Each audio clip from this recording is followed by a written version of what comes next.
वाले मुझसे आपने पूछा किसका मैं सुनूंगा नहीं नहीं आपको भी जो फोटोग्राफर को इसी चक्कर में हमको होता है भैया। मैंने क्या बोलते 20 रुपये के हिसाब से ना नौकरी मिलता था सेटअप बनाने की, उसकी मैंने तैयारी करी मेरे पास कुछ थे नहीं लिए।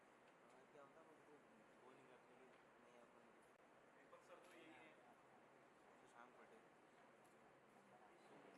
हाँ ले लो नंबर। साउंड बंद करो यार।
everyone. Today topic is comprehensive evaluation of pelvis immobility shape.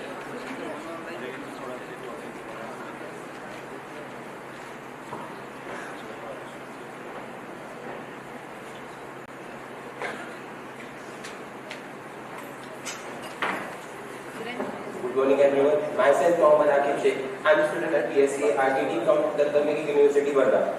I am here with the topic comprehensive evaluation of pelvic immobilization and setup times. Vac system with the knee raise, a vacuum-based system that molds around the patient body, creating a comfortable but firm support, reducing setup time and greater flexibility for the different body types. Headrest and knee raise, minimal immobilization relying on the patient cooperation to stay still. Less effective at preventing movement during long sessions. The study design. It is a retrospective analysis of 12 patients undergoing pelvic external beam radiation therapy. Comparison of 3 immobilization techniques: thermoplastic mold, backlog, and headrest and knee raise. The groups of patients were taken are 5 patients with thermoplastic mold and 2 patients with backlogs and 5 patients with the headrest and knee raise are used here for study. Result. Thermoplastic mold, high stability but longer setup time. Patient reported moderate discomfort after extended period. Backlog system, reduced setup time and greater patient comfort. Demonstrate better reproducibility across the sessions. Headrest and knee raise, minimal immobilization leading to greater random errors in the patient positioning.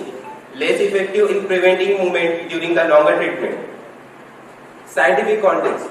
The study indicates that the patient movement during the radiotherapy, especially in pelvic cancer, can significantly affect the long control and survival rates. Immobilization techniques like backlog, thermoplastic mold, masks are designed to minimize movement, leading to a better treatment outcome. Reproducibility across the session is the key to ensure that the dose delivered remains accurate to the constituent, helping to avoid overdosing to the healthy tissues. Detailed results. The reproducibility. The backlog system showed superior reproducibility with the minimal setup correction need between the sessions. Patient feedback. Comfort was rated higher with the backlog system while the thermoplastic mold offered better rigidity but caused more discomfort. Setup time. Setup time was faster with the knee raise and headrest but less effective in the maintaining the precision. Conclusion. Backlog system is highly recommended for the balance of comfort and reproducibility. Thermoplastic mold provides a greater rigidity but better suited for the shorter treatment or with higher stability essential. Minimal immobilization such as headrest and knee raise is less effective for pelvic radiotherapy, leading to a greater errors in patient positioning. The clinical implementation, improve patient outcomes. Enhanced immobilization lead to the better targeting of the radiation, reducing damage to the nearby healthy tissues. Efficiency, reducing setup time without sacrificing precision can increase the clinical throughput. Allowing more patients to be treated a day. Patient comfort, increase comfort, improve patient compliance, especially during the multi-week treatment. Recommendation, custom device like backlog system should be prioritized for pelvic radiotherapy due to their reproducibility and patient comfort. Thermoplastic mold can be used for complex cases with the high rigidity is required, but patient feedback should be considered. Routine assessment of immobilization effectiveness should be part of every radiotherapy department protocol to enhance treatment outcome. Thank you.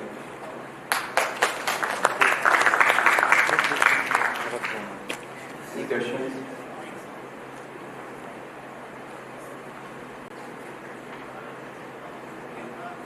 Thank you, Mohammed. Now I call Ms. Sanjana Singh. There is a question.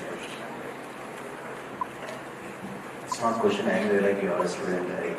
So I have some suggestions for you. It was a nice presentation, but one thing you have to do is that you just whatever the immobilizations you're talking about, the comfort. So how they you just keep some pictures in that one instead of keeping just only a matter.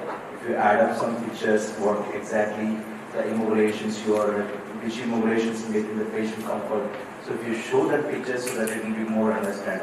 So, more than your text, the picture speaks more. Yes, so just keep this in mind and good presentation. Thank you, sir. Thank you.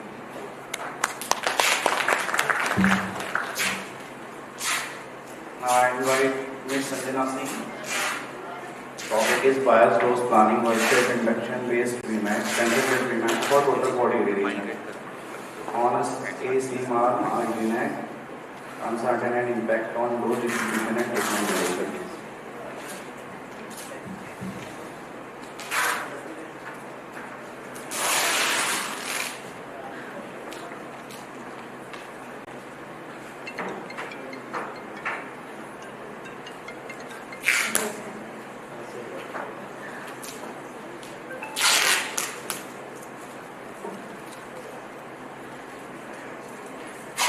Welcome to everyone present here.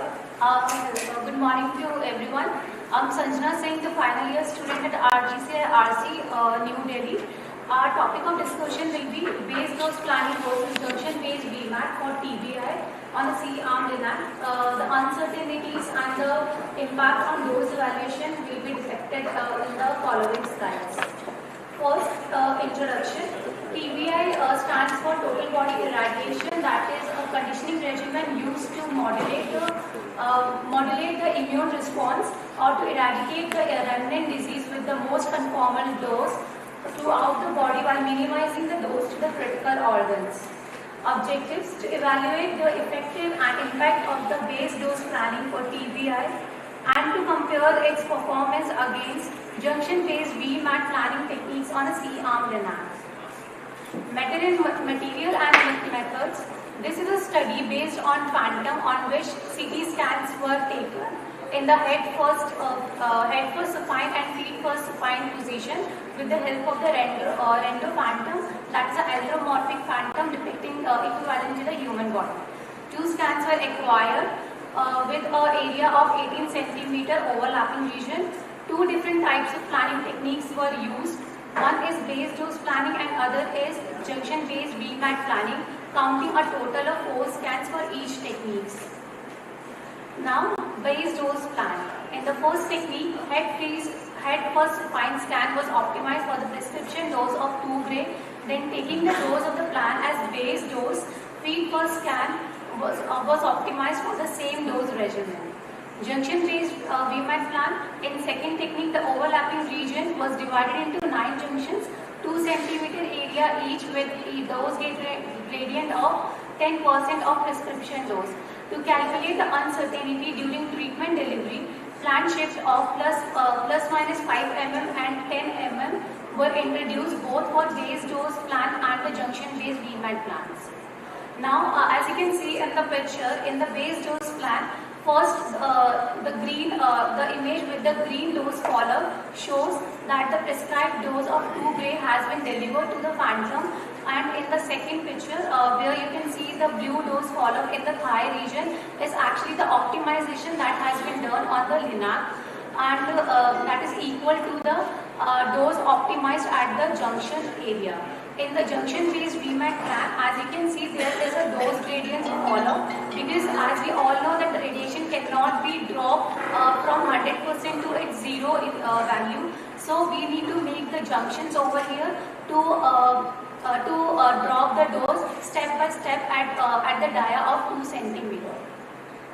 Now, verification methods. For the verification of the dose evaluation that has been delivered during the treatment delivery, OSLD, that is a point dosimeter, has been used. Results: the base dose planning tool significantly improved dose homogeneity, reducing hotspot and cold spots within the target volume compared to junction-based VMAT planning. The DHI, that is the dose homogeneity index, that is used to evaluate the ratio of the actual prescribed dose delivered in a target volume utilizing the base dose planning tool was superior. Now this has been the shows, as you can see in the tabular form. The red values over here shows that the dose has been increased, showing the hotspot area in the treatment delivering junctions. As we can see from the previous table, the highest possible dose error was as high as 80% of the prescription dose of 2 gray. In case of base dose planning for shift combination of -1, 0, giving a region of overdose, same has been followed by the junction-based VMAT planning. The error was only minus 10.1% of the prescription dose in the base dose planning for the shift combination of plus 1 minus 1, giving a region of underdose. Here, the signs over here represent the scans that has been taken for the dose evaluation. Now, the conclusions. The base dose planning tool enhances the dose distribution and OAR sparing for TBI treatments on a C-arm LNAC. Though it offers significant dosimetric advantages over junction-based VMAT planning, the trade-off include higher uncertainty in the treatment delivery, longer planning and treatment times with higher MUs as compared to the junction-based plans. Both the techniques offer conformed and homogeneous dose distribution to the total body, but dose-based plans had more uncertainties, as you can see in the previous slide, as compared to the junction-based VMAT plan, and it was superior. Thank you.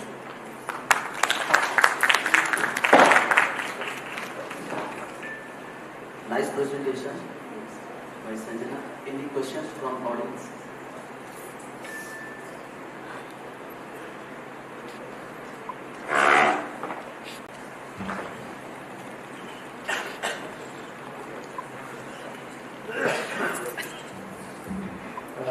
Presentation is good scientifically, and maybe I think you brought some certain hard spots, and there are two techniques you have used. And do you have any results, your results to be compared with the published literature? If you can able to add that one, because it's something like your own values. If you have been reflecting maybe 25% or sometimes even 80%, I agree maybe you are done with OSAT. Everything is a phantom story. Maybe you can able to add upon this. It's not like a unique technique you are using at the center. Probably you can have some results might have been published somewhere. Maybe if you can quote your values to the published literature, it will add on more scientific weightage of your literature. This is my suggestion.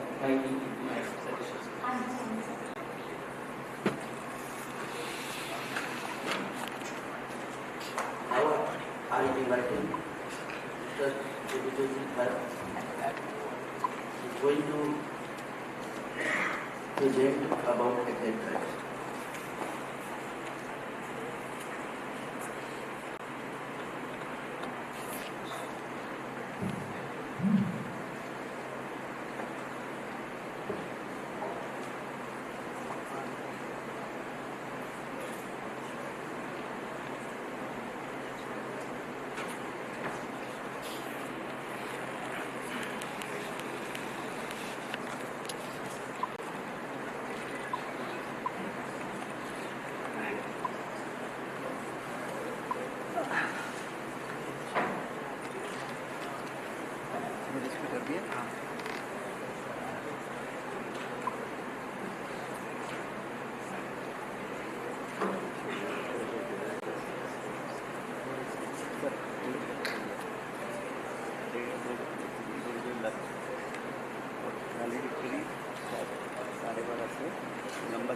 My presentation will give a brief idea about the radiotherapy research program and radiation therapist development in their knowledge and skills.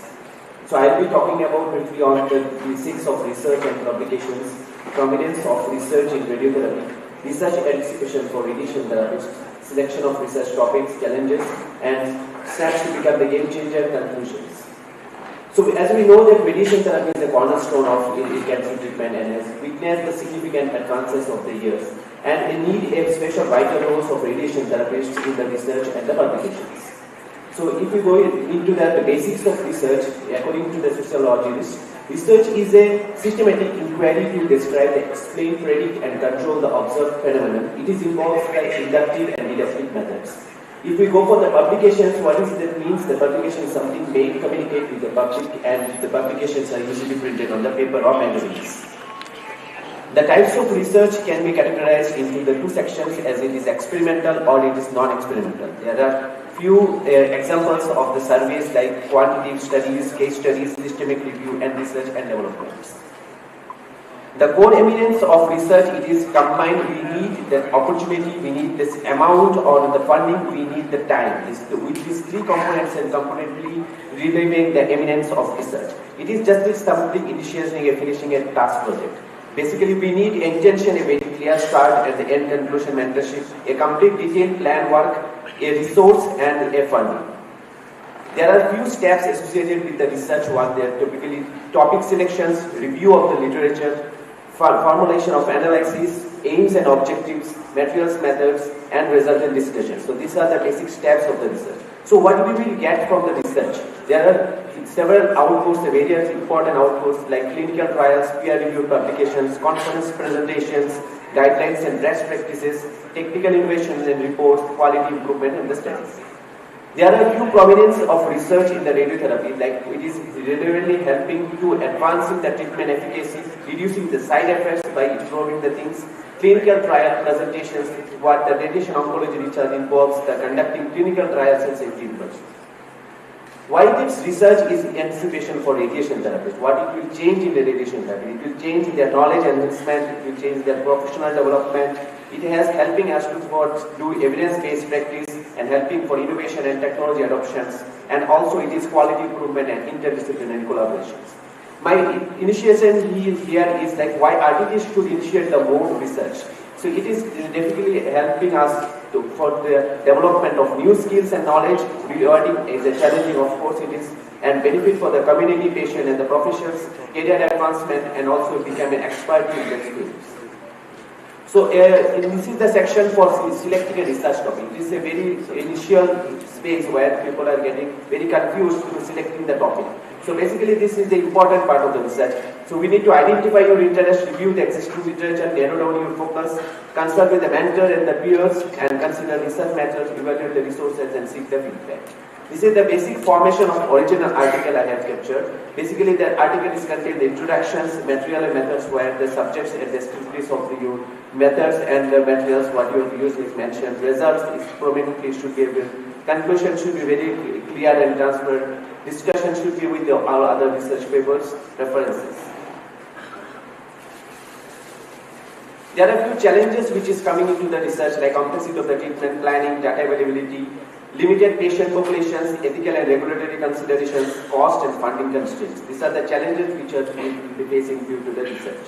I have included a small data for worldwide radiation therapies, like where the ISRO has announced there is a 13.27% of the RTTs has submitted in the paper to ISRO 2023. So if we can understand that the numbers what we are getting and seeing in the worldwide data is very significant, and we should also look into that in Indian scenario.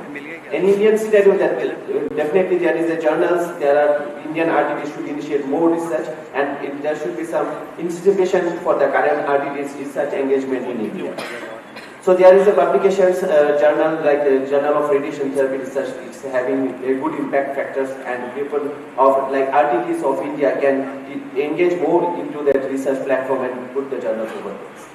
So I am concluding my studies that radiation therapist engagement is definitely needed in research and publications. By fostering this research in music culture, radiation therapists can play more active role in advancing the evidence-based practices, ultimately leading to improve the patient care and outcomes in the field of radiation oncology. So, concluding like how the radiation therapist faced so many barriers into the research initiations and the other aspects of research.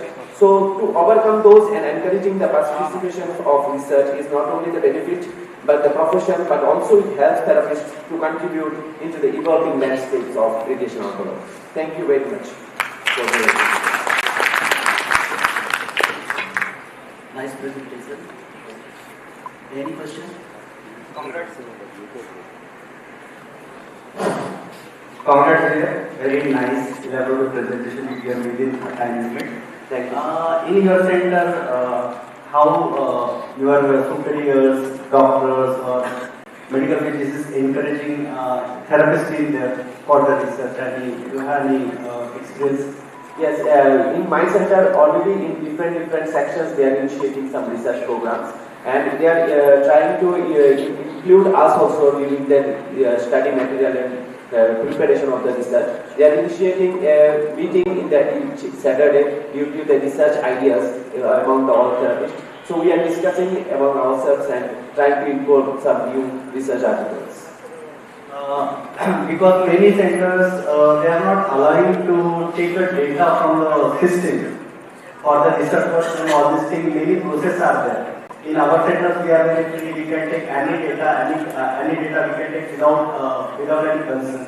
But many centers are there. They are not allowing to the therapists. They give the bar to them. Actually, they cannot use the data.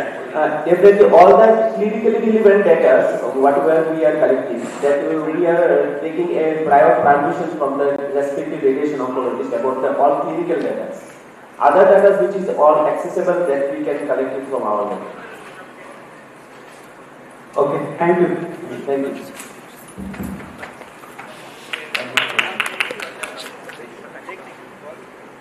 Subrata, this question is not for you actually.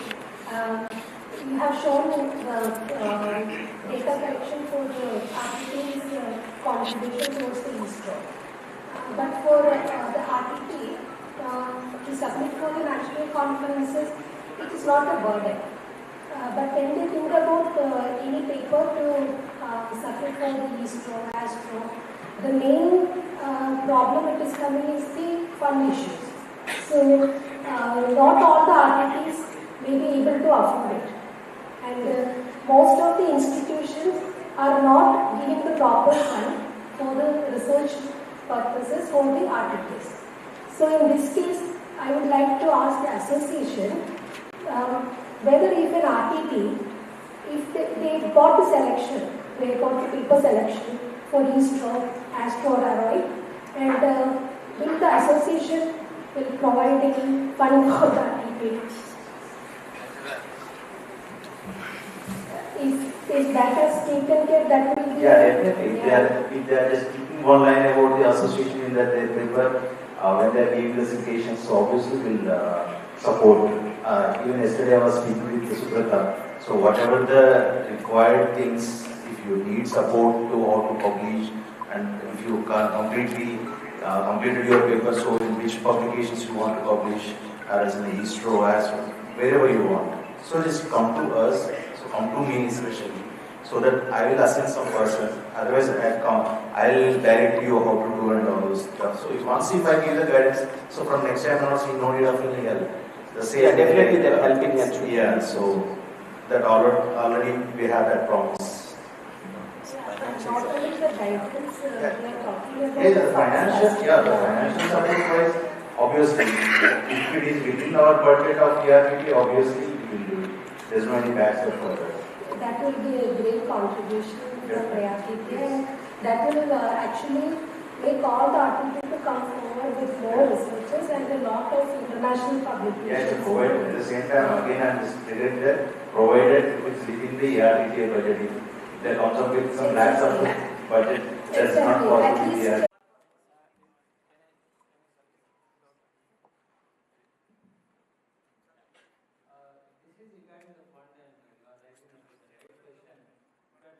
encourage the technologists to just not coming here. And in AMP, we do have a overseas travel grant department. So I am the secretary of AMP 2002 terms. We made a one stipulated guidelines and what is the overseas travel grant, number one, and how much we can give. So we are giving once in a quarter. If I remember exactly, maybe some 25,000 or so. And there are some guidelines are also there. After that, full paper need to be submitted to the association with the president as well as secretary, and the paper need to be scrutinized by the executive committee, and based on that, they will sanction whatever the maybe whatever the suggestions the right person. You have to put it across your RTTI as a publication of the RTTI because they want to present themselves to international platform. If you can put it in your website as a overseas travel brand, that is always beneficial for most of the people, those who are browsing the website, instead of just keeping the records in your own domain. So put it in the website. That is always better. About the research, the last point is concerned. So I think institutes, those who are running the RTT courses, some of the RTT, senior RTTs also taking people of the teaching. So I think they are the people, those who can able to take more initiative for in terms of research and to bring their papers. They can able to encourage the students also. And not only that, institute perspective also, if they do research, if they do present a paper, if they do publication, there should be some sort of incentives to be given to the person. So that type of, protocols and processes should be adopted in the institute also. I am seeing in both perspectives. Thank you, sir. And one more thing, already we are spoke with alliance with ISRO RTD. And we already reduced the fee also. I think Guruda sir can give the more clarification about the ISRO fee. Reducing कितना है sir? थोड़ा सा explain कर दो. Going to ISRO participation, we have a collaboration with ISRO. So, person who is a member of ARTTI and he has taken a ISRO membership through ARTTI. So, the reduced fees will be taken by the ISRO by them.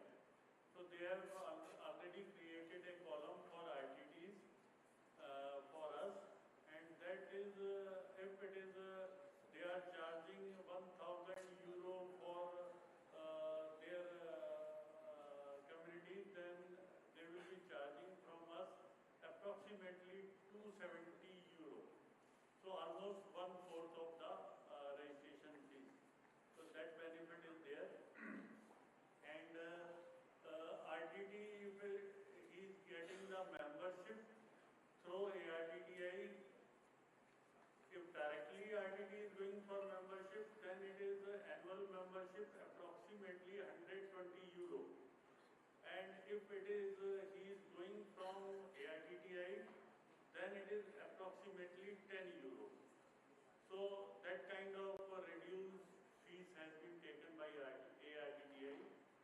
And regarding the that madam has said that and Dr. Chalapali also has said, I think Ashok Reddy said that it will be managed, but I don't think ARTTI is having any such kind of plan that what kind of international allocation of financial support can be done to an RTT. Because it basically depends on the fund available with association. So I don't know. Good, we can start and put on website. It is a good suggestion by Dr. Chalapali.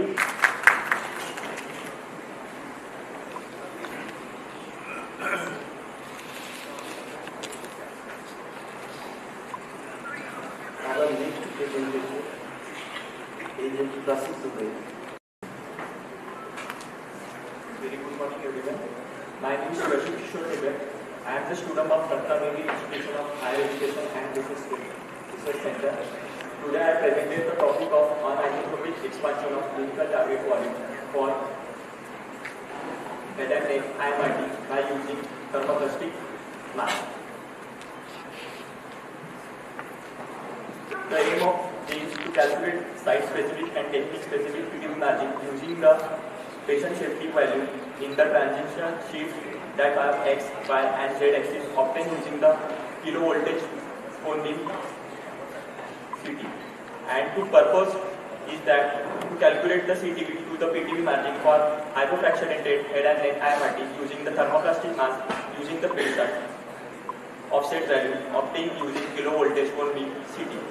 The objective is that the clinical target volume to planning target volume margins is accounted for limitation to the target machine, that is accuracy and precision, and the possible random movement of the patient during the movement, the internal movement of the CTV, that are inter and intrafaction movements, and the possible errors during the patient setups that are recommended by International Commission Radiological Unit.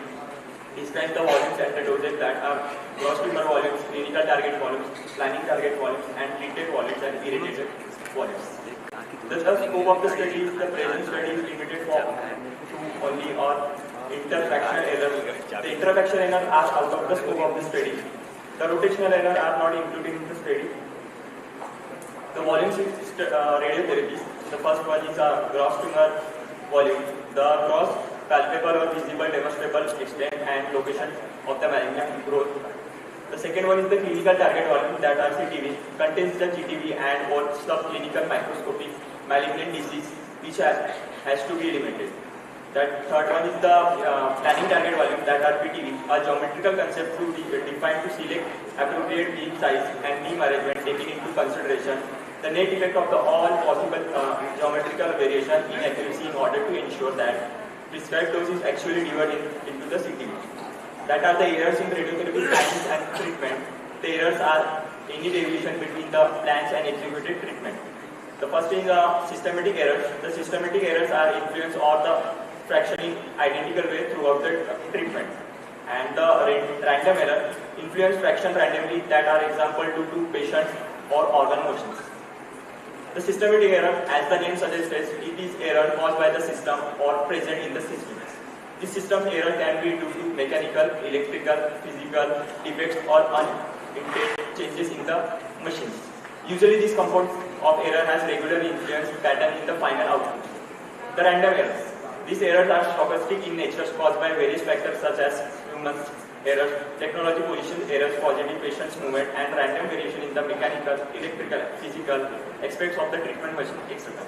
The note is usually random error will be less dominant as compared to the systematic errors. The treatment volumes. The treatment volume is the volume enclosed by the isotoscope selected by specific by the radiation oncologist as being appropriate to achieve the purpose of the treatments. The latter one is irradiated volume. The irradiated volume is that the tissue volume which receives a dose that is considered significant in relation to the normal tissue tolerance. The source of setup uncertainty that depends on the different types of the factors such as variation in the patient position, mechanical uncertainties of the equipment, that are example sagging of the gantry, collimator and the couch. Another is the dosimetric uncertainties, transport setup errors from CT and the simulator of the treatment units, and the another human factors. That are the PTV margin recipe. In that recipe we calculate on the basis of systemic error and the random error, where the P that stands for the total number of the patient taken from the study, and the N the total number of the shifts value included for the study in any one axis, and X the shift value at the any axis that are tangential axis at the particular fraction for the particular patient, and M that are derived of average of the X over all fractions, and M stand for average of the X over of all fractions for the all patients. That the PTV margin that calculate 2.5 by systemic error plus 0.7 by random errors. The case study details a total 76 cases by using KVCT taken for the study. Total 1,105 KVCT sheets were included in the study, which needed to get accurate results. The result, the calculate PTV margin by analyzing the patient shift data for the head and neck IMRT procedure and the sample the patient shift information in such a way that final results are statically manifold. All the estimates given PTV margin are shown in the table. The head and neck PTV margins in the lateral axis is 0.638 cm, in the longitudinal axis 0.38 cm, and the vertical axis is 0.47 cm. The conclusion is that is observed for the result that PTV margin calculated and suggested by medical physicists using the suggested method for various cases are very much close to the routinely used in our hospital. In some complex situations, the result obtained in the study give guidance to the medical physicists in order to appropriate PTV margins. Moreover, the estimate PTV margin are technically as well as clinically meaningful due to site-specific and technique-specific nature of the result. Hence, it is suggested that the medical physicists could comfortably apply the estimate PTV margin in the clinical practice. Thank you.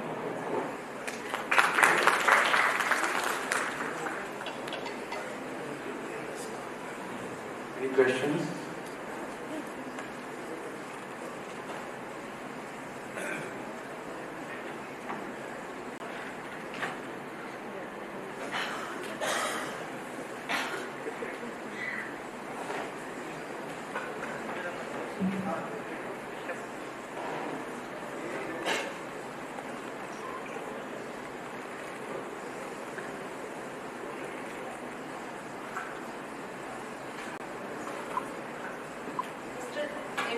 Health is as a new topic on increasing treatment accuracy and patient convenience.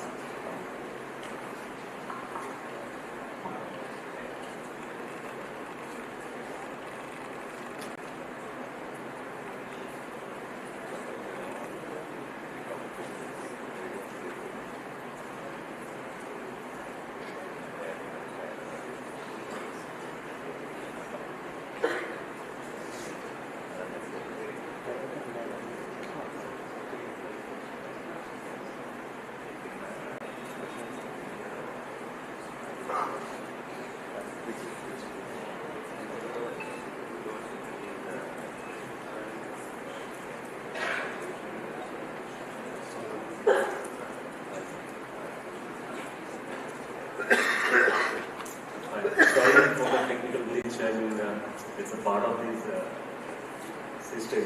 So, it's a very good morning to all of you presented here in front of me, and as well as good morning to all the chairperson here. So, myself, Devajyoti, I joined Brain Lab just since 5 months before as a clinical application trainer. I'll be interested to talk for next 10 minutes on clinical exact track dynamic, which will be in terms of specifically for the increasing the treatment accuracy as well as the patient convenience. So this is the actual, I would like to always share with you, this is the global scenario that we are associated with more than 6,300 hospitals globally. With our complete portfolio in terms of radiation therapy and as well as for the neurosurgery. And this is the journey of exact track dynamic, and the exact track you can say. We started the exact track with the infrared and the video based since 1999, and now we are with the exact track dynamic with a combination of X-ray, stereoscopic X-ray, surface guided, and as well as thermal mapping. And if we talk about the installed base globally, we are having almost 1,300 installations, including exact track and exact track dynamic. And we also would like to mention that globally we are having collaboration with Electa and Varian, and more precisely with the Electa for Versa HD and for Varian, we are compatible and integrated with the TrueBeam and Edge platform.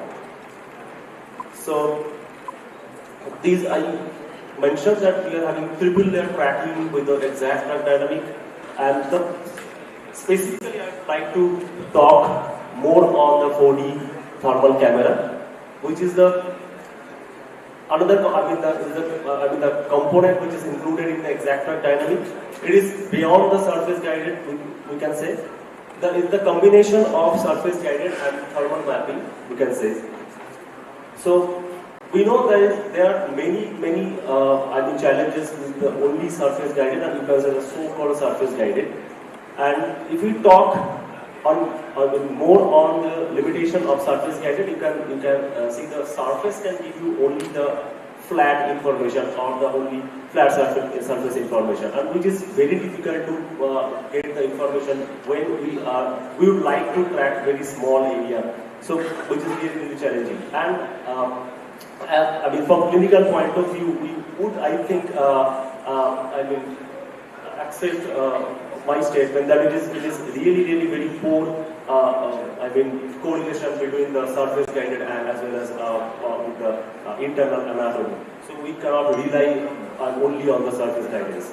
And also there is a 3 camera setup requirement constructions. Also, also there is a challenges with the occluded the camera inside the room by the gantry angle, and also there is a latency for the real-time processing also, and also the challenging with the integrations. So this image will give you clear pictures. If we saw clearly in the image A that display the surface of the main stomach as pure surface guided system would you see here. And in the image B, the display you can see the heat signature on the same body structure. If you combine it in the image C that display the surface as the exact dynamic algorithm, use it to match with the corresponding reference. So please note it. The image in the image C, it is not how the image is shown, but rather how the data is handled by the system in the background. So again, I can assure you this is the actual volume that we can track through our 4D surface camera. You can say the 4D thermal camera rather, which is the combination of surface and thermal mapping. And if we conclude the last few slides, which is the highlighted and bullet pointed, there is no gantry or image position related blocking. Also reliable tracking of both large and small areas, and also unique matching algorithm and low latency, which is iterative closest point algorithm that we are using. And also we upgraded our X-ray technology, stereoscopic X-ray technology as compared to our previous X-ray technology what we had with the exact track only. Now we are having more frequent imaging phenomenon and also increasing heat capacity in terms of the new X-ray team. And if you talk about the flat panel detector, it is now the field size with 18 by 18 centimeter. Previously it was 13 by 13 only. And also improve the image quality and readout speed. So if you talk about the deep integration, it is definitely I should mention the deep integration in terms of the automatic patient loading in the Brain Lab system, surface positioning, automatic couch control, 6 dimensional of freedom, also maintaining by and repeating by the Brain Lab system, automatic beam control, automatic table and gantry, table angle update, and also, which is most important, the MU and gantry triggered image guidance system. So Brain Lab is providing you the in-floor and on-floor X-ray solutions. It's depending on the provision that you have in the clinic. And with the Electa, we are having only in-floor X-ray commissioning option. So this is the deep integration. With a very short time, I cannot explain in detail here. So you most welcome at our booth. So these are the 7 dedicated workflow for exact dynamic that Brain Lab provided, and you can also play with this 7 workflow as per your own clinical choice. This is the actual protocol that you can follow in the clinic. So I'm not going to talk much on the cranial specifically. We are also having the indication specific workflow, and these are very interesting publications. The data you can see here. Almost this is not consistent, but still we can say there is a 12% and 66% is the highest. You can say averagely 39 to 40% of patients. Those are required, intrafractional repositioning. But we don't know that how much error is happening when we are treating in non-coplanar positioning. So exact drug dynamic, which is actually highlighted for the non-coplanar intrafractional imaging, which is exclusive globally by the Brain Lab exact drug dynamic. And as well as, if we compare with the surface guided only and with the exact drug dynamic X-ray system, which is really, significant data you can see here.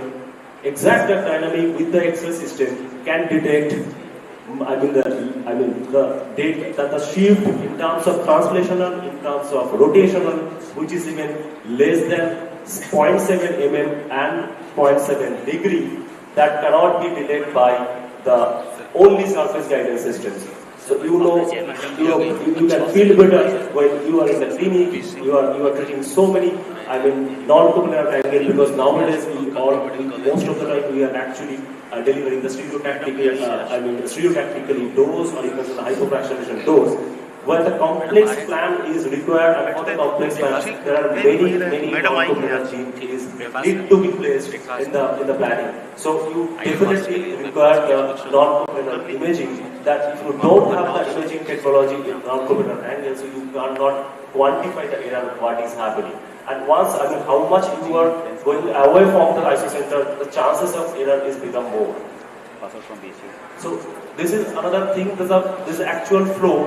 If you want to take the interfractional CBCT even the imaging protocol, every time if you don't have exact dynamic, every time you have to bring your couch at zero position. But this is not the reality. We want to treat the patient at any degree of couch angle. But we have to take CPCT or any imaging at 0 degree. But for exact dynamic, you can save your time. You can save the patient pain even if sometimes we are having a patient with the SBRT spine. So you don't have to bring the patient at 0 degree. You can take image at that particular couch angle and you can apply from there only, which is, just keep in mind, which is 6 degree of freedom you can do apply. And under the vigilance of thermal scanning and as well as with the surface guided. Here is the another publication, or you can say the data that is comparing your CBCT images and CBCT imaging dose and with the exact stereoscopic imaging dose, which is, you can say, the negligible almost as compared to the CBCT dose. Even sometimes what I do feel, because my past experience in clinic almost for 15 years, that for brain and for spinal cord event, we really don't need to have CBCT each and every time, because once we are taking CBCT event, but still we are matching the bony part only. So we are also providing the implanted marker-based technology, and very soon, maybe by next quarter. The limitation of time is come. The next quarter, we'll be coming up with our new technology, which is marker-less soft tissue tracking. So it is, now under FDA approval. So for any details, you can come to our stall. We are ready to elaborate the entire end-to-end solution in detail. So now Brain Lab not stick in the cranial part only. Now we are available with the end-to-end solutions. So there are many publications. Even few publications depends on the indication based. And basically, if I talk for the DIBH, which is very interesting, that you can have the real-time image, that when you are asking an instructing your patient to have a deep, long breath, so you can make sure that your cardiac position, lung position, as well as the breast position should be in a proper manner that we actually want to achieve during the treatment when the beam is on. So these are the workflow, and this is the actual. This is the actual scenario that is actually, we are waiting for this. This will launch maybe by next quarter, which is the marker-less soft tissue tracking.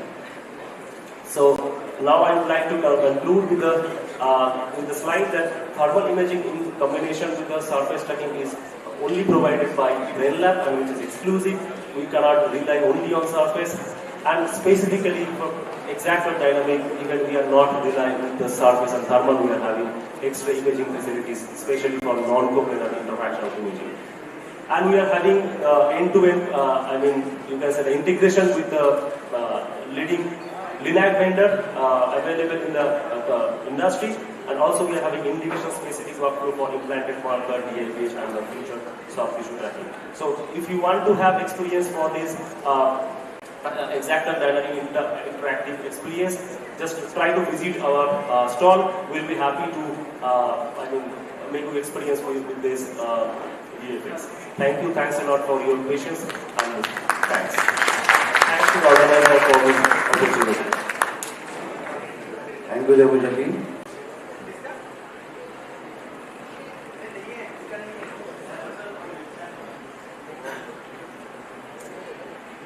Now next guest is Mr. Vegraj from Team West.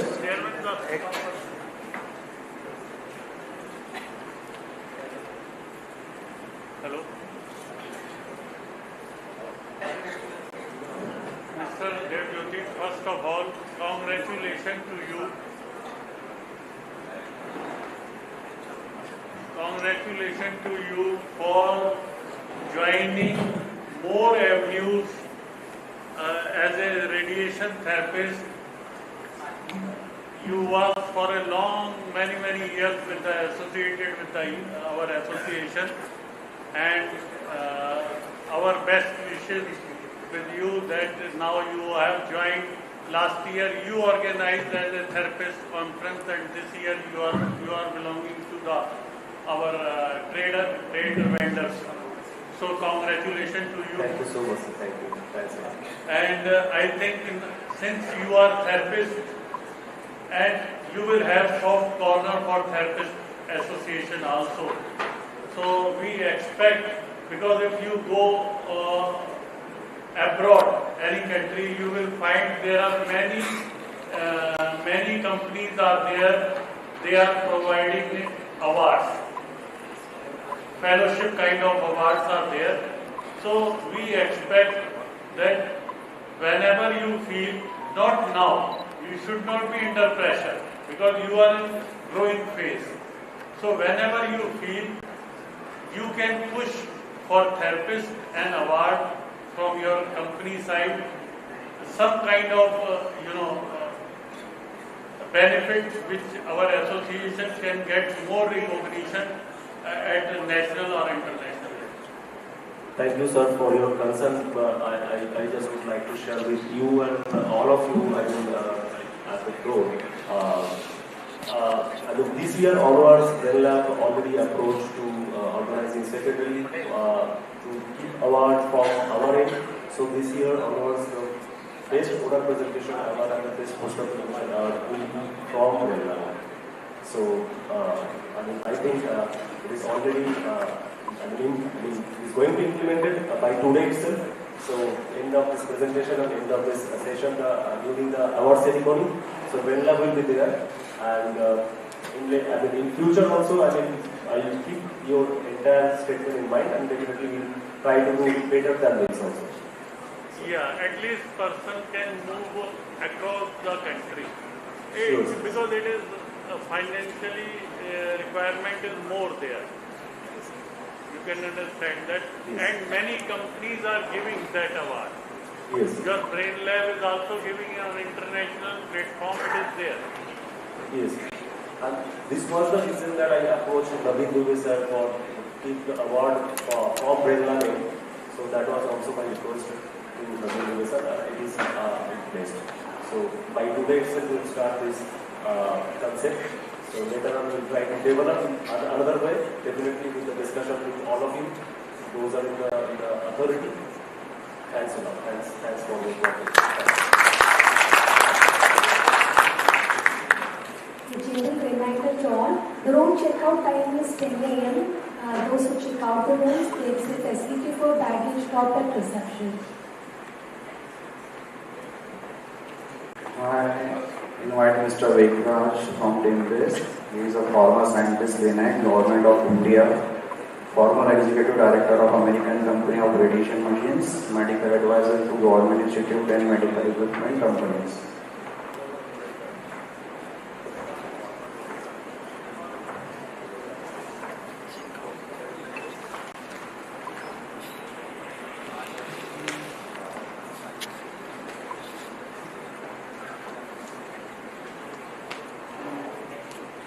Good morning.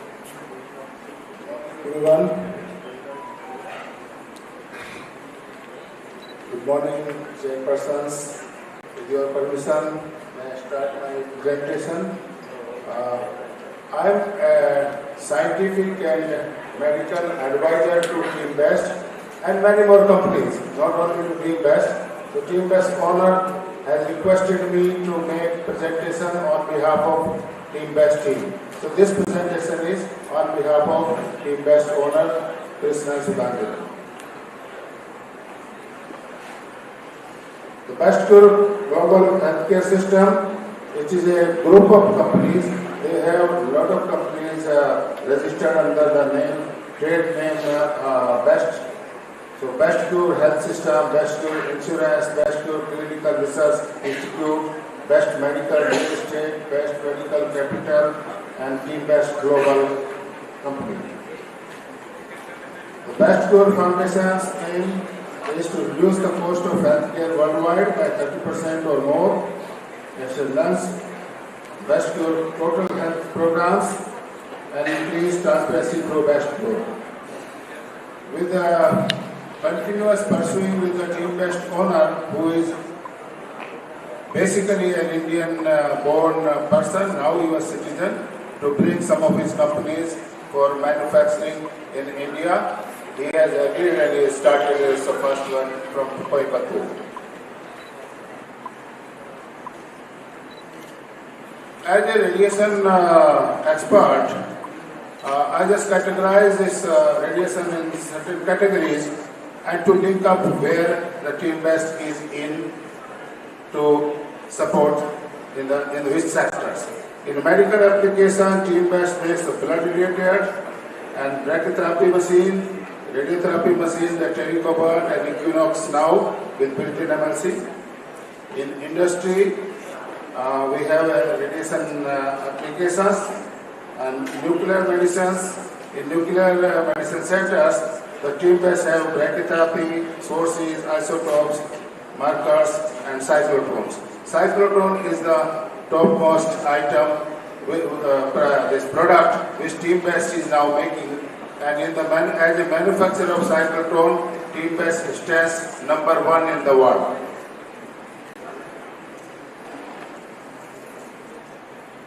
This is a product list of Team Best products. Just to have this, the slide is to show you the volume of equipment which the Team Best produces and supplies worldwide. The products of Team Best, main products which are in the market are brachytherapy solutions, radiation oncology software imaging solutions, radiation dosimetry and quality assurance, cyclotron system, particle therapy solution, and cardiovascular solution. The best from Team Best, this product is well known to you, Telecobalt machine for radiation therapy. The machine has taken a new shape, which they named recently Equinox with built-in MLC. They are also having an option of upgrading the old Telecobalt machine. This slide shows you how the old machine which you are using for last 10-15 years, it can be upgraded to Equinox model by putting a MLC inside this and taking a complete shape change of the machine, and it gives 10 years more after upgradation. This is the upgraded machine which Equinox the name. It has a machine verification system which was not earlier existing in the old model, asymmetric jaws, auto setup, and motorized wells. These are the extra facilities they have put in this new model. Machine verification, as you understand, the setup of machine is done, and while treating the patient, it automatically captures the present position of the machine, and it correlates with the preset and the present. If any deviation is there, it will show the error and the machine will stop. Asymmetric jaws, you are well versed with it. You are the person operating that. The auto setup is used for daily QA, for patient loading, offloading. So when you change the patient, you press one button, it comes to the patient placing and taking the patients out from the couch. It has a motorized drive of 60 degree. You can use according to your requirement. There are two types of MLCs which are shown here, the add-on MLC and the built-in MLC. The left side is the add-on MLC, it can be fitted into the existing machine, and built-in MLC model comes from the manufacturer factory itself. This is how it looks like, the new model.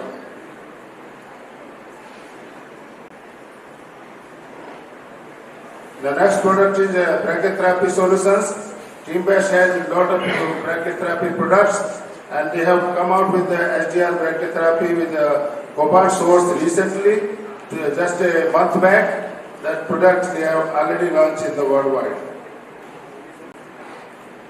These are again in manufacturing of your products for brachytherapy. The iodine 125, aspirinium 103, radium 192, these are the sources the company supplies to worldwide. The marker kits, afterload accessories, applicators, brachytherapy needles, stainless steel needles, flexi needles. These are the brachytherapy kits, templates, dummy ribbons, best balloon applicator. So, the brachytherapy products from Team Best, they are purchased and they are sold worldwide in many countries. This is a unique chair Team Best has made. This is the feature of this chair. It's a chair for multi-purpose. The next product is ultrasound. In ultrasound, they have brought Sonolysis name they have given it the ultrasound imaging system. It has some specialty which other or you can say superiority in comparison to other ultrasound systems, because normally ultrasound systems are capable of taking 3 probes at a time, but this Team-Best product, it can take almost all 20 type of probes. Any one of them you can connect it and it will respond to that. These are the additional features which this ultrasound has. The patented probe designed with simultaneous imaging of sagittal and transverse plans. Longitudinal array provides 140 millimeter length of view, and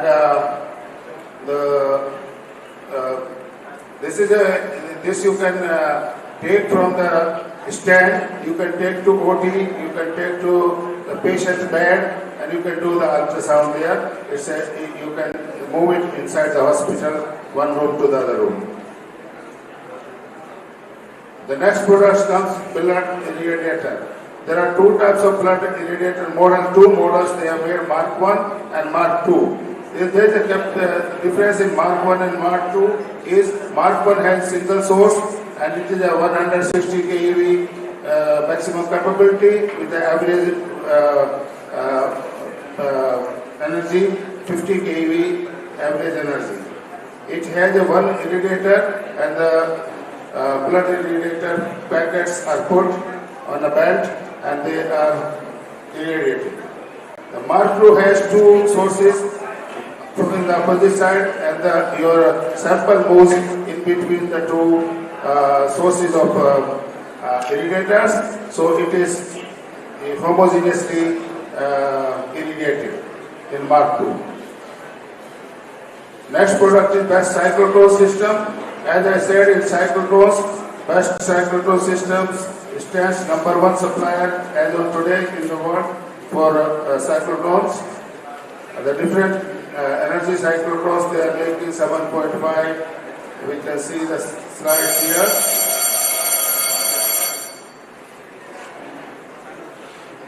(7.5 MB, 9.5 MB, 11 MB, 15 MB, 25, 35, 70.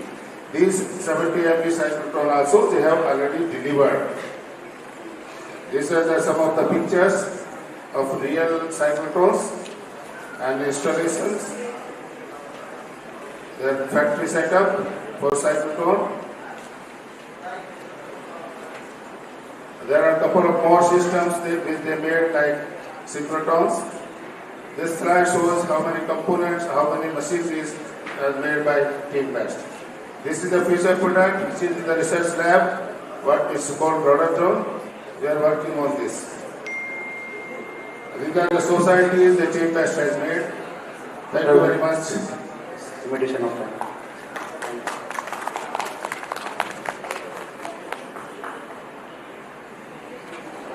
Now this is the we conclude this session. Thank you all presenters.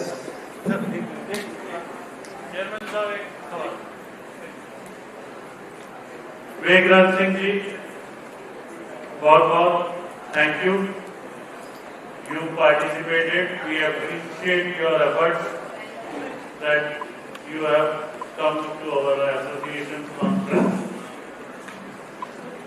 And you are very senior person in your organization and very much powerful person also. As we see you everywhere in all big places in meetings and conferences. So we expect something for our association from your end, and we know that you can do it from your end.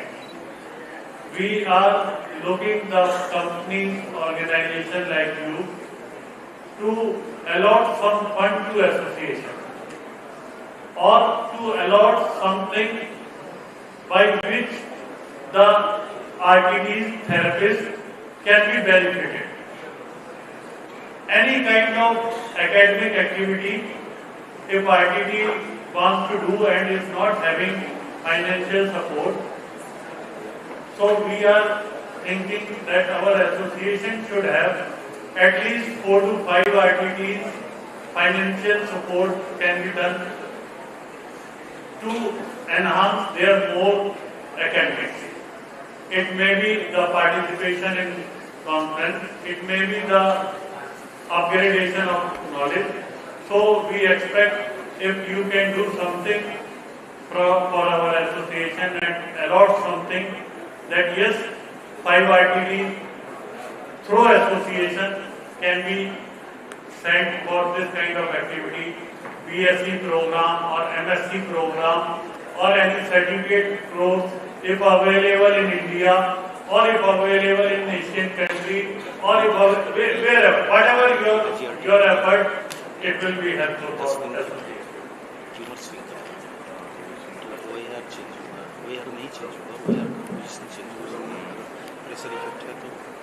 ऊपर आ जाएगा, उसका बटी करता रहेगा, तो कितने 10 दिन के बाद फिर से करते हैं रिकल्कुलेशन चेंज हो गया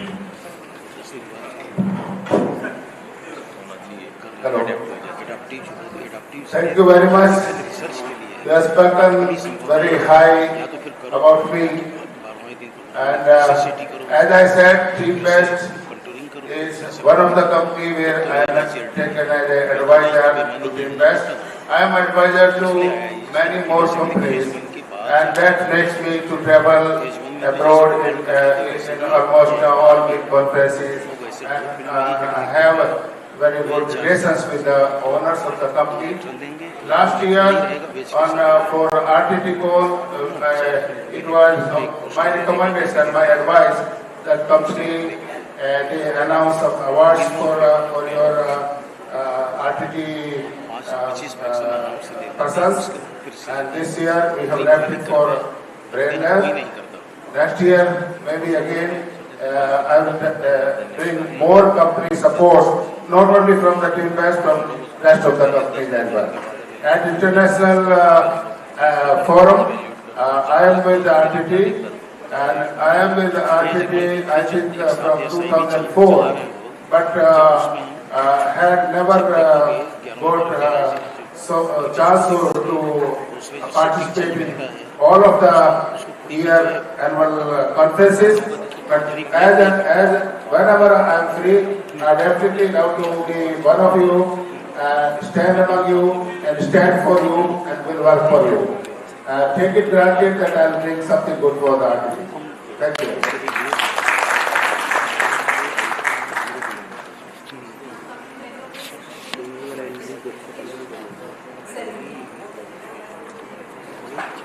Now I request our chairperson to felicitate our speakers. I request Mr. Mohammad Aqib Sheikh to come onto the stage to receive his memento. Big round of applause for Mohammad. Mr. Deepak, please present Mr. Mohammad. Next presenter, Ms. Sanjana Singh. Mr. Subrata Roy.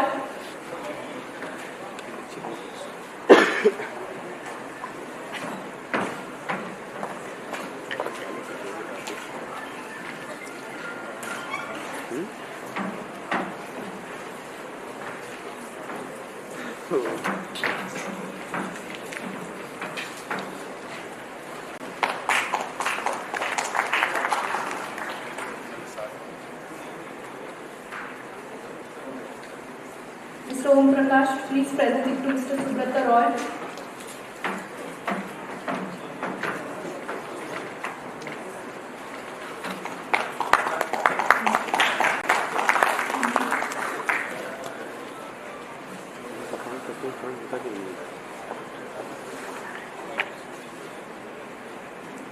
Mr. Parshik Dubey.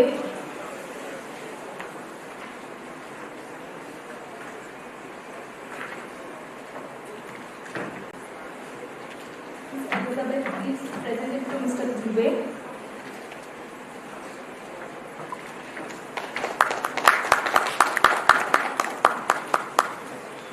Congratulations to all the speakers. Now I request Mr. Ashok Reddy, General Secretary of ARTTI, to come onto the stage and felicitate our chairpersons.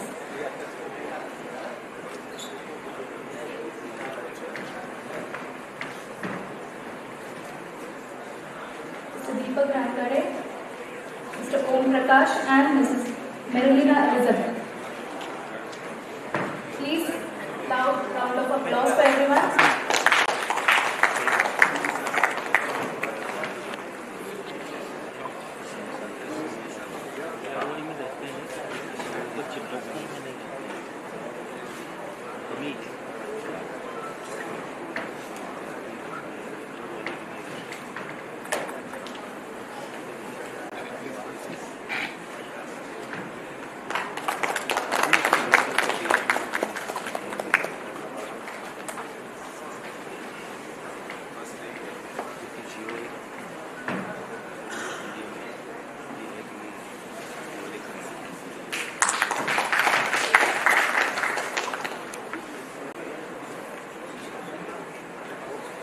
Thank you.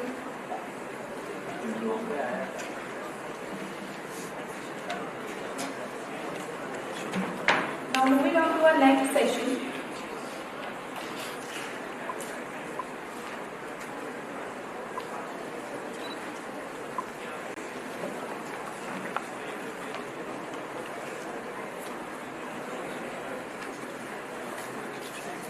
Let's proceed to session 8 with our chairpersons.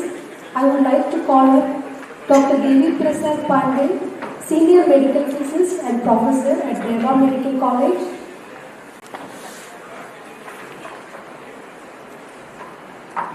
Mr. Lokesh Yadav, Senior RTT at Max Hospital, Nagpur, holding an experience of 16 years.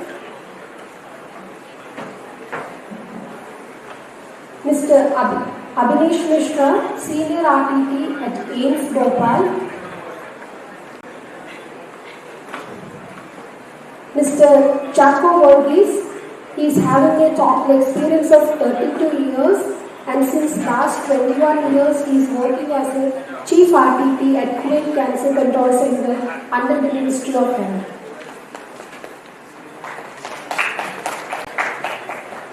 Next, I would like to call on Dr. O.P. Singh, Senior Consultant, Radiation Oncologist. Welcome you all on the stage.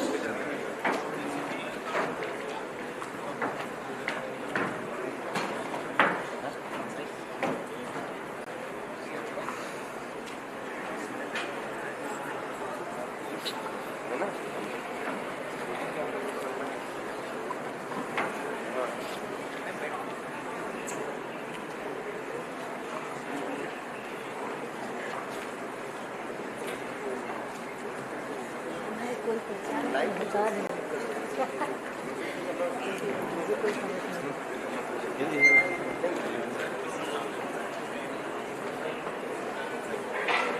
तुम्हारे साथ में होगा maths से तुम्हारा कितने साल school से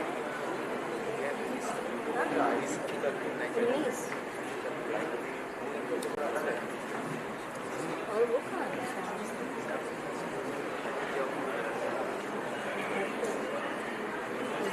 पहुँच गया डेस्टिनेशन नहीं होता है पता गुड मॉर्निंग मुझे भी इसलिए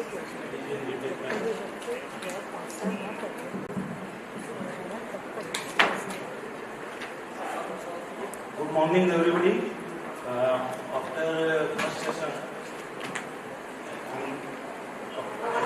nice breakfast.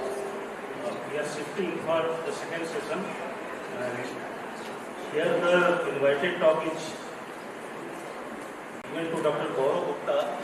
Dr. Gaurav Gupta is HOD and Senior Consultant, Radiation Oncology, Balco Medical Center, Unit of Vedanta Medical Research Foundation, Naya Raipur, Chhattisgarh. Now he is going to deliver something about later part of the 4D, that is the gated radiotherapy. Dr. Gaurav. Thank you, sir.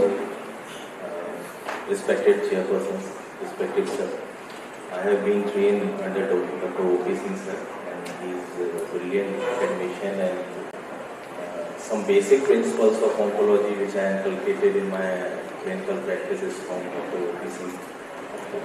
Good morning, everyone, and I thank all the organizers from bottom of my heart for inviting me over here. So the topic which I will be speaking on, ODCT and respiratory gated radiotherapy. The topic is very big and time is very less. If you look at various sides like left-sided breast tumor, lung tumor, liver cancer, so our whole talk can be dedicated to individual sides. So I am just explaining the basic principles of ODCT and respiratory gated radiotherapy. So it all begins with the cortex and through midbrain, it goes to respiratory motor neurons, then and muscles. Then there is a coordinated movement of the diaphragm and intercostal muscles which leads to respiration, that is inspiration and expiration. So if you look at the animation over here, the diaphragm is moving. Again I will shift it to this side. The diaphragm is moving. So with this movement, various sides will move like breast and chest wall, lung and mediastinum, upper abdominal structures like liver, biliary tract, pancreas, kidneys and stomach. And if you look at the small dot over here that left in the lung, which will also move with this movement. So if you look at that lung motion, the motion is predominantly in the superior inferior aspect. And motion along the lateral and the anterior-posterior axis is not that much, it is limited.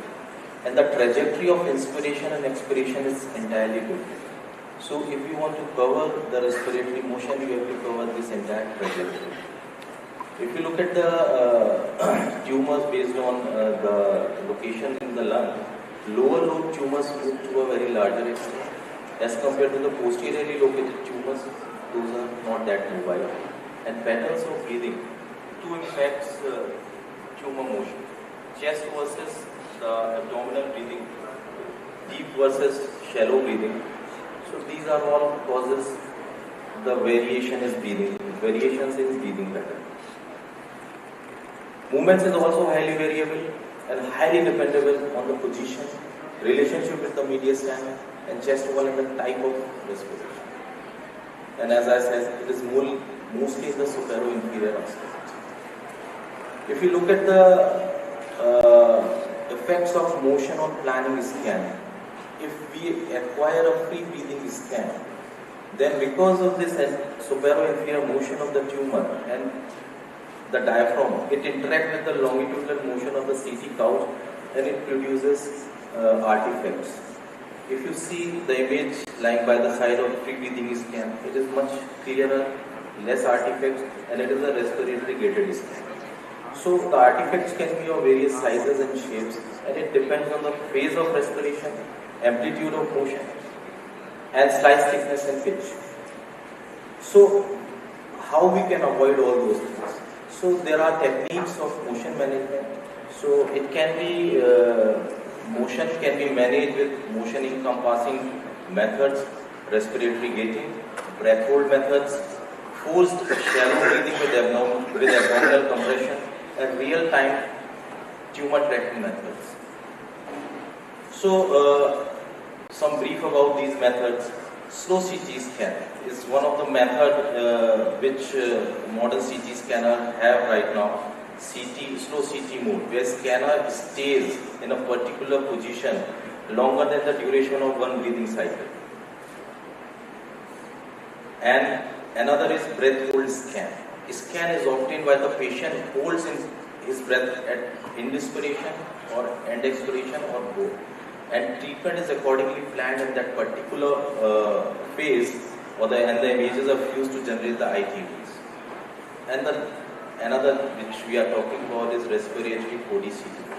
Why using external surrogate markers for respiration? Imaging can be timed to take place in a particular phase of the breathing cycle, and images we are acquiring a retrospective 4D CT like this, then images can be acquired in a go and then later on separated in different bins, as compared to the prospective, in which images are acquired only during a portion of the respiration cycle.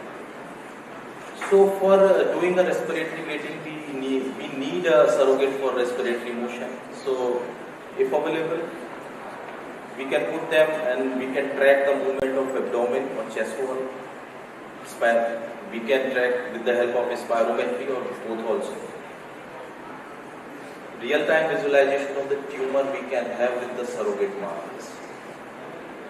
So gated acquisition, that is prospective or retrospective.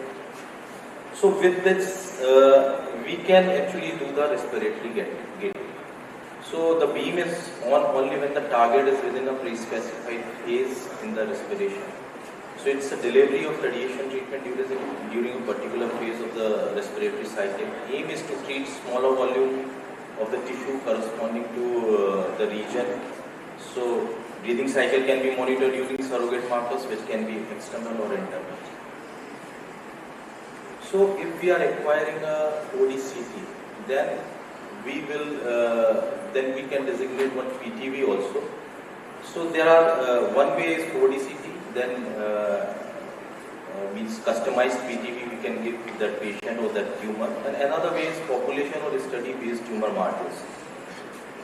This is derived from published reports or data, but advantage is the ease of implementation. We need not to do a 4D CT, we will just give that PTV.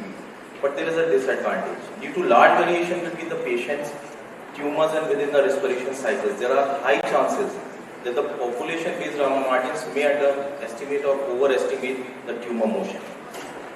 So what PTV margins we are giving, tumor might move beyond that PTV margin. A fast CT scanner might capture the motion at the end of the respiratory cycle, introducing errors in tumor motion. So this is a drawback of choosing literature-based or population-based PTV margins. Suppose we are doing 4D CT, then assigning a PTV to that particular patient or tumor, we can further reduce PTV margins with the help of restricting the motions. We can choose a phase in respiration, phased treatment, or we can use the amplitude treatment. We can track the tumor and we can further reduce the PTV margins. If we use abdominal compression, we can use mechanical compression or pneumatic compression. So abdominal compression reduces the space for upper organ which are lying in the upper abdominal cavity to move and restrict the motion of the diaphragm. That restriction reduces the motion in the lung tumor or those structures. It can be achieved through mechanical or pneumatic. Voluntarily breath hold, like in left-sided breast tumor, we can ask the patient to breath hold so that heart dose can be minimized.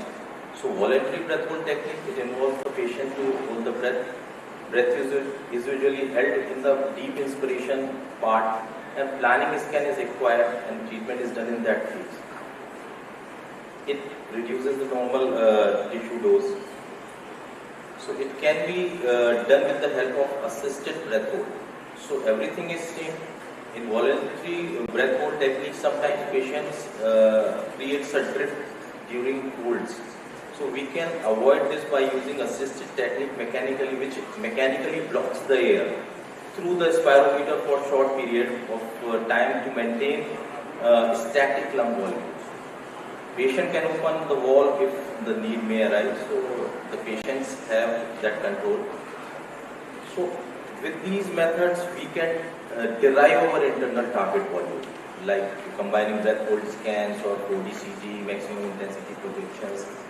So suppose one way of calculating internal target volume is maximum expiration and maximum inspiration. That covers the superior-inferior aspect, tumor motion of superior-inferior aspect, but it does not cover the entire trajectory. That can be covered, but it is a disadvantage of this method. With 4D-CT, we can cover the entire trajectory and entire motion. But the disadvantage is we need a 4D-CT setup. We need it's a time-consuming method also. Coming to maximum intensity projection, so what it is, if tumor has been within the ray projection at any time during the breathing cycle, it will show a projection of the tumor with full brightness there. So it's a kind of ITV generated after drawing GTV on images acquired after phase sorting or 4D-CT, just like that only. But there is a disadvantage. It is beneficial for lung tumors that are surrounded by normal lung parenchyma. It is not suitable for tumors who are close to diaphragm or mediastinum. So CT, then we have derived our internal margin, that is then internal target volume, followed by PTV, which we have reduced through various methods. So this representation, non-gated PTV, it's quite big because we have to cover the entire motion of the tube in various phases of the respiratory cycle, versus the gated PTV, which is very small because we are treating the tumor in certain phase of the respiratory cycle without compromising on the clinical outcomes. So then we can treat with amplitude gating. We can select the amplitude with our module above and lower threshold, and certain amplitude can be treated. We can again use the amplitude for breast, left-sided breast tumor for breath hold, upper and lower threshold we can select, then ask the patient to breath hold in that particular phase of amplitude, and then we can put on the base. Then phase gating, in such particular phase we can deliver the radiation treatment. And another part is we can also track the tumor with our there are lanyards like Cyber knife. It can be movement can be tracked, so we can treat the tumor throughout the respiratory cycles because it involves the continuous monitoring of respiration, prediction, and verification of the tumor position. But there is a challenge in this method also. There is a lag time because machine recognizes the change in the tumor position, then it responds to that change. Then lag time is there. That can be overcome with the prediction of future position and using optical tracking in addition to the imaging. So we can choose respiratory gated treatments for patients who have a respiratory movement of more than 5 mm. If the facility of 4D-CT is there in the setup, and if then we can select this method without compromising on the clinical goals, and we can reduce the normal structures. There are plethora of evidence and literature available for various sites like left-sided breast tumor work done by the Derby, tumor a lot of work on the lung tumors. There is a lot of work has been done in the liver tumors. So each site has its own protocols, techniques for the respiratory motion management. So we can choose as per the site the patient who are suitable for this kind of treatment. To summarize, motion management is an important problem in treatment planning as well as dose delivery. And goal is to accurately target the tumor without irradiating much of a normal tissue. And during imaging, for target delineation, it is important to trace the entire trajectory of the tumor motion and to minimize the artifacts due to respiratory motion, and assigning the appropriate PTV margins, and motion management strategies like motion reduction, breath hold, gating and tracking can be used to reduce the volume of radiation. Thank you everyone.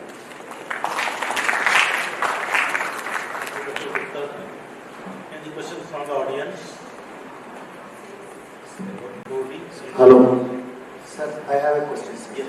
Sir, it's a very excellent paper, and the motion management is now currently trending in our education policy. And as a therapist, my question to you is that when you have a liver SBR, okay, some oncologists say they want to do in exercise breathing, some say they want to do in DIPS, some say they want to make abdominal compression and do it. So which one you prefer as an oncologist? It mostly depends on the tumor in which lobe it is present, but mostly what we are doing in our center is end expiration phase. And suppose if patient is comfortable with the shallow breathing, if you put any abdominal compression, then we also provide that. What about exercise breathing? I have seen most of the patients cannot cope up with the exercise breathing actually. Sometimes it happens, we first see the patient how he is tolerating, whether he is tolerating it or not, because every patient is unique in respiratory. So are you coaching the patient a day prior or something? No, we will hold the patient for at least 5 to 7 days. Then only we can rest. So you put the patient and do a pre-simulation workout? Yes, definitely.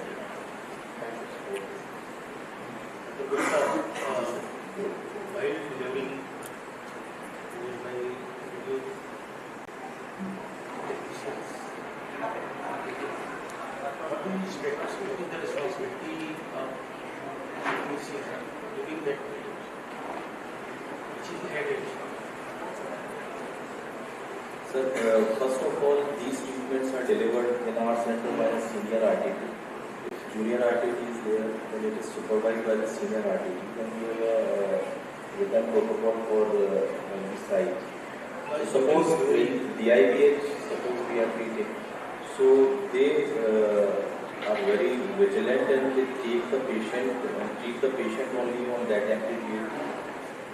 And we have a patient monitoring system. If patient can see their breathing in their goggle.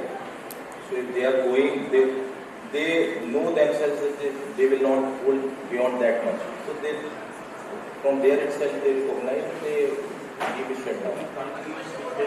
Continuous visualization is important. Because any movement. Yes, sir. Any movement will be a disaster and it will suboptimize the treatment. Message is that while giving this 4D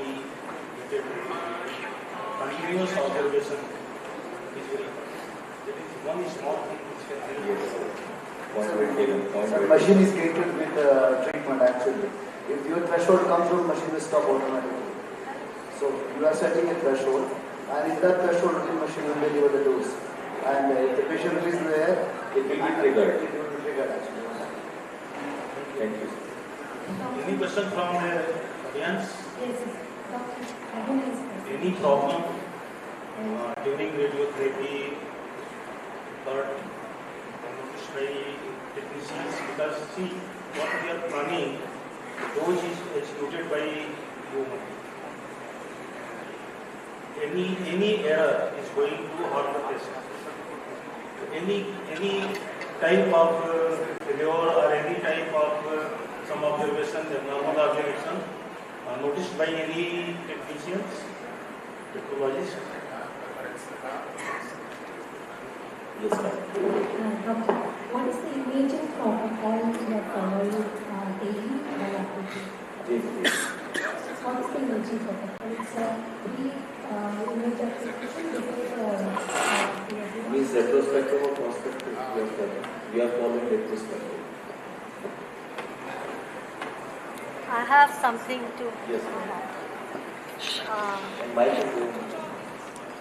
If a center doesn't have 4D CT, still should we think of any kind of indigenous method to assess the tumor motion?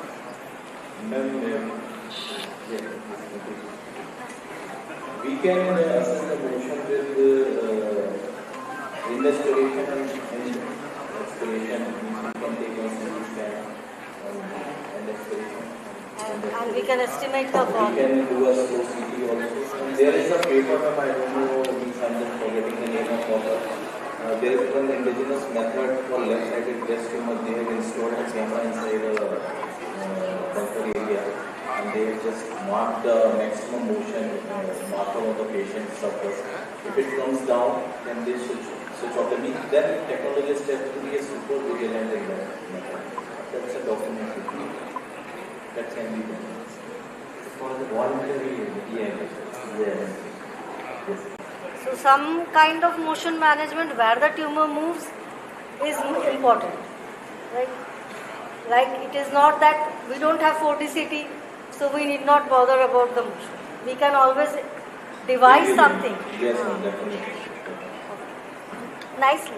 Thank you.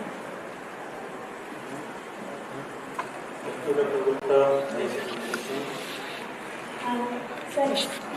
There is an important announcement for the poster presenters must be present there now. The judgment will be happening now. And one more general manager, those who have not vacated the room, kindly please vacate the room. May I call Mr. Sharma? She is going to talk about utility of different brachytherapy applicators for service installation technique.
NUPID offers most flexibility, combining intracavitary and interstitial technique for larger, more advanced cancers. Each applicator system offers unique advantages in terms of dosimetric accuracies. So now we are going to talk about the dosimetric analysis. So what is dosimetric analysis? It's like G90, G100 and volume 100. Like dose given in 90% of volume, dose given in 100% of volume, and volume receiving volume that receives 100% of dose. So matrix indicating the dose receiving by 90% and 100% of the target volume, and the volume of the target that receives 100% of the prescribed dose respectively. So in this particular, you can see what is the basic difference between the three applicators. In the first one, it is for the Fletcher and Sue. As you can see, it is making a clear shift here. So in this particular diagram, the extent is not very large, and it is forming a kind of sphere, and it is distributing in this particular CTV, GTV and PTV volumes. Other one is like Miami applicator. It is more in a rectangular way, and it is distributing dose in this particular way. And last one is NUPID applicator. It is widely distributed because of many needles present in the applicators. So now let us talk in the end about the conclusion of my study. The selection of an appropriate and gynecological applicator in brachytherapy is governed by both anatomical and the dosimetric accuracy of the treatment. For Fletcher, Sooth, Miami, NUPID applicators serve distinct purpose, and it is very minorly distinct. So we must all have a very clear idea what is that minor distinct between the three. And each provides a specific benefit in terms of tumor targeting and minimizing radiation exposure to the healthy tissue. It is our work as a radiation therapist to know what exactly we are doing. Brachytherapy is one of the very crucial therapy because it is providing very high dose in a small area. It is very important for us to know this minor detail and provide treatment with as much accuracy and precision. Thank you all.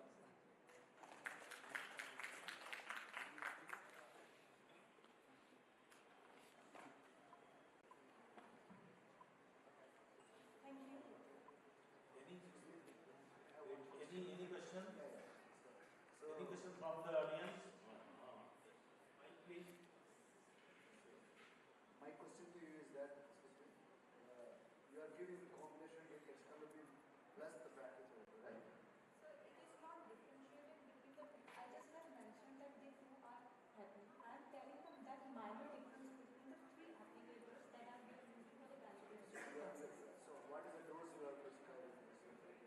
So for the external radiography, it's 45 gray in 25 fractions. How many applications you are doing?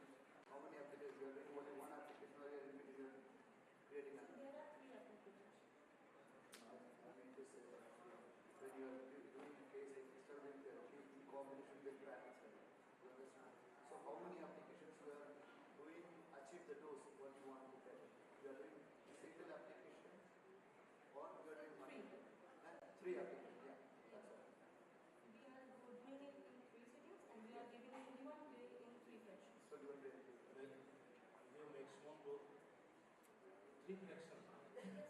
3 fractions. I'm talking generally. Okay. 3 fractions, then what is the dose? 21 gray. Pardon? 21 gray in 3 fractions for ICM. 700 into 3. You mean 700 into 3 fractions? 21 gray in 3 fractions. That is what I said. 7 into 3. 7 into 3. What is AQT2? Do you know AQT2? Yes, sir. I know AQT2, but right now I just know about its definition and its treatment. I can't go into the detail of the topic. Because equivalency is very important. It's very important, but since it's a study and being a student, I just don't know the definition and I can't do the research about it. 700 is equivalent to how much dose of EBRT? 700. That is given by brachytherapy is how much equivalent to how much dose of EBRT? Equivalency, if you compare, say you want to give something 2500 centigrade, suppose, and you have delivered 55 by this external variability. Okay? This 700 is equivalent to something. Yes, sir. It's very high because in EBRT we are only giving two grade perfection, so obviously it's very high. Okay. So, it's like we are giving 21 and we divide it by. So this 21 is equivalent to how much course? This 21 is equivalent to, sir, EBRT. It's around 15 days. It's a 15-day dose. It's around 15 to 16-day dose of EBRT. Like if we are giving EBRT, it's a 15 to 16-day treatment of EBRT that we are giving in pre-infection only ICR. Okay, the question. In practicality procedure, what is your role as a student? What our role is as a student. So firstly, we can observe through the whole process. Our most important part is observing the patient's movement. If there is any kind of uncomfortability to patient, this patient is start moving his body, or is the source is stuck, we have to cooperate with the other senior RDT that how the whole process is going on and how we can help them to go through all it. For example, if some of sources is stuck, then we have to cooperate with it and call to the emergency number. So this is what we can do as a student and vigilantly observe the whole process there. Okay. Now the next, Mr. Sudarshan Udre is going to tell us something about testicular radiotherapy, the challenging radiation side. Sudarshan.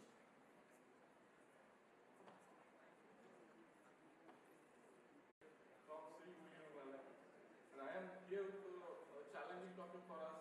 As we know, the testicular radiotherapy is challenging in radiation side. So we are going to this flow. This is special overview of my study. So introduction of study. The testicular irradiation is necessary in certain neoplasms like a primary testicular lymphoma. It's challenging due to a location of testicles in the scrotum, causing the immobilization difficulty and lack of standardized treatment workflow. So careful radiation planning is needed to appropriate doses while minimizing the exposure to the healthy tissues. The challenge to achieve comfortable, reproducible treatment positions while protecting the normal tissues and covering the superficial layer of scrotum. So it does serve relevant the most institutes utilize the conventional electron beam without CT-based planning for the PTS. So due to the lack of standardized treatment protocol, there is a need to assess the various methods of radiation treatment planning and give appropriate planning strategies. So there is some drawbacks for conventional treatment. So no immunization, it means a lack of reproducibility. Need to daily adjust field digestion by the therapist to compare the scrotum within the field. Those heterogeneity due to the low dose area and high doses area, various places within the PTV. Possibility of skin reaction in joint folds, those build up. So the possibility of underdosing and posterior part of scrotum. To overcome all these drawbacks, we have to study the unique technique with the photons and compare with the various conventional techniques. So the aim and objective for the study to verify the need of immunization and compare the various techniques and the radiation energy scrotal irradiation. So this is the history of patient. So 56-year-old patient persisted with a painless swelling over the scrotum. So he suggested a primary testicular lymphoma. So he was given 6 cycles of chemoimmunotherapy. As we know, the testis is a satisfactory site for chemotherapy due to the blood testis barriers. So this is a simulation technique for the PTL. Patient positioning is very important for us. So the patient position is simulated in supine position. This position allows for the optimal axis for the scrotum, testicular region for the treatment, and the pelvis thermoplastic mass prepared in the supine position. This mass to ensure the patient remains stable in the consistent position throughout the treatment process. So the creation of made immobilization mass specifically around the penile region. This hole allows for the scrotum and penis pulled out through the mass. So this scrotum is generally pulled out through the hole and the mask is positioned rest of the surface of mask. This ensures that scrotum adequately expose the radiation field during the simulation and the treatment. So the provided additional support of posterior aspect that scrotum is created for the flap is positioned behind that scrotum, ensuring that remains stable and well supported. The penicillin cranial over the mold with the help of micropore tape that remains securely positioned outside of the radiation field as shown in the photograph. So the 5 mm wax bolus placed over the flap created for the posterior support. These bolus help to prevent underdosing of scrotum by ensuring that adequate tissue dose buildup.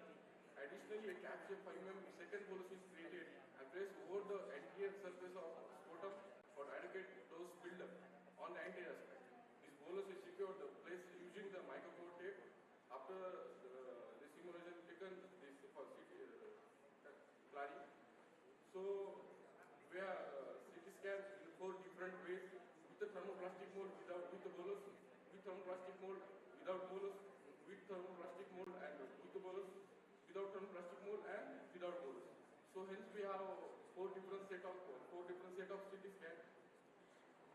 So the treatment planning for each CT scan we plan for 4 different ways: 4 ME APPA, 4 ME anterior oblique beams, 6 ME APPA, 6 ME anterior oblique beams. Hence we have 16 different plans and compare to choose from them. So entire scrotum are dilated as CTB, 1 cm PTV margin and all around the CTB. So compared with all 16 plans with the respect of CTB, public PTV coverage, hotspot, cold spot volume, dose homogeneity, heterogeneity and indicator of conformity index. So immobilization and bolus, using of that essential assure the proper dose buildup anteriorly and posteriorly. This is the risk of underdosing superficial layer of scrotum. So the radiotherapy dose was, we are following the guidelines set forth by the International Extranodal Lymphoma Study Group, IELSG, and International Lymphoma Radiation Oncology Group, ILROG. So that dose was delivered 30 gray in 15 fractions, 2 gray per fraction, 5 fractions per minute. So I have some finding from this study. So APPA versus oblique beam, it means APPA and shows the coverage. CTV-PTV had a large hotspot, also irradiated a normal tissue at the thigh and perineal area. Hence they are not optimal plants. On other hand, oblique plants adequate the CTV coverage and had minimal or no hotspot as well as normal tissue irritate was very well. The 4 ME versus 6 ME, although both are the similar coverage to target volume for the tissue, but 4 ME better coverage as they are good surface doses, less exit doses with the better coverage and superficial layer of scrotum. So the hotspot and the cold spot, there is in oblique plants significantly reduces the hotspot. They had almost zero hotspot and a minimal hotspot volume while ensuring adequate dose distribution across the PTV. Homogeneity and heterogeneity. So the plant using the angle of 4 ME photon achieved a better homogeneity index that was of 1.33 and the reflected lower heterogeneity 0.391 indicates. So the conformity index here that oblique fields with immobilizing for the conformity index that was 0.994 indicate the more precise radiation delivery and the target while sparing surrounding healthy tissues. Hence we have best plan targeted achieved with the 4 ME oblique fields with the 5 mm bolus. So the 98.9% of target volume received 95% of prescribed dose with the no hotspot and cold spot was 0.035 cc and the homogeneity index was 3.91 and heterogeneity index was 1.33 and conformity index was 0.994 including the effective precise dose distribution. So this is statistic report of the final plan. So this is the DVH.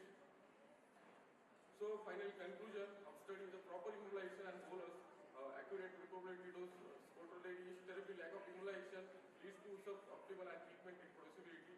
Optimal energy management, the 4 ME energy with anterior objectives provide a best dosimetric result optimizing the coverage of reduced hotspot. APPA fields increases hotspot volume and less multiple distribution. Clinical implementation, scrotal radiotherapy cases, testicular lymphoma combined the inflammation and the bolus and the oblique angles, preferably 4 ME, ensuring 95% of dose cover of CTV, minimizing the side effect while protecting healthy tissues. So this approach will provide framework for further treatment strategies and ensure the consistency in outcome. This is the reference. Thank you for attention. Thank you. Any question from the audience? Yeah.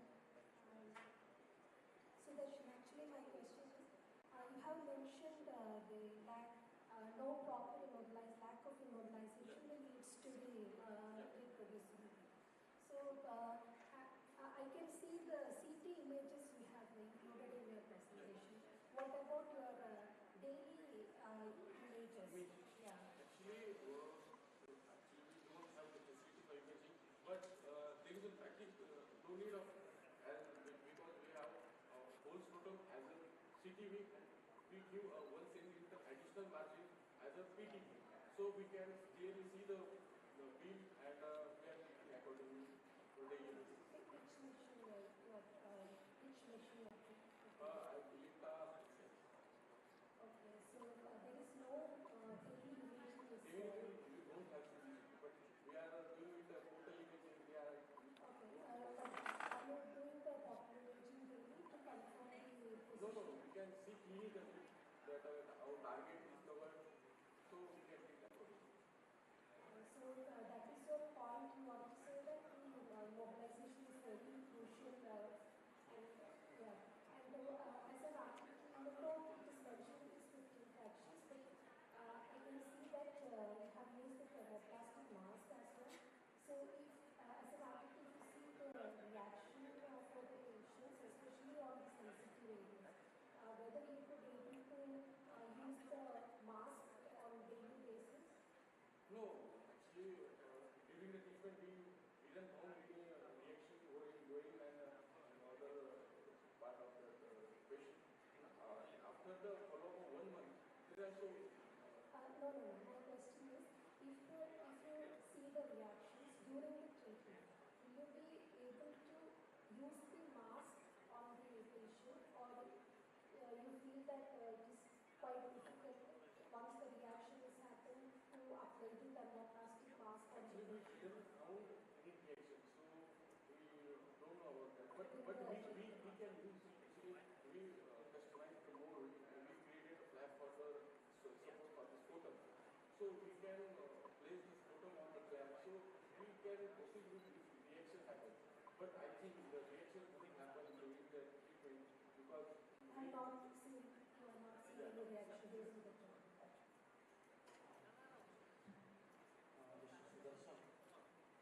You said yes. Which way you said? Because the location of the Location is very simple. No. Location is very simple. And in the era of MHC, I think shifting is also very simple.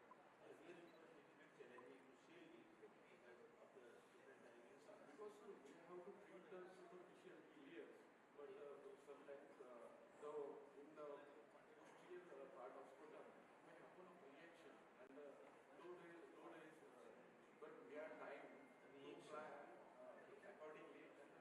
Conformity index and according to all the parameters, we have the base plan with the 4 MP, 5 member. So I think we are going to that way it is changing. The second part, you deliver the dose of 30 grams. You said 30 grams. Is it prophylactic dose, therapeutic dose, or palliative dose? This is actually working. I couldn't say Is it prophylactic dose, 30 grams in testicular tumor, is prophylactic dose, therapeutic dose, or palliative dose? Therapeutic dose. If there is lymph node present in the paralytic area, do you think that 30 grams is sufficient? No, sir. Actually, we don't cover that. But as per the protocol and as per the guideline of, as I said, the 15 grade, 30 grade, 15 section is optimal. Okay, you give 30 grams you delivered, and the disease is still there. Then police has to decide. Police has to decide. We don't have to say any question about that. Because it is recommended that if you are giving prophylactic dose, it is somewhere around 25 and 25 25 gray, less than 25 gray. Nowadays it is sometimes it is only 18 gray is recommended. And if disease is there, then you can go up to 45 gray. If disease is there, okay, there are two ways, two reasons to treat the paralytic. Paralytic prophylactically you are treating, or disease is there. And two conditions are there. So if disease is there, then you have to give the full dose. If prophylactic dose you want to deliver, it is somewhere between 18 to 24 centigrade because of long survival. But you treated that same patient for paralytic nodal mass as well. But it is it there. is easy actually. We are normal. If it is not there, then you are giving prophylactic dose. If it is there, means therapeutic. Yeah. It's a sensitive tumor. It's a priority one. But actually we are not included this because paralytic area we can treat normally with the abdominal mass. Actually we are just concluded with the scrotal area. We are focusing on that. So that's why we are customizing that more. Scrotum area, which side is scrotum? Suppose right side tumor is there. So it has already archectomy has been done. Archectomy has been done. It has been done. Yes. And left side you have to shield it. Then what is the problem? No, sir. Actually we treated the left side. Full scrotum. We treated full scrotum. Full distance. Yes. Okay. I have one more question. Scrotum pouch is more sensitive to temperature. Because of temperature, its volume may get changed. So how you are managing the putting bolus, or which type of bolus you are putting? Because you showed in the picture that is the wax bolus. But wax bolus may not be fit because of the change in the volume. So in that situation, how do you manage? Actually, sir, we made the cap-shaped bolus. But that cap-shaped bolus, we are placing with the help of micropore tape. So if when changes the volume, we can place and we can see the clinical preview. So the field to cover the entire scrotum, so we can proceed accordingly. What is the PT to CT margin you are giving? So 1 centimeter margin from the CT. What's the room temperature, ideal room temperature? And yes, for that case, room temperature is more important at the time of CT and for daily treatment also. Okay. Actually, for CT and our emergency room, I think temperature has to be same at 20 degrees. Yes.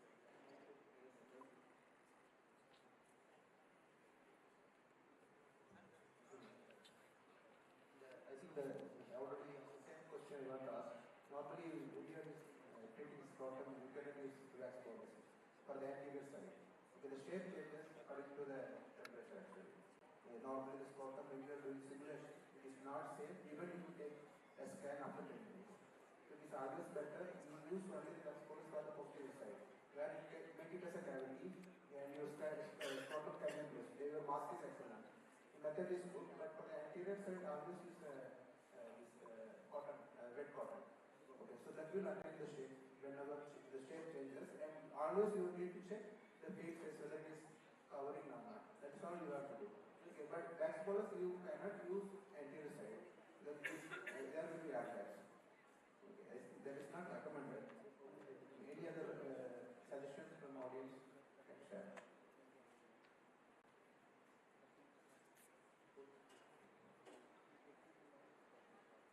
Okay. Thank you so much.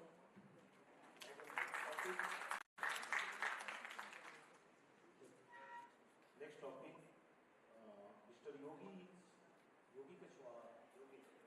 Yogi. The topic is treatment with dual isocenter in generic. Usually we have heard that there is only one isocenter in India. He generated dual isocenter. I think it will be a very interesting topic. We can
Yogesh Kasava, an intern from MCCS. Today I am going to present on the topic of treatment with Pure Life Center using anti-neck. So let's start the presentation. First, what is Pure Life Center technique? It is a radiation therapy technique that uses two different life centers in a single plant for radiotherapy treatment. It is required when the plant doesn't meet desired coverage with single life center. So, resources available in our institution is CT Optima for simulator, SomaVision as controlling system, Eclipse TPS of version 16.1, ARIA for record and verification, and Varian Halcyon Linac of version Gold. Some specifications of Halcyon. It is a single energy 6 MV triple F beam with maximum dose rate of 800 mV per minute. Dmax in centimeter is 1.3 plus minus 0.2, and the depth dose at 10 centimeter 63% plus minus 1. Halcyon is a dosage device equipped with a dual layer multi-leaf collimator. Maximum field size it provides is 28 by 28 centimeter square with single life center and 28 by 36 with dual life center. The neck rotates around the mounting ring with velocity up to 4 rpm based on beam computed tomography. Then bore is of 100 cm in diameter. Virtual isocenter guides in patient setup and 2 touch screens serve as 2 monitors. Then couch has 3 degrees of freedom, no couch rotation possible, collision sensors underneath the foot of the couch and live view camera mounted at foot of couch. Dual isocenter, how does it work? Medical physicists can specify multiple isocenters as needed. Treatment planning software optimizes beam angles and intensity to ensure that the target receives the prescribed dose while minimizing radiation to surrounding healthy tissues. During treatment delivery, Halcyon system dynamically adjusts the radiation beams to conform to the target, taking into account positions of both isocenters. Then why dual isocenter technique? Dual isocenters are used when whole PTV cannot be covered in a single isocenter by the defined machine field size of 28 by 28 centimeter square. Halcyon machine gives the freedom to extend the field size 28 by 36 centimeter square by adding one more isocenter. The distance between two isocenters should be less than or equal to 10 centimeter. This study focuses more into this type of technique. Then we have two pictures. First one showing single life center dose coverage and second one is showing dual life center dose coverage. In upper part of the images we can see that we have same slices. In first we can see that first slice, the slice is not covered under single life center dose coverage, but in second picture we can see that dual life center dose coverage covers the same slide. Then some institutional cases treated with dual life center. First is cervix, including para-aortic nodes, and breast, including chest wall and esophagus. Both middle and lower esophagus are included. Then patient setup. First, immobilization. Help to restrict movement and ensure consistent positioning throughout the treatment session and custom-made immobilizations. These are some immobilization devices. Next is positioning. Room lasers help in positioning and isocenter alignment. It is crucial for delivering the prescribed dose to the target and sparing healthy tissues. Using the CT reference, the therapist can adjust the patient's position and the treatment able to align the treatment precisely with the planned isocenter technique, planned isocenter coordination. Reproducibility and setup verification, marking and setup instructions. Anatomic landmarks or external marks made during simulation help to guide the setup consistently throughout the treatment course and documentation. So documentation and recording is important. Then we have a picture. So here we should know that Halcyon is a feature of necessary daily imaging. Without daily imaging, we cannot treat the patient. Then dual life center treatment workflow. So first patient setup is done, then image taking and image imaging, image verification, and then after completion of first isocenter treatment, it goes to second isocenter by motion enabled. Then importance of patient setup. Ensure target coverage, maximizing the effectiveness of treatment, minimize side effects by accurately targeting tumors and sparing healthy tissues, and treatment efficiency. Efficient and reproducible setup process optimizes treatment delivery, reducing overall treatment time and improving patient experience. Then some technical aspects of dual isocenter treatment planning. So first aspect is isocenter placement. Separation between isocenters based on target size and region of interest. Overlap region is crucial to avoid water spot. Then patient setup and immobilization. Patient positioning. Any shift in patient positioning can introduce errors and immobilization devices to reduce patient movement during the treatment and ensure reproducibility across treatment system. Adequate immobilization devices are important. Then IGRT. IGRT helps in positioning and reproducibility. Then fourth one is plan optimization, and fifth one is treatment machine constraints like gantry and couch movement and machine calibration. Sixth one is plan verification by portal dosimetry and treatment time. Treatment can be time consuming, so comfortable patient positioning is important. Then adaptive planning in response to anatomical changes. Then we have a picture showing portal dosimetry for patient specific QA. It shows planned dose, then delivered dose in patient specific QA and its comparison. So please have a look on the image. Let's go further.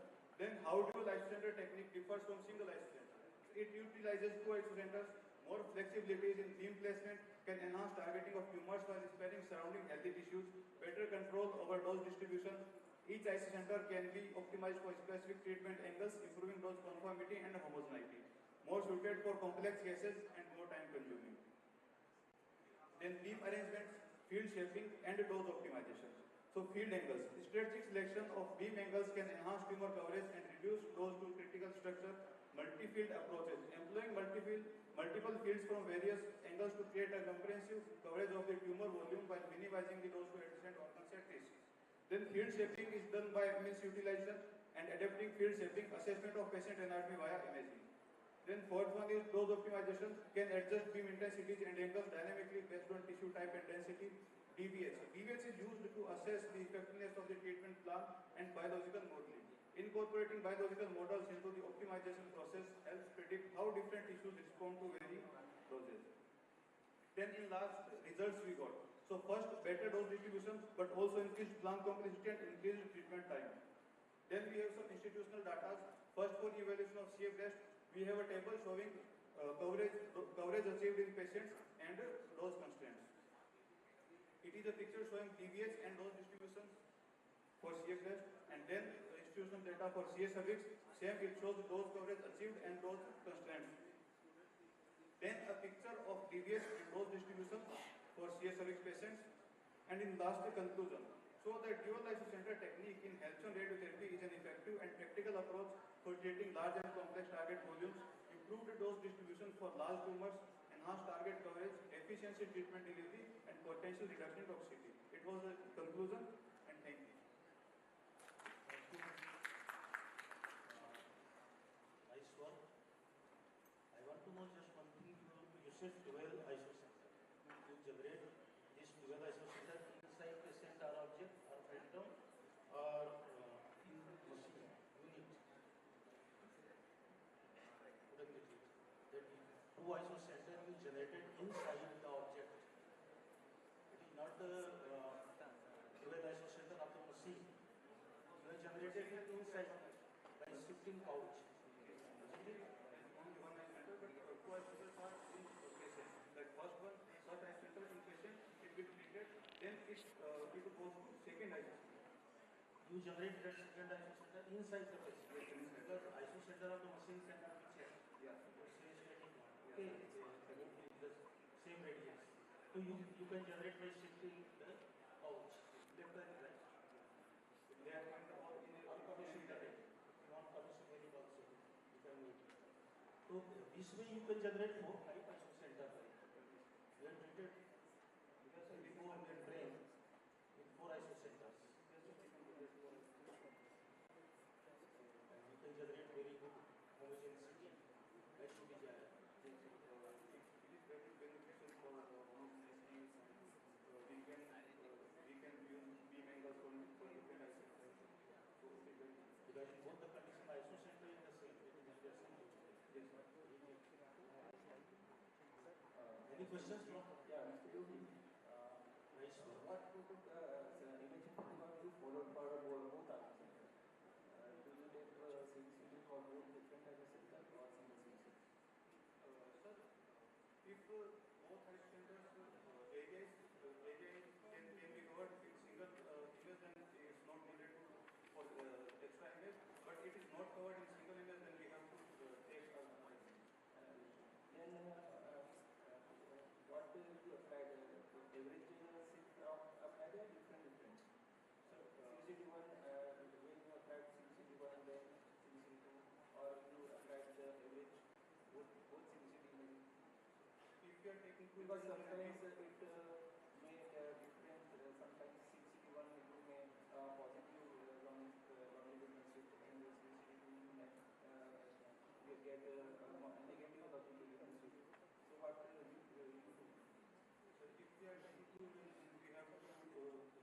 Patient shift को भी बहुत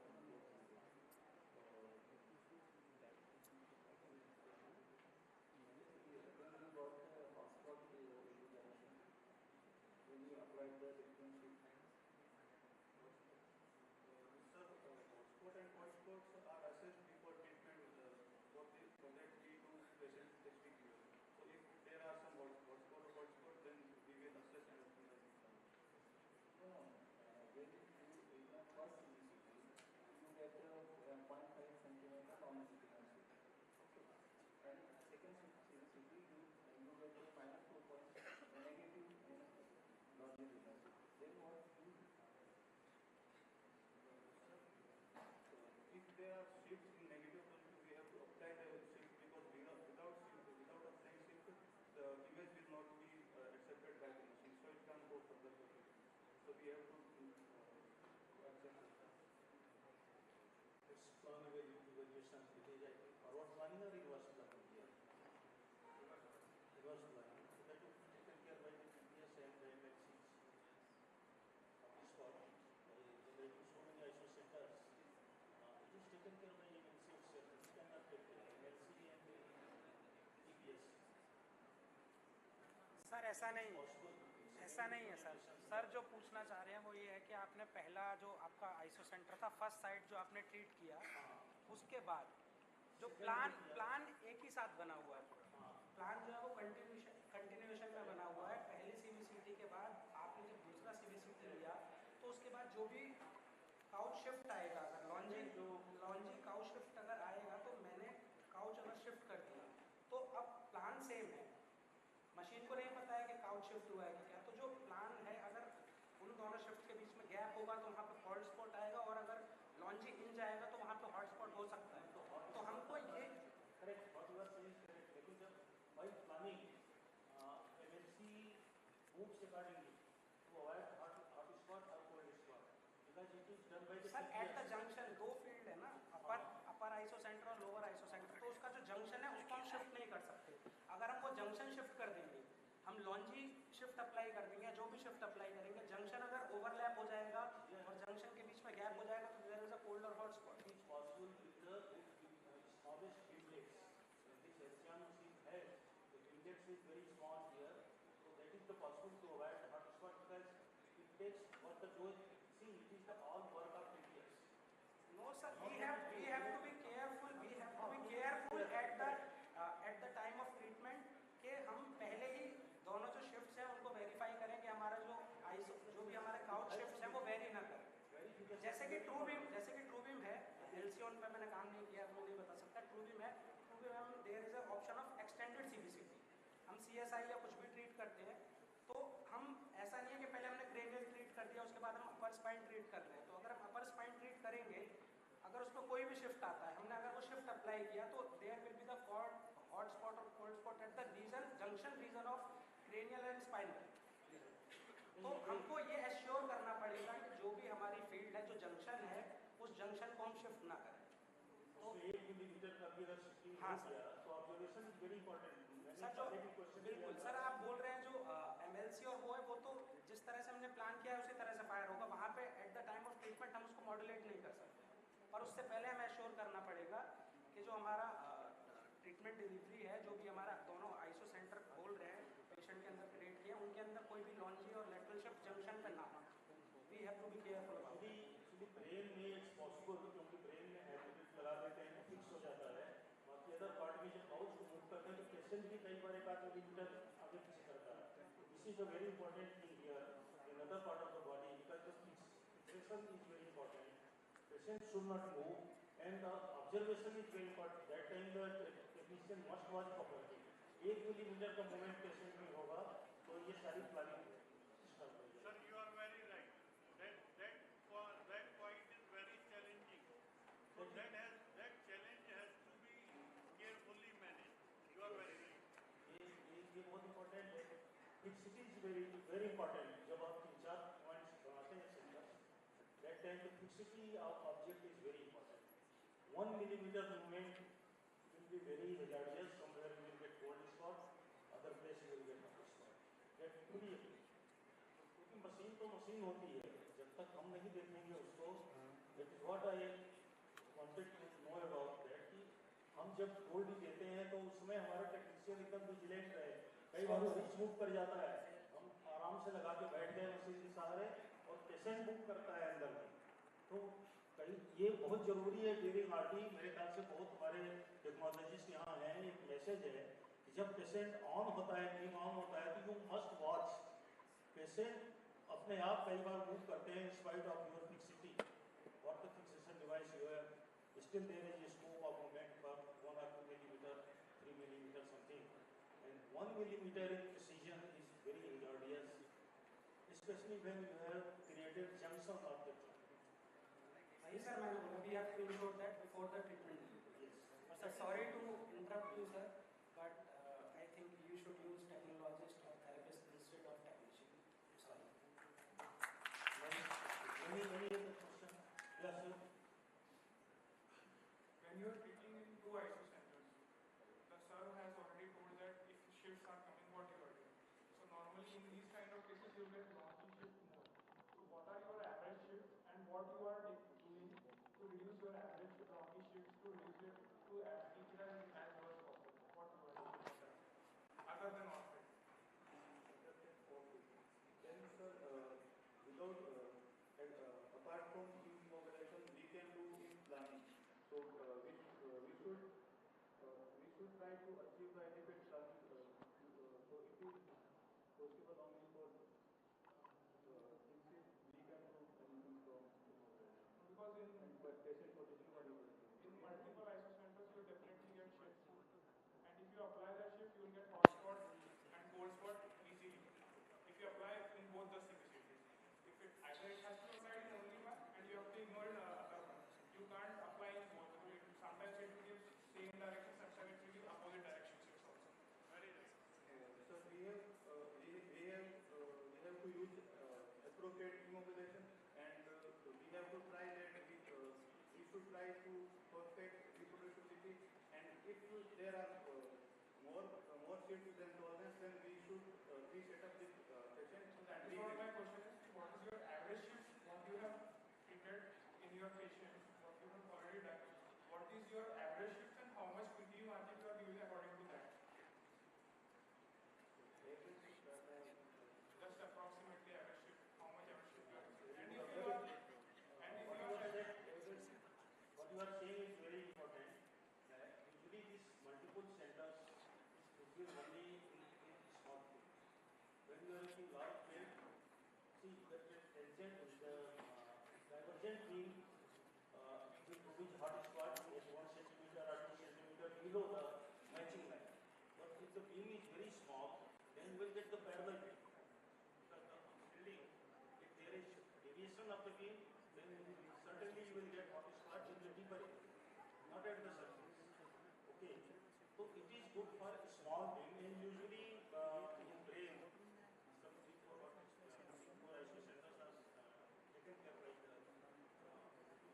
small beam. But in the other part of the body, like cervix or thyroidic or the lung, I think it's really very difficult to treat. But you can match at the surface, you cannot match the ICU center. That is the other thing. Beyond ICU center, you will get malformation, certainly. Not very. So I can give one suggestion, 50% suggestion if you want it. You can use leaders or you can do body markings to reduce your longish shifts in future if you want to. If you are acceptable of that suggestion, please do that. Your longish shifts will reduce automatically if you use body markings from the patient. Yes, sir, we are using already body markings. You are doing it on orbit or on body? On orbit. We are doing it on body and orbit both.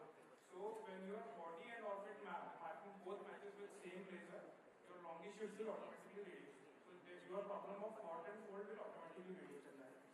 And once the shift is applied, then again enter the room and verify how much it has gone. That verification also, manual verification is also should be must. Because sometimes sitting outside you cannot judge.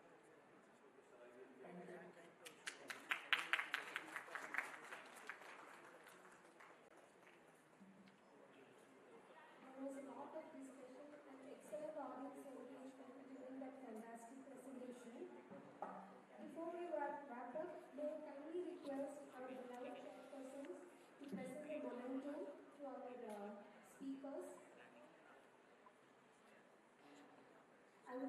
call up Dr. Gaurav Gupta on stage.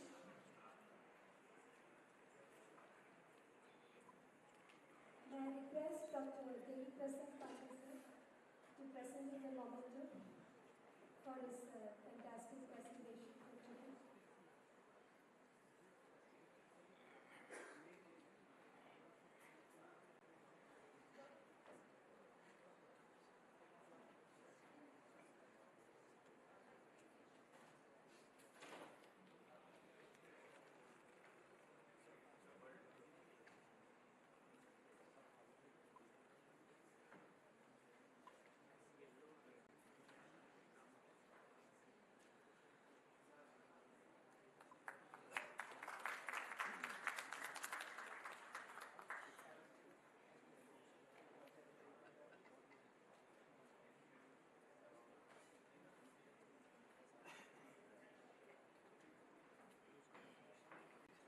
Next, may I call up Ms.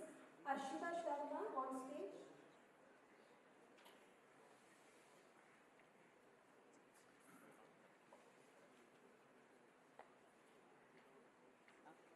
May I request Mr. Lokesh sir to present a memento to her.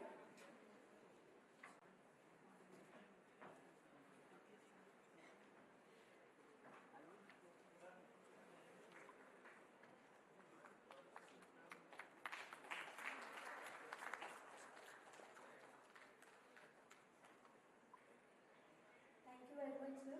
Thank you, Arshita. May I call Mr. Sudarshan on stage?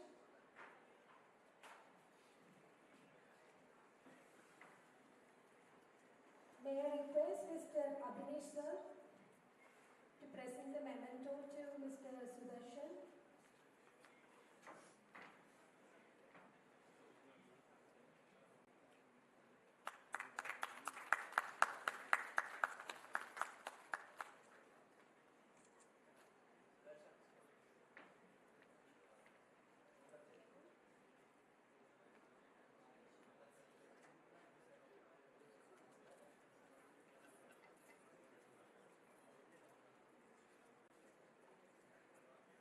Next we have Mr. Yogesh Kachawa.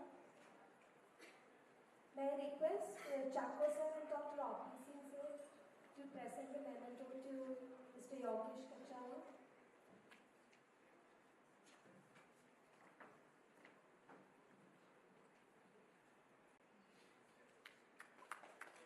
I would like to call up Mr. Rahul Kumar and Mr. Abhishek Ranjan on stage to present the memento to our beloved chairpersons.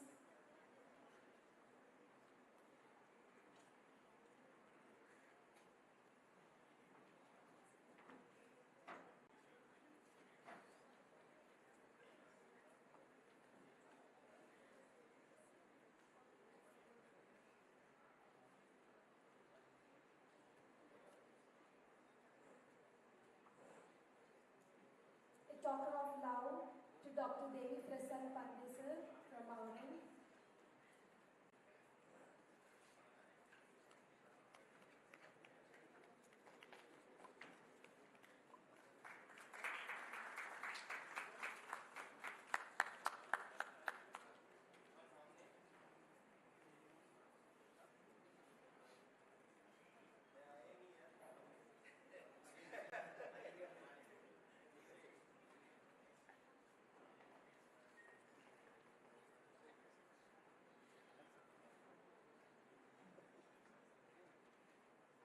Next to Mr. Lokesh Shetty.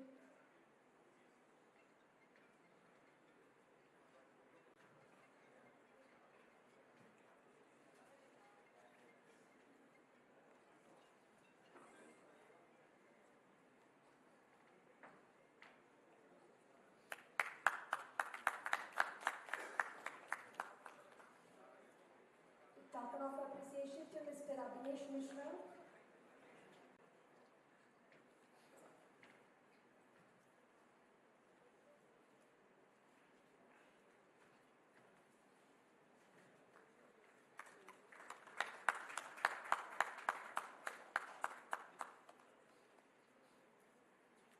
A memento to dear Chakko sir.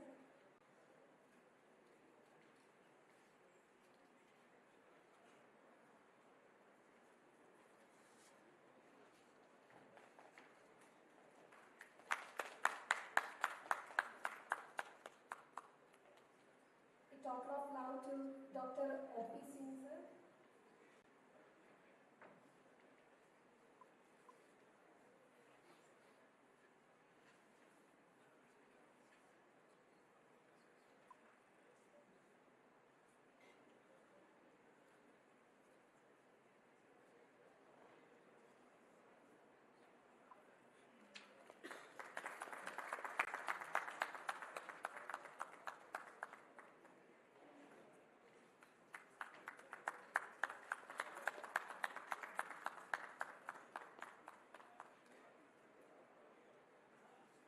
Thank you, Mr. Rahul Kumar, Mr. Abhishek Ranjan. Thank you all our beloved chairpersons to make this session very fantastic. Thank you all the speakers. Let's move on to the next session.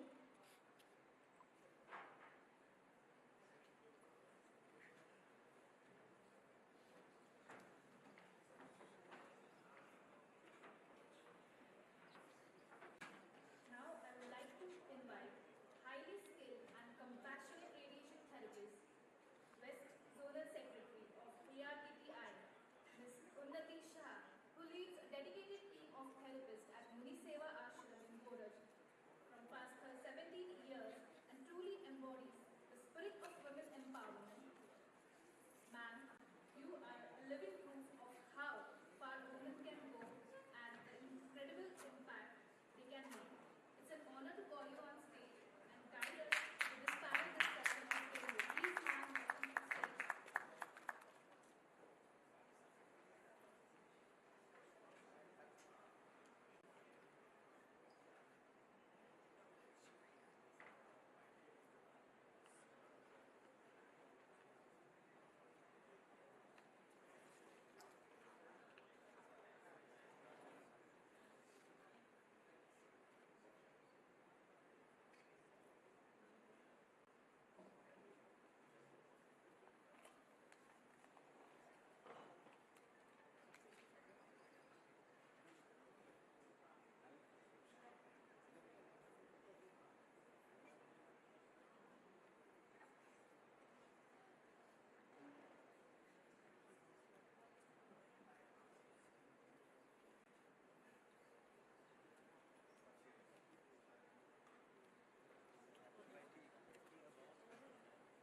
Good morning, everyone.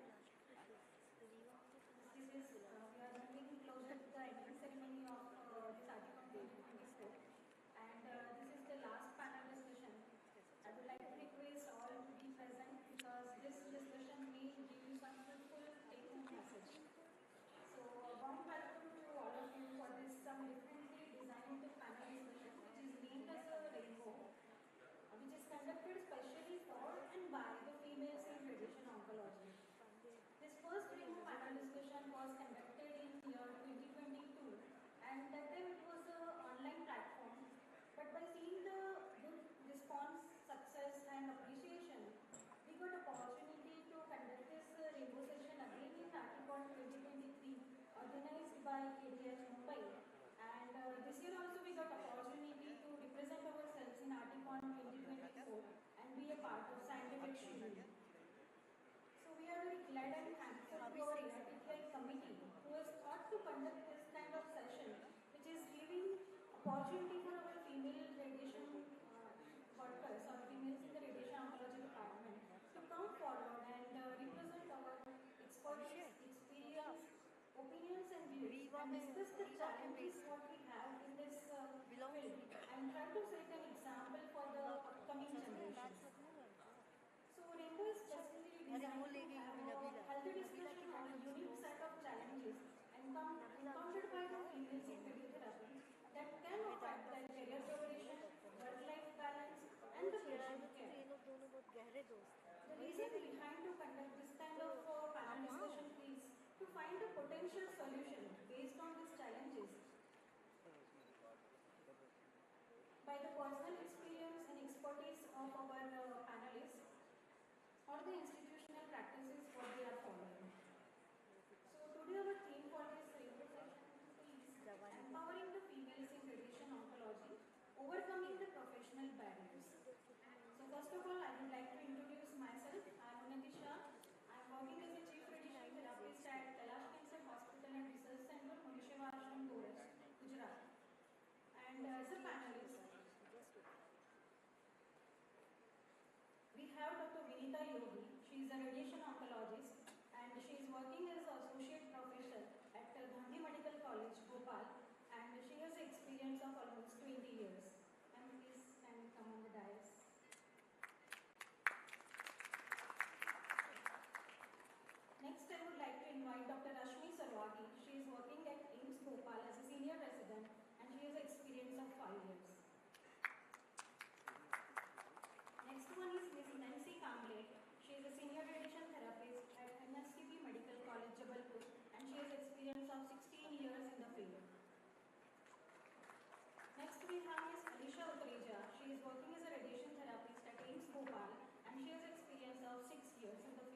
Vandana Gandhi.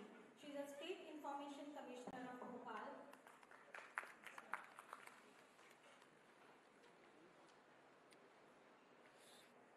And thank you so much for coming here and sparing your precious time for this panel discussion.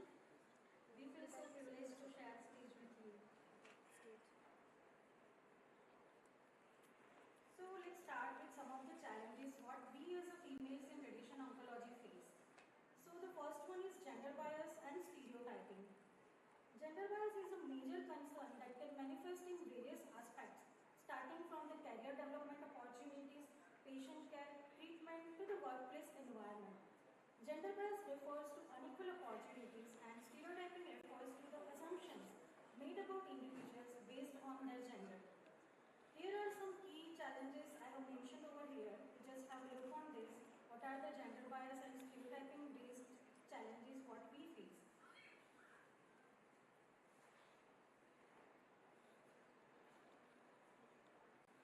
So I would request our panelist, Dr. Vinita Yogi ma'am, to kindly share your experience on these challenges, especially when females have a lack of leadership roles in our field. Sometimes we feel workplace discrimination also and unequal opportunities. Sometimes our expertise and competencies are also questioned. So, what is your personal insights on this matter, ma'am? Over to you. Good morning, everyone. First of all, I would like to thank the organizing committee to invite me as chair.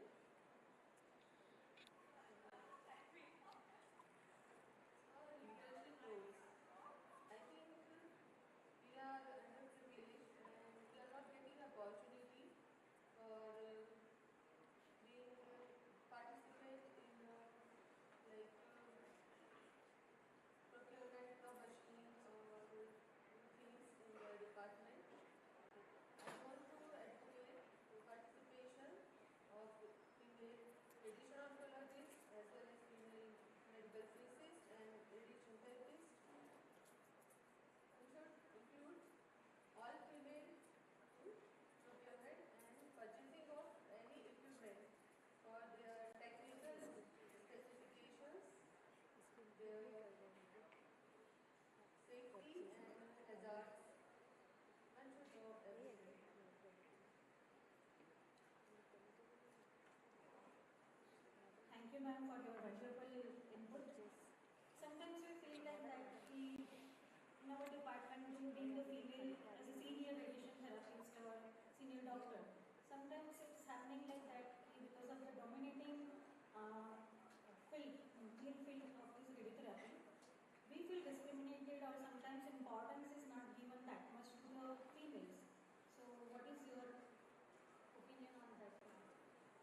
that should not be a barrier for any radiation worker to be judged upon. Judged upon, Yeah, or that selection is, should not be based on that. yes, selection Whether should not be work, done. you will pick up some senior in the railway station or airport, drop him in the hotel.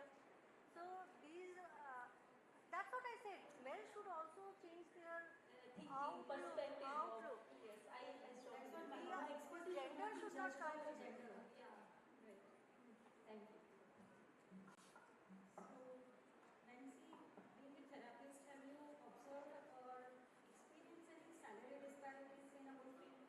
Do we are having the equal qualification and work profile?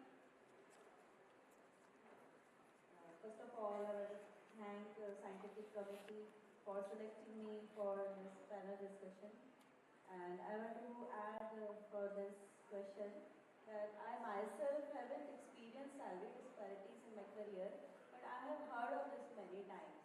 Because this happens, like Gopal ma'am said, that females being offered less salary.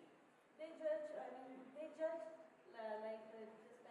gender biasness is there, and female accept less salary. Like ma'am said, they should not accept less salary. So it is being there.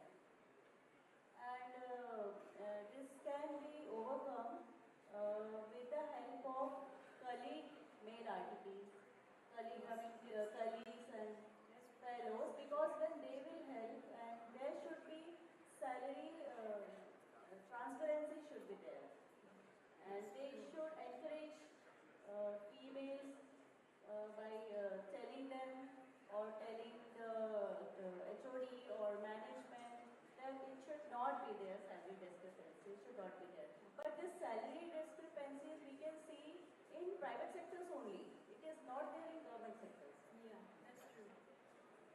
So, thank you, Nancy. Thank you. Few days back, I have taken interview for one female architect, and she just told me that from my family, they are not allowing me to come this much far distance. Okay, so this is also our responsibility to convince our family also. Okay, though the lack of RT setups in hometown, it's not mandatory that always we will get a home near to the, we will not get the job near to the home. So you should try to convince your families also. And because of her family constraint that she cannot go out of hometown, she is working as a intern. Though she has passed this course in 2021, and she is working as like intern and getting only 10,000 salaries, and she is doing full-time job. Okay, so just my request to all of you, if you find this kind of situation near to your centers or surroundings, you should come these things into the picture, and you should discuss with your seniors and how to tackle this situation. So, being the RPT, Alisha, how do you satisfy the patient's concern in choosing the caregiver? Like sometimes male patient wants at the time of setup, male RPT should be around, and female patients wants female RPT should be around at the time of treatment. So how you will convince the patient? Good morning, everyone. According to me, ma'am, firstly, breaking the ice or leading the way is very important. And following patient-specific approach is also very important. Because the patient comfort comes first. And that can be done by breaking the ice, making them comfortable with us, talking to them, counseling them about what the patient procedure would be there, what will be done in the RT setup, and what are the effects, side effects, everything, and then counseling them the way through the process. That can be done. And specifically for male patients, we can provide them the comfort along with gaining their confidence and maintaining their dignity too. That is important. Switching off the light in case of pelvis patients, and talking to them about it. And we have done that in Azupal. We have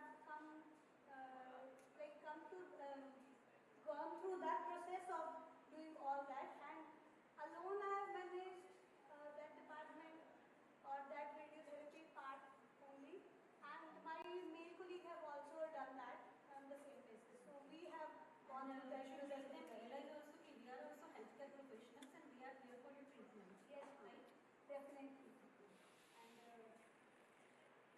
your opinion about stereotyping?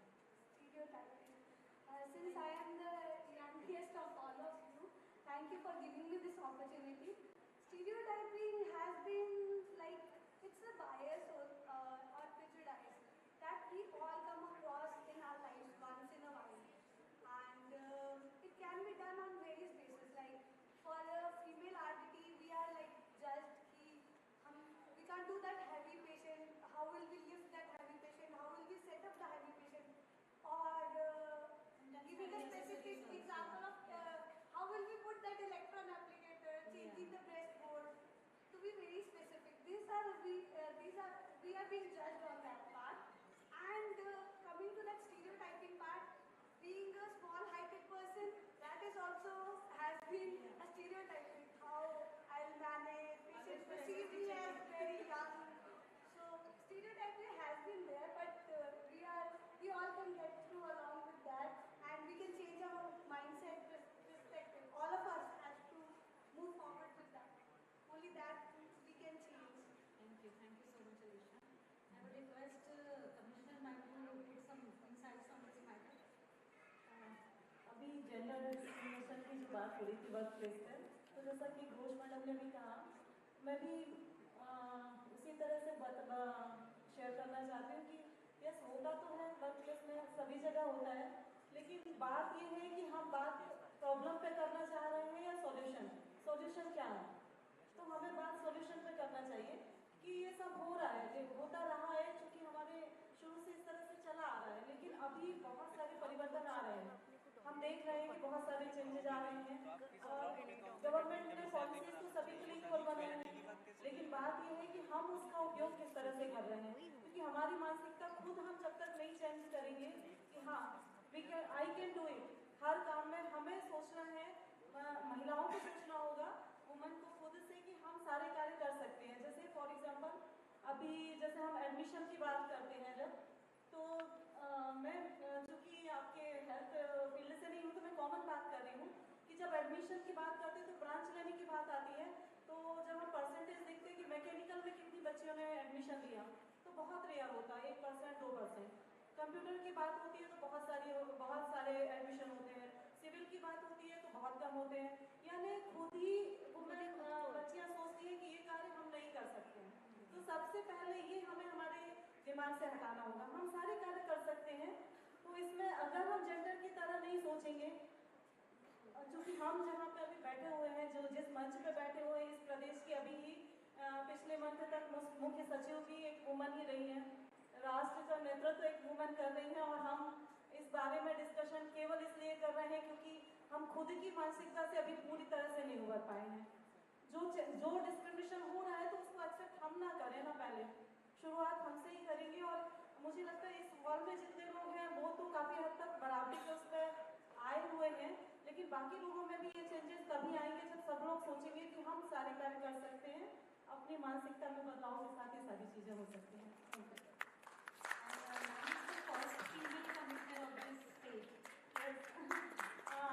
और इसके तहत मैं खुद भी बता रही हूँ, मेरे वर्क प्लेस में भी अभी जैसे मेरे अंडर में IAS हैं या और लोग भी हैं, तो उन्हें भी लगता है क्योंकि अभी उनको फीमेल के अंडर में रह के काम करने की आदत नहीं है, तो उन्होंने बहुत आसानी से नहीं एक्सपेक्ट किया, तो उसके लिए मुझे मोर एफर्ट डालने पड़ रहे हैं। लेकिन एक टाइम आएगा कुछ समय बाद कि वो भी इजीली लेंगे कि नहीं, हमारी बॉस भी एक महिला हो सकती है। Much all of you for your valuable insights. Anyone from audience who want to share their personal experience on these challenges? Yes, sir, please.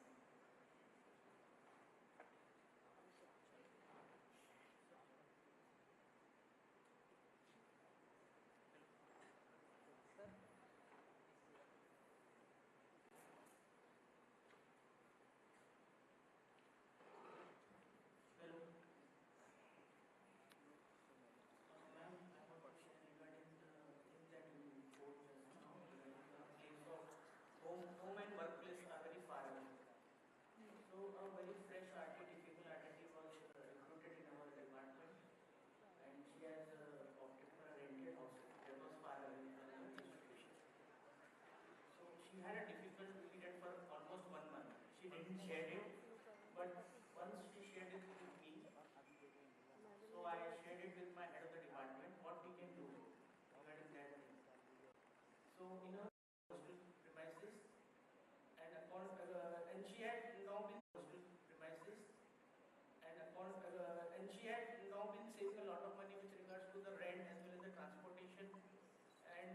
she has not, she got the facility of the mess also. So this thing is that if the females start sharing their problems, then we can understand actually what is the thing. Thank you so much for your support, sir. How you have initiated in your department. I think everyone should take care of female radiation worker if present in your department. Anyone else? I would like to add same thing what Jatin said. I am also facing same challenges actually from as a head radiation therapist because I had to make a duty roster for everyone. So we have 8 radiation female therapists and 10 are the male radiation therapists. So as for me actually our work is started from 8 o'clock to sometimes it will go to the 11 o'clock. And it is very difficult to schedule sometimes actually female therapists evening actually because they are started actually 8 o'clock because how they can go. But at the same time I just that concern I taken and went to the management and asked what is your protocol policy for the female therapists when they are going to late evening at home. So from their end they directly said we don't have any policy such a way. When we given the all means we were recruited and appointment has given that everything has been written clearly. But that's why it's a challenging actually at personal level. So then we have to manage such a way then we will take some ladies patient nearby because nowadays because when we are working for last 26 years so I saw some changes is to be there. Now people are more females are more alert actually. Our job is now it is not easy right now for male therapist job is not easy to handle the ladies patient. Yes. Many times they are rejecting actually I don't want male therapist here. And this is a big challenge and India in that we have some 10% female therapists are there, we have 90% male therapists are there. But in our center we choose some 8 or 9 ladies therapists, we manage such way. But many centers are there only male therapists are there is no ladies therapist. So how they can deal I doesn't know, but we are facing the challenges when we are taking the patient after 8 o'clock. So anyone sitting here in that department that doesn't know have only female RTs? Anyone sitting here? Hello. And you know when we work at Boras actually that time we have to work up to 2:30 midnight and so that time ladies therapists work with us. But we have that time campus. Because we have Accommodation inside the campus premises. So that is one good option. Otherwise you can provide the transportation facility then that will be good and safe practice for the female workers also. I want to say something on this. Whenever a female therapist announces a pregnancy in the department, it definitely impacts the workflow of the department. So I believe that there should be some in advance there should be some arrangement for it instead of asking someone in the interview what are your plans for conceiving. And also like during pregnancy, whenever the female is in her term after first trimester, she can work. So what are the protocols? In different departments there are different protocols. Like in different hospitals, there are no universal protocols. Like I worked from second trimester till 9 months. I was working on the machine, on the linen, not in the mold room. Some departments, some hospitals, pregnant females will work in the mold room. So I like to ask everyone how it is in the hospital and why there is no universal rule for it. Hello. Yes. In our hospital, as you say that what is our decision, that totally depend upon the HODs and the physicists. Why it is customized, why it is not universal. Being a senior chief radiation therapist, it's our responsibility to represent this matter to our HOD or management. In the absence of pregnant female RTTs, how we will manage the workload and whether they are going to give some substitute for that or not.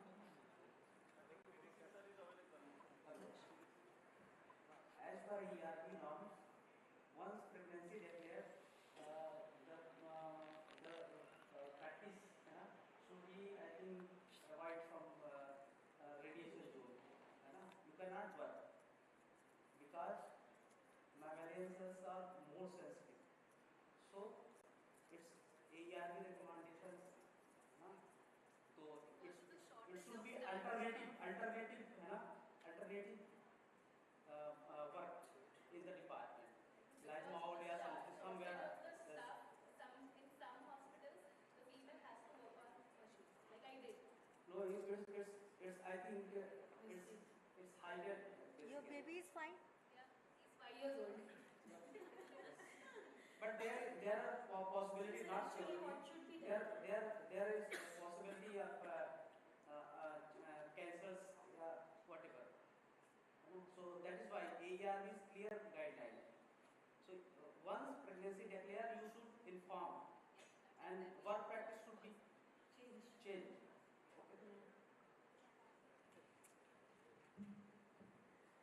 Honorable Ma'am, first of all, many congratulations for this initiative. And I still remember you had invited in the initial time we had an online discussion. And as the name stands, rainbow. So we all ladies are the rainbow colors, colors to the life of men, colors to the life of patients also. And what I strongly believe is, once you prove you can do something, then you will never be judged based on gender or based on anything. So my previous institution, my ex-manager is there, so he knows. We have something, unit called the rain shifter, which is very heavy, and we have to place it on the machine at a particular angle. We have to shift most of the weights are approximately 15 kg, 20 kg. Yeah, so that one we have to put it in the gantry at this level. It's equal to the breast bone actually what we use actually. Exactly, it is 20-25 kgs. And putting that at the particular angle, it is really a big task for the ladies. And we were two female therapists at that time, myself and there is one short girl, where in no way she can able to put rain shifter in that gantry. But she did it. She did it and I did it. We were doing that job at least for 10 times a day. And if we feel sometimes difficult, we call our male therapist to help her. But we have proved that if they are not there, we can also handle it. So what I am trying to say is, once you prove that, you can work overtime, you can work anytime, even the night hours also. That the second thing is the safety. The safety is same issue for the men also.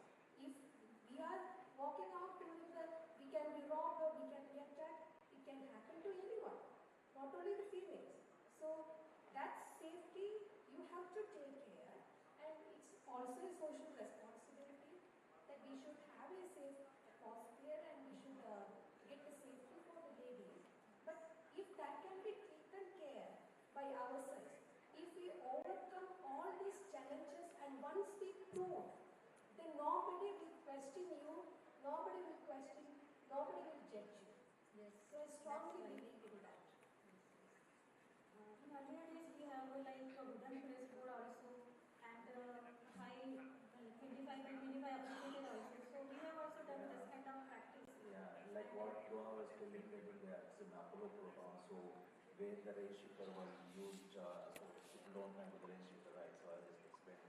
So it just kind of range uncertainties tool comes down, so we use the range uncertainty, so that it was a 7 centimeter range uncertainty. Sorry, rain shifter, it was too heavy even for us to handle it. So now completely we've taken off that one and we just made it a smaller one. So now it's not even no need to remove it off from the gantry, so it will be fixed. So we sorted out that issue for permanent. Find out a permanent Yes, solution for that. yeah. And convenient for the female staff, right? Yes, female as well as male. So, and that way, like, it's like even in our department, like our ratio of therapists will be almost 50%. And even I can say example of my chief therapist, like how he will take care of the female therapist. Last week we got very bad tufan, like cyclone in Chennai. So the people can't able to travel. So we fight with management and got the, usually in our hospital the rules is kind of 5-star hotel. So the management, they won't ready to give to the therapist staff. So but we fight and we just taken the rooms for us, our staff, especially for the female staff, and we send our hospital vehicles to bring their clothes and everything. So they stayed happily for 3 or 4 days. So that's what I think. Thanks to my boss to making the things very easily for our colleagues, female colleagues. In fact, the probability of radiation exposure is more common in radiodiagnosis, where female or male, they are working with X-rays. See, what a early protocol is there that was designed when the cobalt was used. So any radionuclides, you cannot make it zero. Some radiation must be there. So women should not move in around when there is a probability of pregnancy. First thing. Now with the cities, with this latest machine, X-rays, linear later, the chances of radiation exposure is very less. First thing. In spite of all that, looking at Lara, one female should not get any type of radiation exposure at any stage of their young age. See, the guidelines are made after declaration of pregnancy. There is a grey zone. Grey zone means already when you declare pregnancy means 2 to 3 weeks has already taken place. And this is the very, during that period there is very fast zone of testing. What is the gestational time that is 3 weeks? See, division is very fast. The probability of radiation damage is more and more. There is no way to diagnose. Women don't know whether she is pregnant or not during that 15 days or 21 days period. One should think it is individual phenomena, and see, in the society we have to save ourselves. We should know. And during that period, try to avoid to go in the radiation units nearby, especially brachytherapy is more injurious than radiotherapy nowadays. Because brachytherapy, some sort of exposure may be there in the room, but not in the linear room. Anyhow, that 15 days, everybody should know before coming in the radiation department, whether he is doctor, she is doctor, or she is physicist, or she is technician, or any female, must be taught that if you are in the age of child production and if you want to produce that child, there is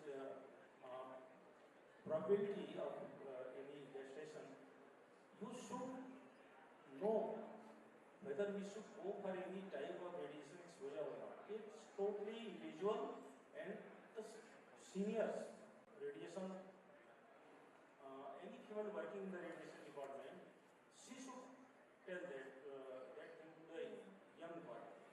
And during teaching it is also, one should know that this is the zone where we have to protect ourselves. Accident is happen not because of your choice, it is happen always because of others, isn't it? So here is that this 15 to 21 days is very important, and I think it should be taken care of. We are coming into our next slides, like It's a occupational gray zone. hazards. Yeah, it's a gray zone and very injurious. So, by listening this many opinions and things, how to combat these gender-based challenges? You can reduce it by implementing the bio-awareness training, promote the gender diversity leadership roles, equal access for training, mentorship and development programs to both males and females, to ensure the gender-neutral hiring and recruitment, ensure the pay transparency and regular pay audits. Gender-sensitive policies and practices, we can combat this kind of gender-based challenges. Now, moving forward, let's go through this work-life balance challenge.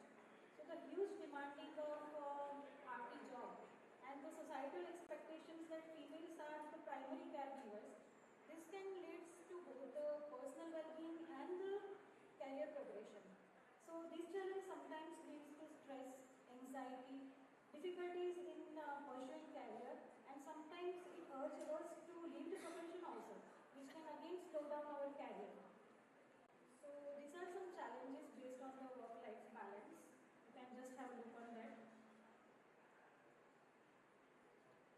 I would request Dr. Rashmi ma'am that how do you manage the demands of family while keeping with demanding career?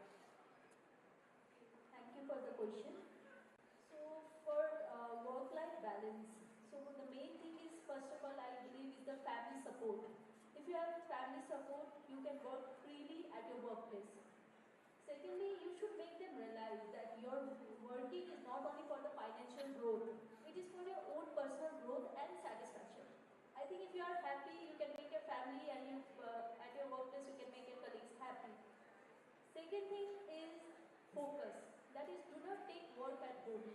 There was one study from the Western world which conducted, and they found that the person who focus at the workplace, like be present at the moment, like during your working hours, don't think about what's happening at home and during your when you spend quality time with the family members, you should not think that yeah, this all pending works are there. So this has helped increase the productivity at the workplace, and also spend some quality time with family members has also reduced the stress level.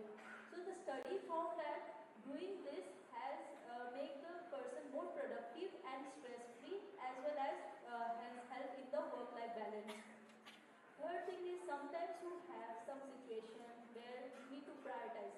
There might be some emergencies at your workplace, and at the same time there might be emergencies at your home. So at that time you should know what's important at the time and what can wait. So prioritizing things will help you balance both at workplace and your family life. Fourth thing, which many of us, since I think mostly who work in the private sector, working for long hours, they miss their health.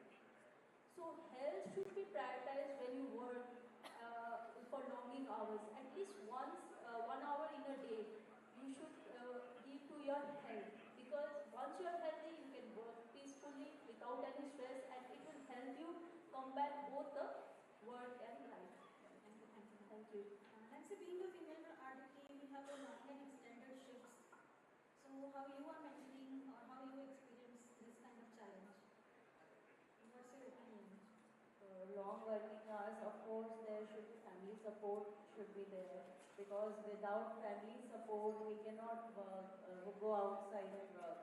So what we should do, that we should talk to our family members that we have to work late, we can come late, we should talk to them, and we should inform them so that they should not worry Have about you ever it. faced any And situation hospital, like you have to choose either family or work?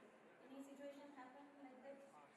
yes, I mean it can happen to everyone, that if there is a choice, I mean there is a deadly choice in between career and family, I think everybody will choose family. I myself will choose family. And we can work only if family will support us. That is true, I guess everybody will agree on this. So with the long working hours, hospitals should provide support to female candidates. Like if they work late, they already said discovered this point.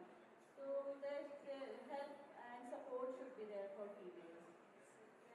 Because I would like to discuss how to combat the work-life balance challenges by providing the flexible work schedules, workplace support programs, career advancement programs, maternity leave supports, counseling and stress management advice, and emotional and mental health support. We can reduce these work-life balance challenges for females. Now, occupational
में भी कभी कुछ ऐसे समय आता है तो कैसे उसका सामना करना है।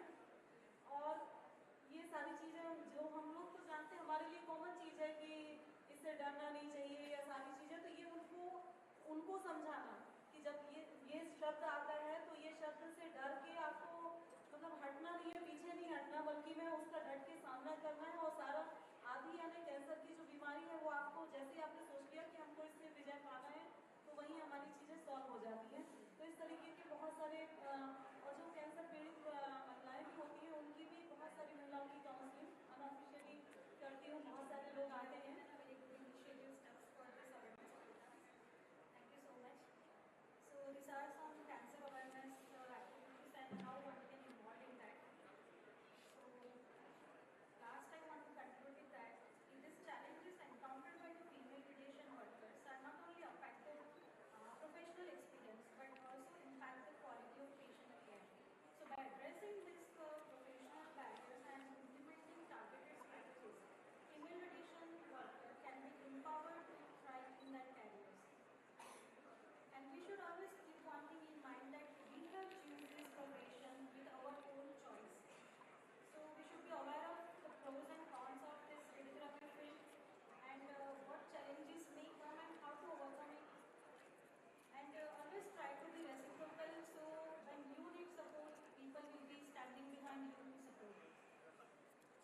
So I would like to conclude with this kind of strategies like believe in your confidence, believe in your own abilities, develop strong communication skills, find a good mentor, be adaptable, advocate yourself for your rights, establish your professional identity, develop specialized expertise in radiotherapy field, manage stress and emotions, and promote inclusivity. And by following this, we can successfully ensure a smooth workflow in department, and no one can stop us in pursuing our career. I want to conclude with one quote, like challenges are what makes the life interesting, and overcoming them is what makes life meaningful. Thank you so much, all of you.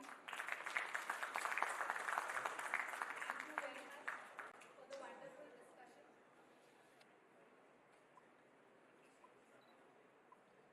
Hello.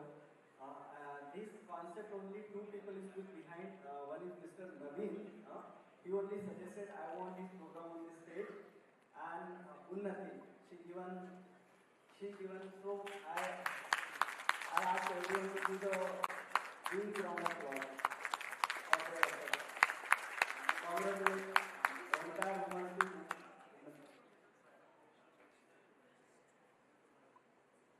Can you stand up, everyone? You just stand up, everyone.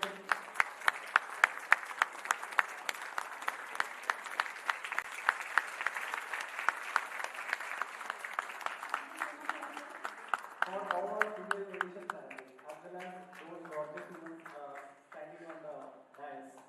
Thank you so much, all of you, for your wonderful presence and appreciation and your suggestions also. Thank you so much.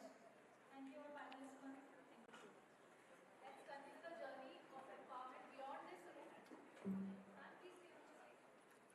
Now I call upon Mr. J.P. Srivastavan, Mr. P.K. Sharma to felicitate our panelists and moderator Ma'am Nati Shah.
Alisha, we have listed. Please come back to the stage.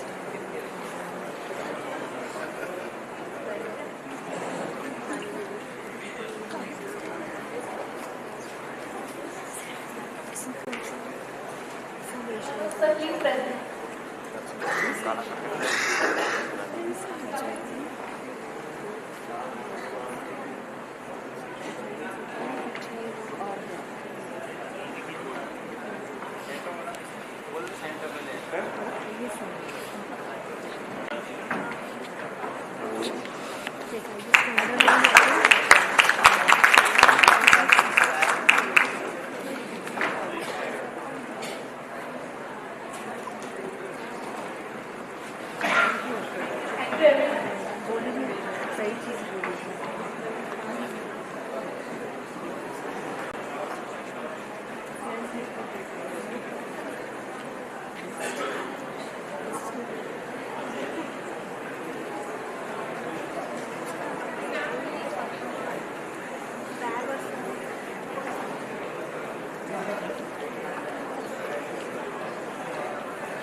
Namaste everyone. We are welcome to the competition.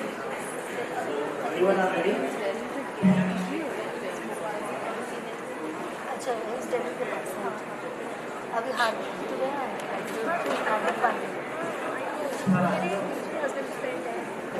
आप अभी पास में तो अच्छा दिल्ली और हार्दिक की कोई I know because Pandey sir मैंने चिरायू में छुट्टी थी फिर मैं सिम्स में छोड़ा है Chirayu. Meanwhile, I will explain the game rules. Each question having the 4 options and one you have to choose one correct option. And each session having the 3 questions. Out of 3, for the all 3 should be correct and you should give fast answer. So first 3 will be winner.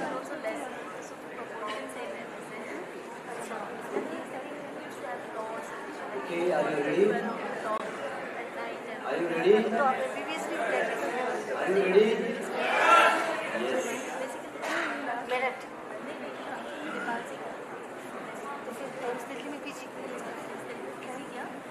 अच्छा Nepal government college हाँ sir exam में जाते थे वहाँ BHU की thank you so much अरे you given what male insights on topics impromptu 2 start.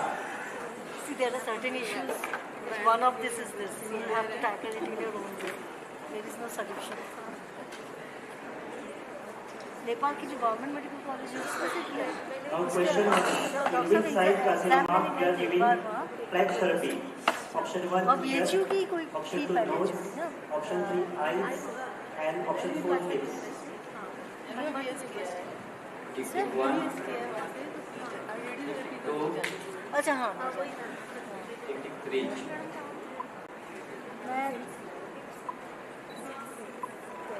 मैं चिरायू में थी Answer is eyes. So 27 people have given correct answer. मैं डॉक्टर गोपा घोष में तो मई में छोड़ दी जून से छोड़ अभी कैरियर में First one is B. Ashwini.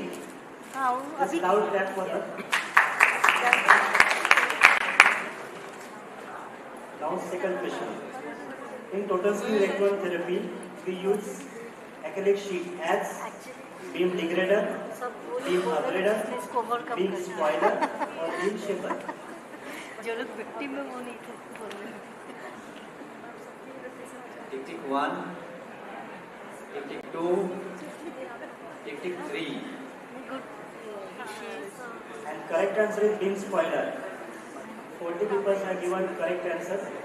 Let's check who the fastest. Ankit Raj. Congratulations, Ankit Raj. Now third question. Which of the following is a key principle of radiation protection for therapists? Option 1, time distance thickness. B, time distance shielding. C, time distance wall. And fourth one, time distance energy and shielding. Tick 1, tick 2, tick 3. You are from Gujarat and you are settled in India. Now, answer is time distance shielding. 76 people have given correct answer. That's nice. Good knowledge. Now, winner of these sessions, winner 3 is Sonali. Sonali. With Sonali? Yes. Second number is Ashwini. And first number is most awaited, Mr. Ankit Raj. Let's do a loud clap for him. Only 3.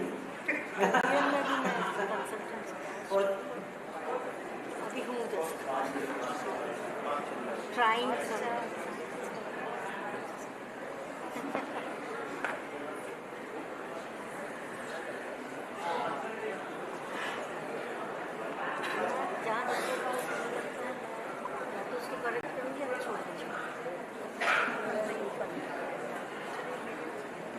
Now we are going to start one more quiz competition, Kabul, and this one is last one. And this quiz competition having the 10 questions. Okay, it is little bit, it will take a little bit longer time. Yes, and exciting. That is the only way. So please again scan your QR code and enter the pin. Somewhere or We are giving you for that 2 minutes. we will, no, nature will protect you. देखो, इंसान के अलावा भी एक force है that will keep you alive.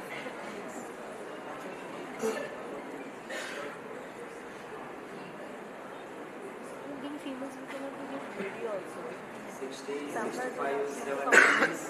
that Ajay, we Maria. want to. 80. 100.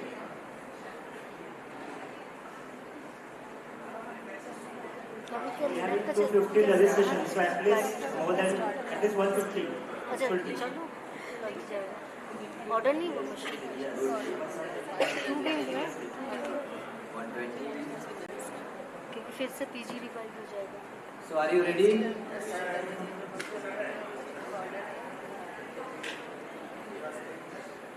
नहीं लग जाने देना क्योंकि वो क्या होगा पीजी आएंगे फिर झुला देंगे पीजी के कारण ही तो हो रहा है तो इसलिए लग जाने दो घूम जाने So are you ready?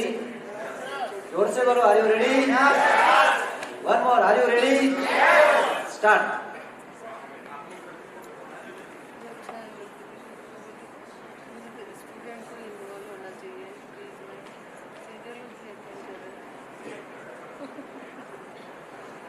Then start in 3, 2, 1.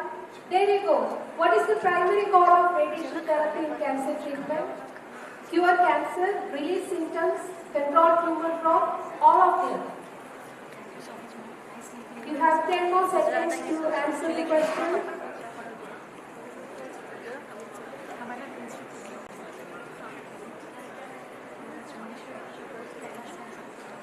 We got 126 answers. All of them of the right answer. We got 97. And who is the winner for this question? Sri, Mr. Sri. Congratulations. Let's move on to the next question. What kind of radiotherapy material available with Oncorad Healthcare? Only thermoplastic mask, only SRS, only AMO, complete immobilization accessories and caps.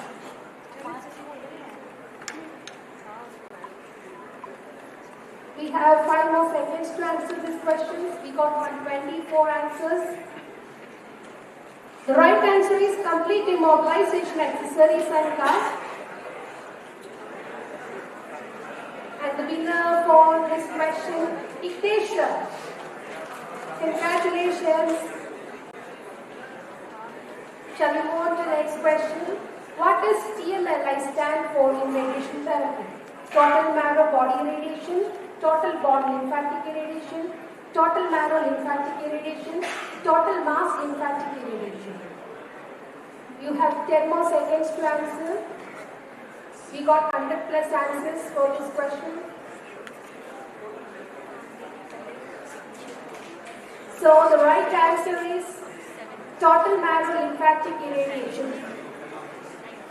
And the winner is Konal.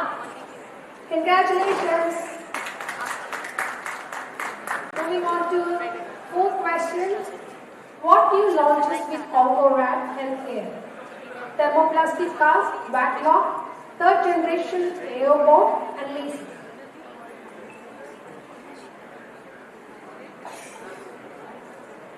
Ten more seconds. I can hear a lot of answers coming from audiences. We got 122 answers. The right answer is third generation AO bot. We got 71 right answers. And the winner is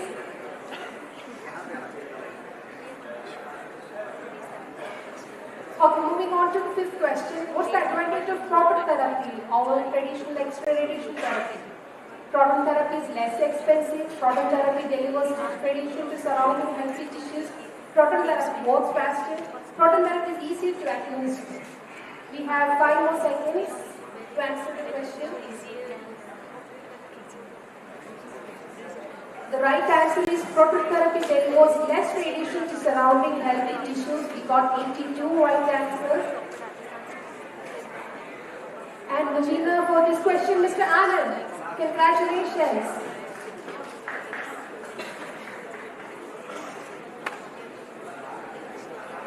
Moving on to next question. Which technology allows real-time tumor tracking during radiation therapy? Column CT, MRI guided radiation therapy, 4D CT, and PET CT.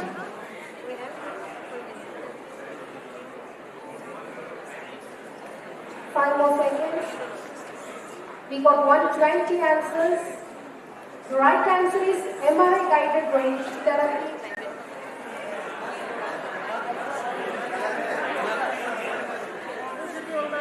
And the scoreboard shows Mr. Sudhir.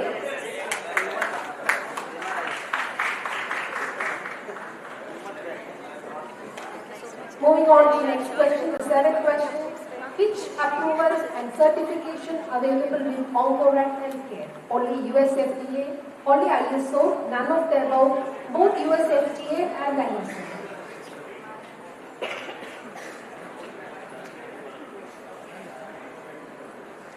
Five more seconds. We got 117 right. We got the right answers 86, both US FDA and ISO. Again it is Sudhir. Congratulations.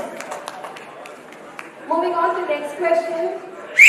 Nuclear sizes are expressed in a unit named Fermi, Angstrom, Newton, Tesla.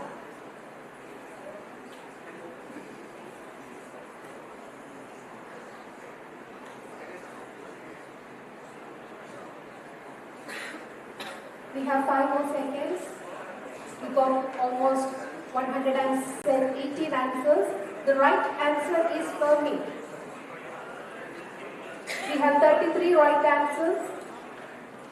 Konal, Mr. Konal, congratulations. The ninth question. What is the length of Oncorat's new third generation AO bomb? 120 centimeter, 130 centimeter, 167 centimeter and 176 centimeter. 10 more seconds to answer the question.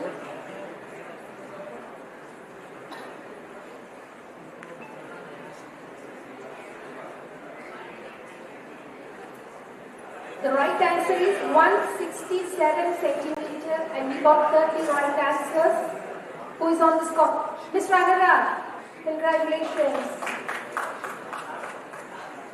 Now this is the last question. Everybody, be ready? What is the annual dose limit for radiation worker? I hope there should not be any wrong answer for this. We need 100% correct answer. Yes, 10 millisievert per year, 50 millisievert per year, 20 millisievert per year, 25 millisievert per year. 5 more seconds. We got 118 answers. Oh, that's good. 95 right answers. It's 20 millisievert per year.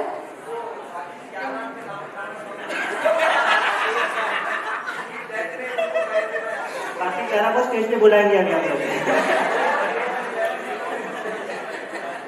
Being an architect, this should not be never wrong answer. 20 millisievert per year. Final result. Yeah. So the third question goes to Mr. Angit Raj. Congratulations. Second position to Bhakti. Please stand up. Mr. Anurag. Winner for this session, Mr. Anurag. Congratulations all.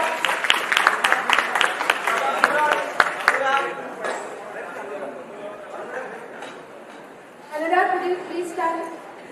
Congratulations. Come forward, please come.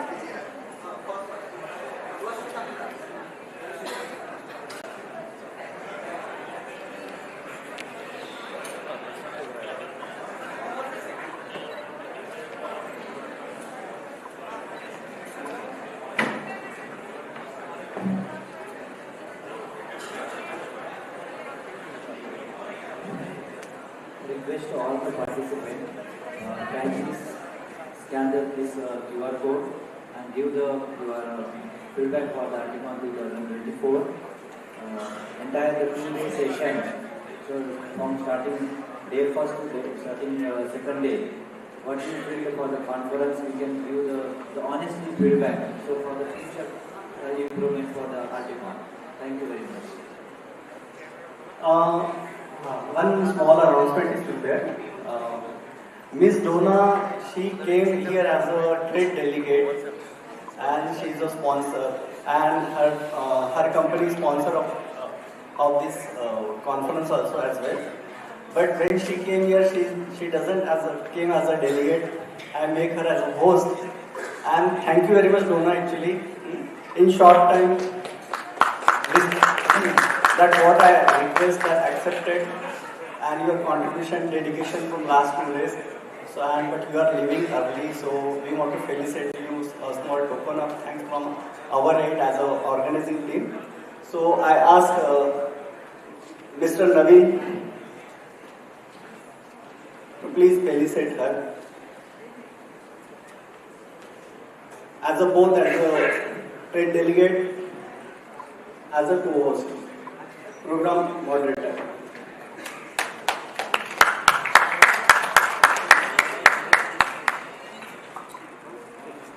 Please give her a round of applause.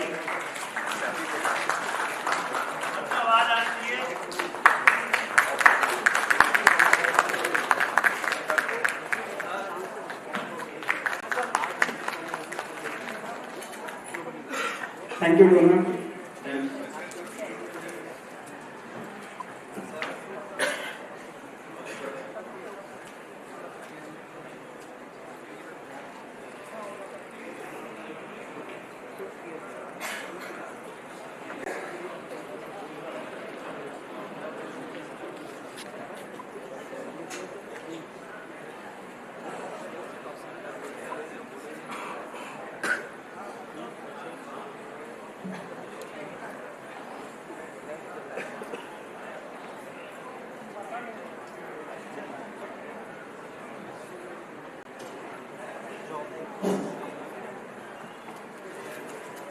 Miss Harshita Sharma is there? Harshita Sharma. Yesterday quiz was there. First,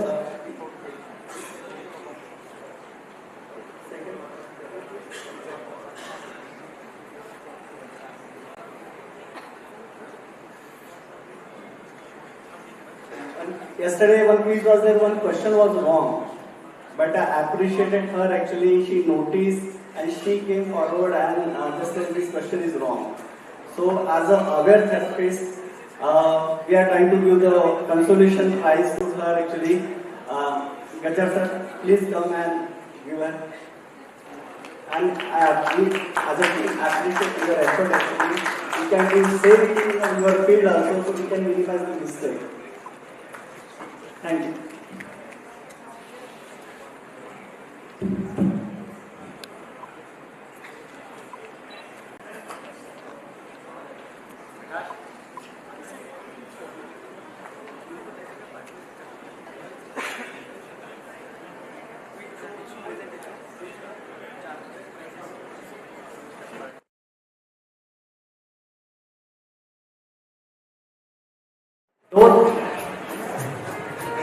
Those are the winners for the speech. Please come forward. Please come forward as the first, second, third session. Session first. Sponsored by Artticon.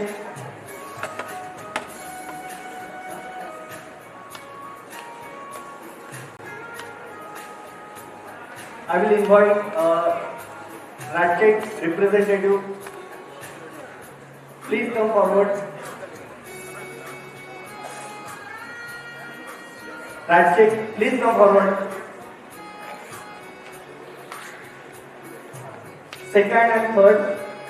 Second winner. Second winner.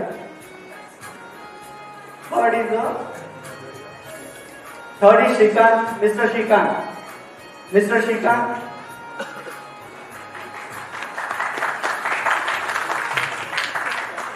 Second is Miss Shirley.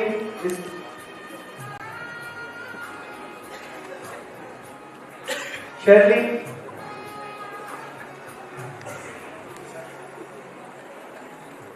Miss Shirley.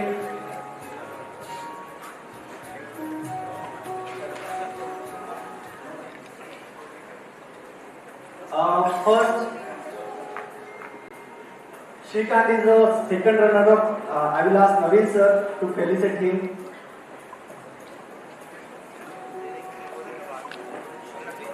Mr. Shrikant.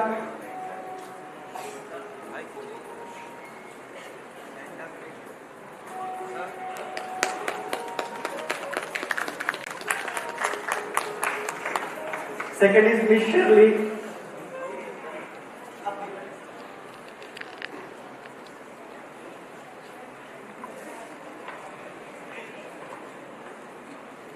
Third prize, first prize goes to the Jatin. Mr. Jatin Mati.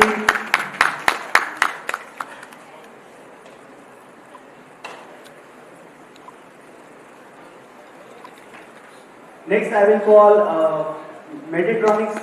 Please come forward for the session, second session.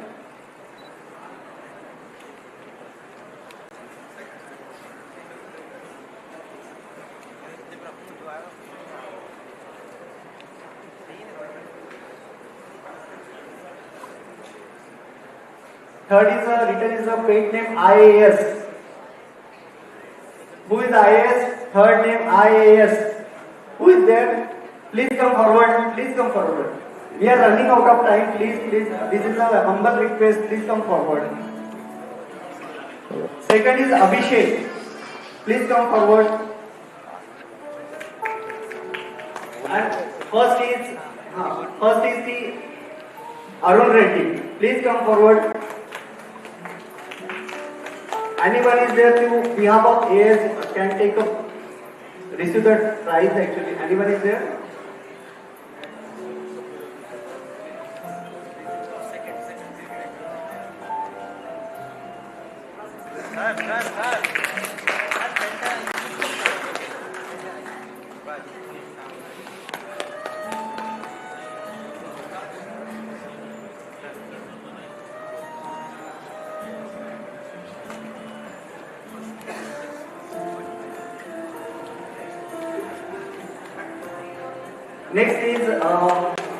Next sponsor is the Organ India.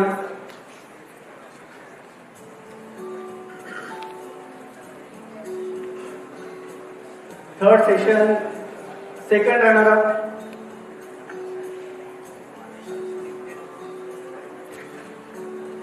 There is no name actually. Who is the second runner-up?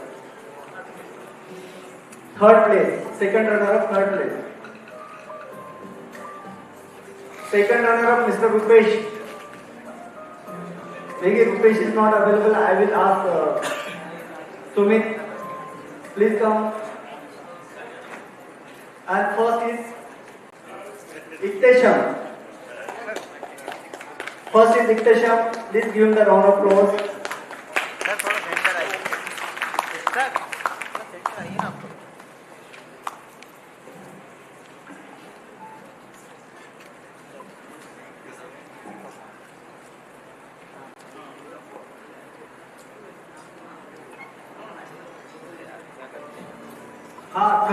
Third person also is here.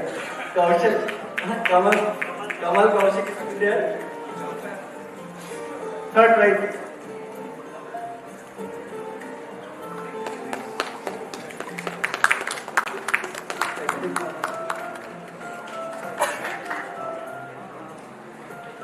Rupesh is not available. Please, someone can receive the behalf of Rupesh. Shailesh Patel is there. Shailesh Patel. Shailesh is there. Please receive the award behalf of Rupesh and give him.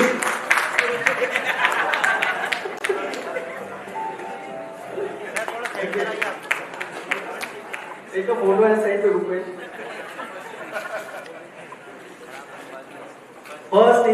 First winner is Iktesham.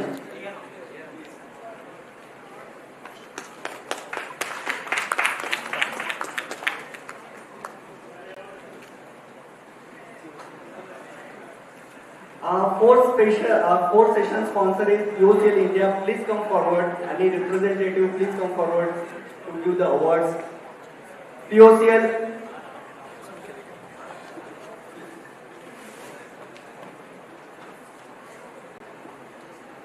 Third prize goes to Sonali. Miss Sonali.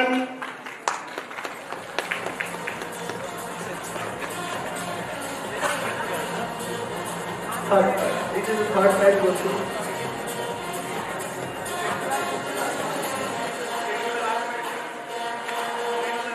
Second prize goes to B. Ashwini. Please come forward. B. Ashwini.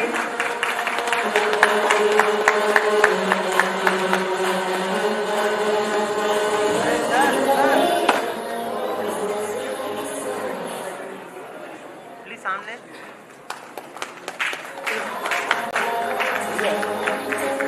First prize goes to the Mr. Ankit Raj. Ankit Raj, congrats. Many congrats.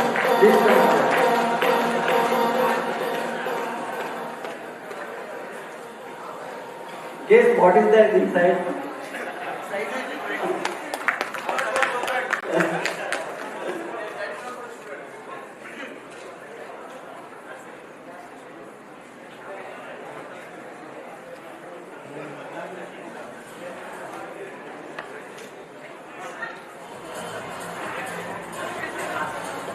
Last session, Anko.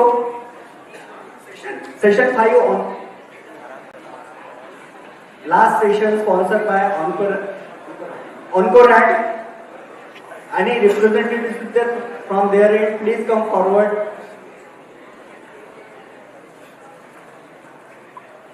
Anyone is there?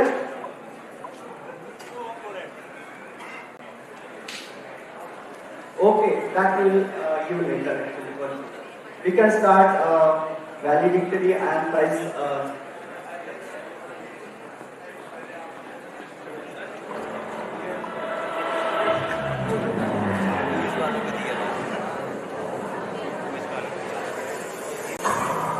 Okay, we will start this valedictory. Right.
Please come on to the all EC members of the RTTA, please come on to the stage. So now the actual session is going and the people are waiting for the prizes. So it's going to be announced in a minute. So the waiting is over.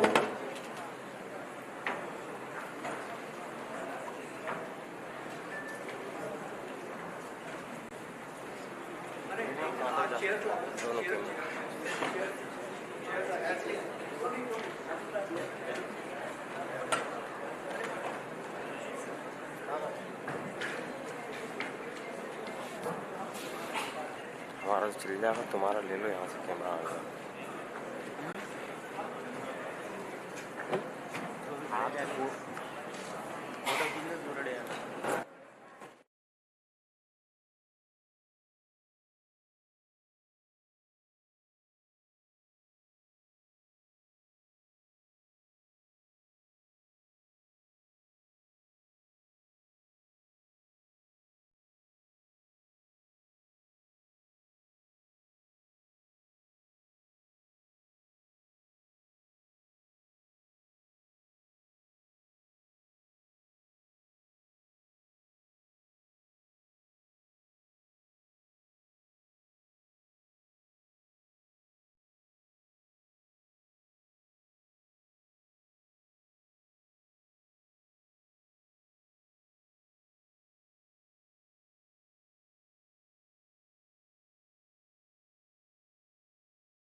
Hello.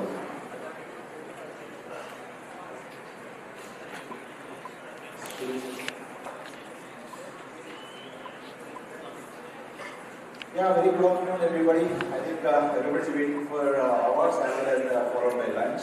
So the beautiful sessions, the beautiful food and everything. So finally we came to the conclusion of this Artticon 2024. So before to conclude, I just wanted to thank the dear Naveen Chandra Dubey sir and for the organizing committee. Entire organizing committee of Artticon 2024. So on behalf of my fellow colleagues of the RTTA, EC members and board members and the chairman, so I would like to extend our heartfelt gratitude to Mr. Dubey and the entire organizing committee for the outstanding Artticon 2024 conference held in Bhopal, CBK also updated. So I must have to mention the food they provided.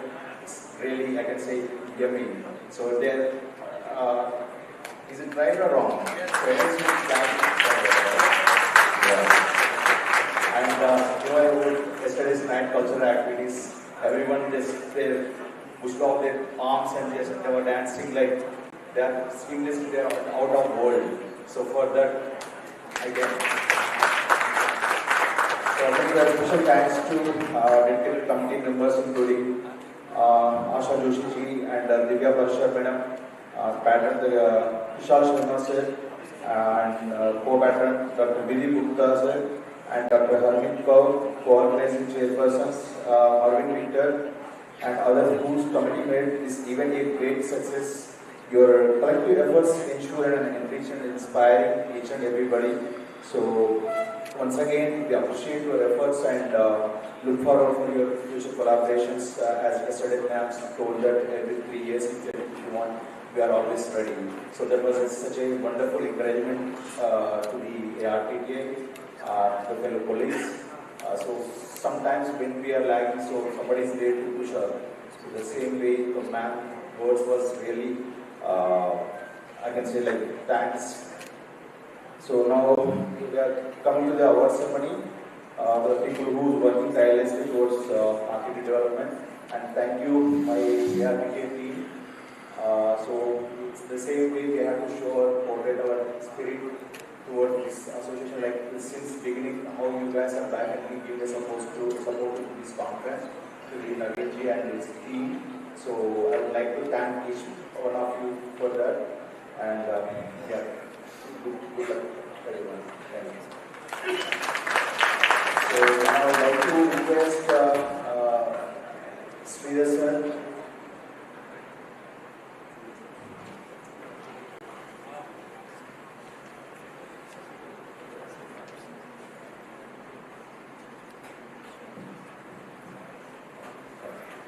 So as yesterday ma'am mentioned about the new award which is introduced for 2024 conference. So this will be fixed in the wall, every year it's going to be awarded through ma'am's from the hospital end, Jawaharlal Nehru Hospital end. So it's really an honor, and I really appreciate for that initiation which is taken by ma'am and entire team. Thank you so much, sir. So that award is Sri Madan Mohan Ji's Academic Research and Continuous Professional Development Award. It's for radiation therapies. So this is the first time award. So whom you are thinking that's fixed to this particular person? Whom do you think? Anybody have any expectations or something? Oh, that's great. That's great. Yeah, fine. So as you guys said, that goes to him only. So it's contribution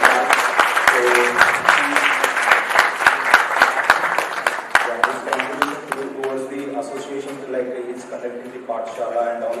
So whenever I just pick his mobile, then he's always ready for any kind of work we give.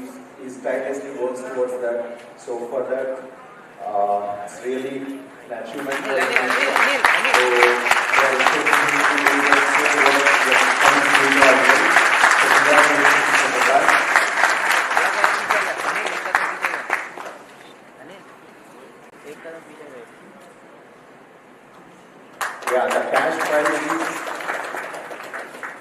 1,000 rupees.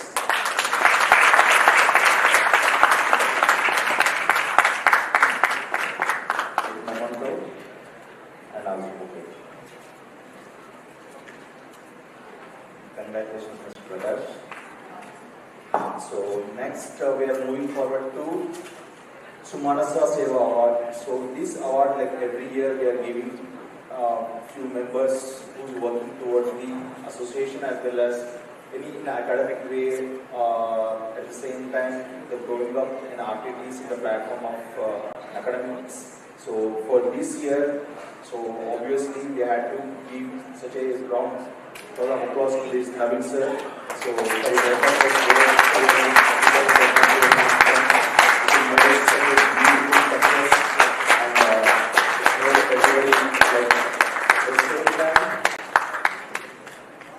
so this award given by our founder chairman, the dynamic chairman, Mr. Appar Sridhar sir.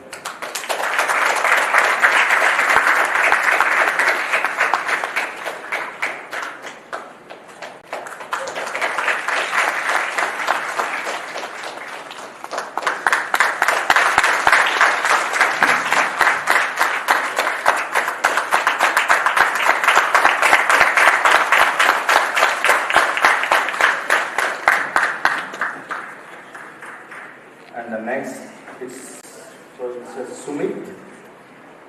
Yeah. So let us work towards the RTTs.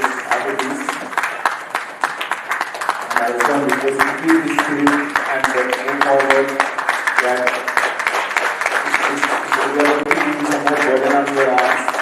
So when you are lifting your weights, so just keep remember about our therapists. So you have to lift other things also. Congratulations, Mr. Sumit. Yeah. And so these members can on board. Yeah.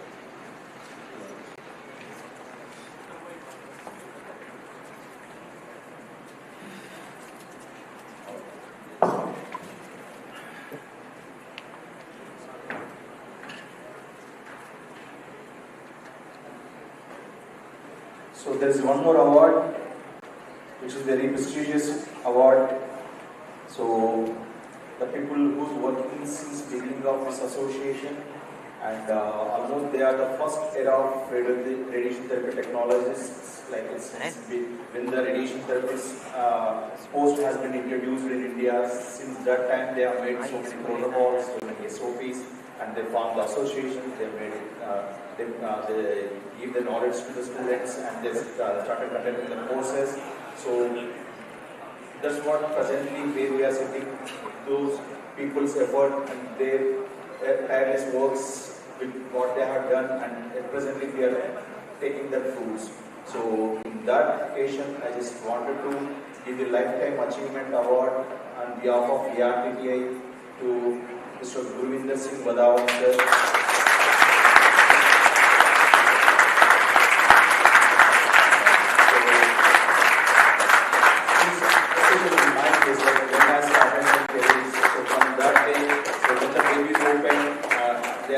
So they start seeing their mother, right? So in this, so these are the fathers of RTTs.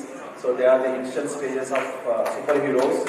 So now they are just pushing their all burden to us. So hope we also continue their courage, what they have shown in their past. So.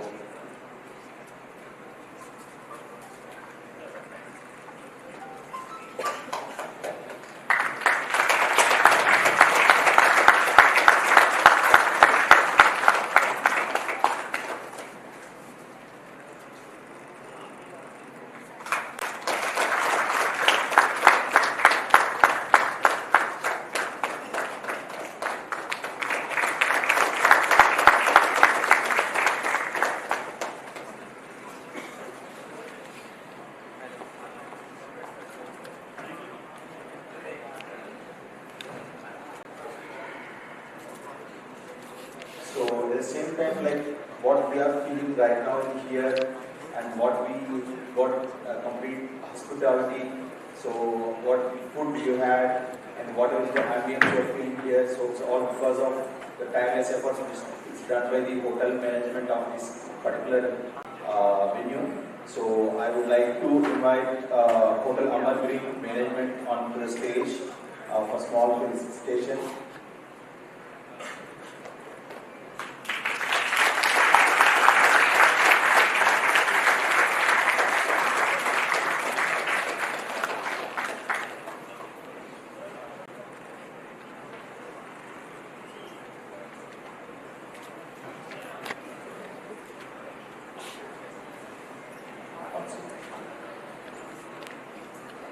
So hope we are not trouble you, sir. So we are wonderful hospitality, like made everyone feel better. So no one has any complaints towards your hospitality or your food or anything. We even particularly we asked few people like, is everything is okay? So the people like you that made everything is like finally in a clear picture of our conference. So thank you so much.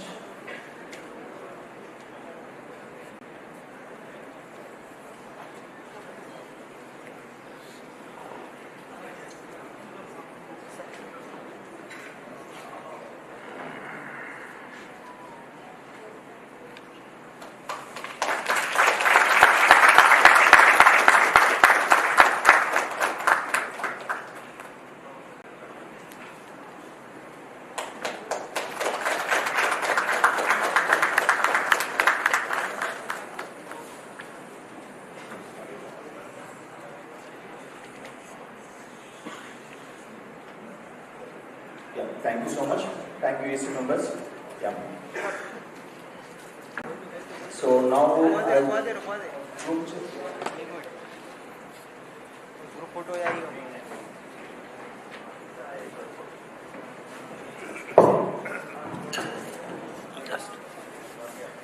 पास जाके बोलते नहीं देखो अरे ज्यादा पास जाकर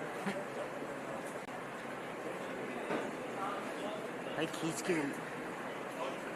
पीछे आने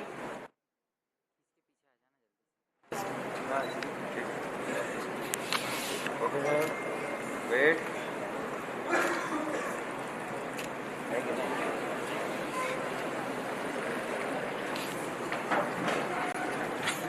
So next.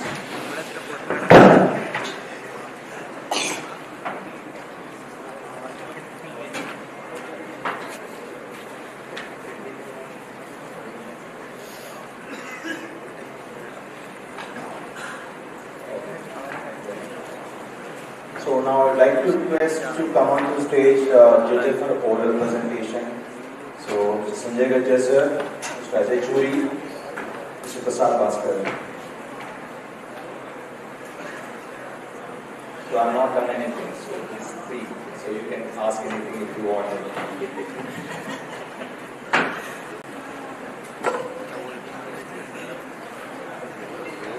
And for the poster, Sumit, Sudhir, Masha Bandi.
judges is going to announce the names. So first will be the Young Therapist Award, which is sponsored by Appala Sridhar or Fonda Chairman with 5,000 rupees of cash prize. So judges, you can.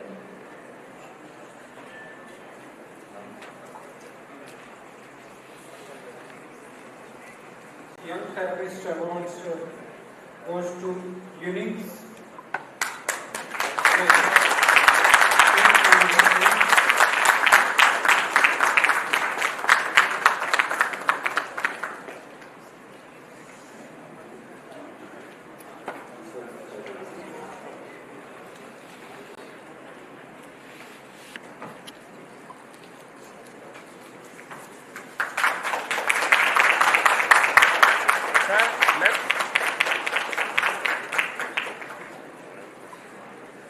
Sir?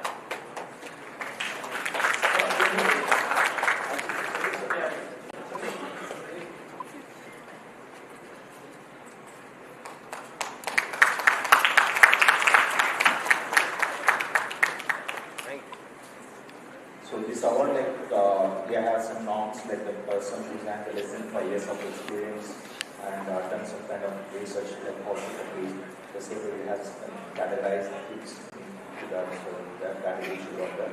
And the next is oral paper presentation, first prize. I think you can guess who can be the first. Yeah. And I would like to request the Brain Lab executives onto the stage to present these presentations. Yeah, so we'll go from the count to up. So for the third runner-up,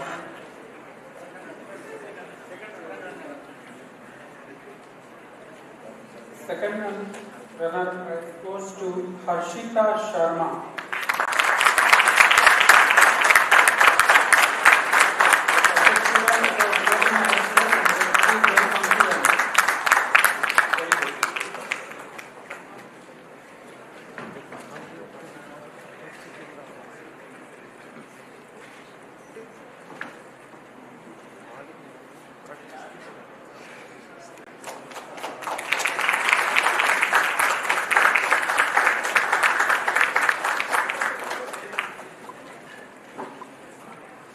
Second runner-up prize goes, first runner prize goes to Sudarshan.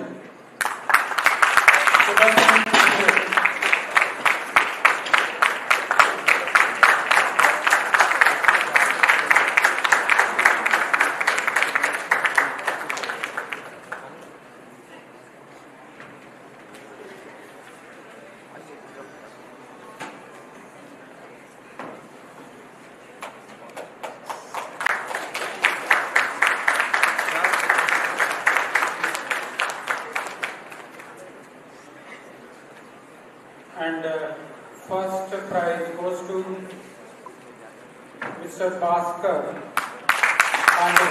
Mr. Bhaskar Pandey.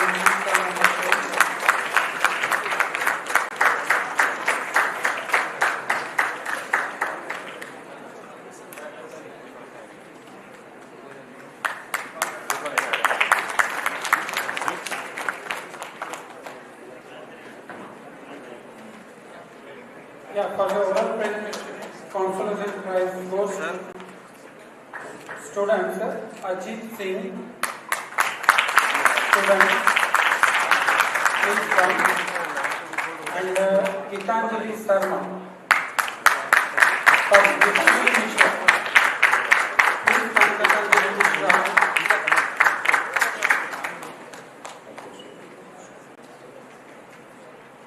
Sumit and Sumit Master for stage management.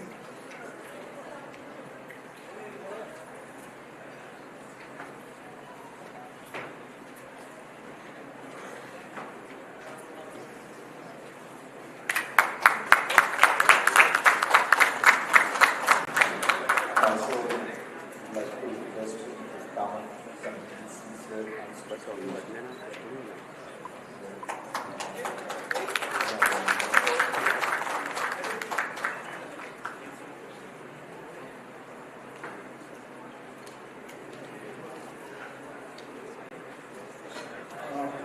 for Best Poster Presentation award goes to, for third prize, Mr. Renu Robert.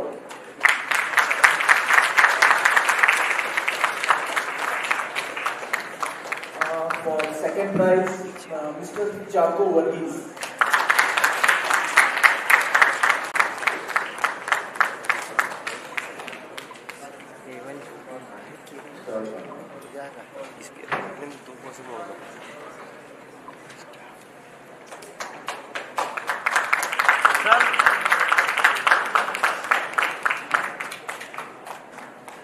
First prize goes to Afnan.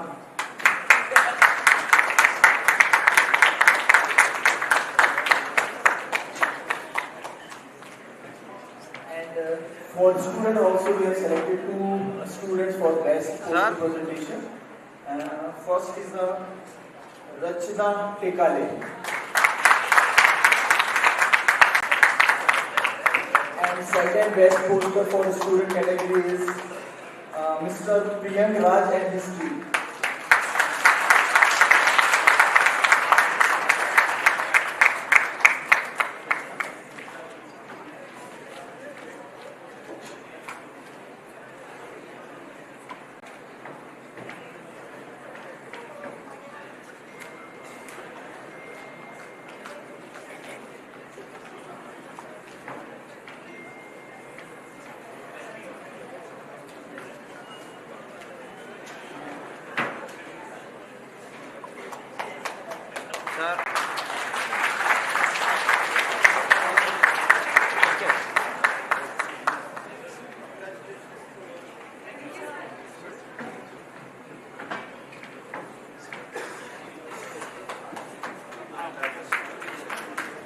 And I would like to request all the poster presenters onto the stage, nearby the stage, please. All poster presentation people, all poster presentations who are done poster presentations, please come nearby the stage.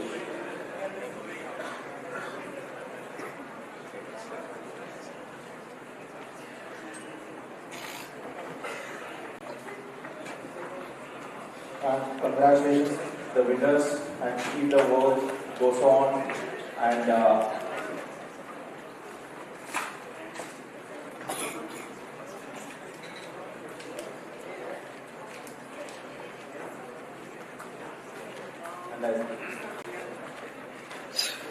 Javed bin Saeed.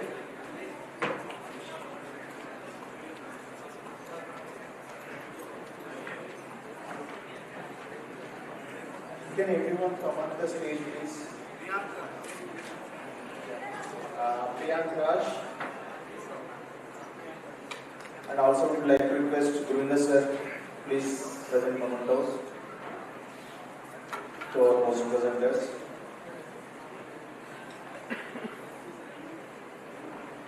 Renu Robot. Renu Robot, not there. Sir. Diksha Bharti. So on behalf of someone can come and take.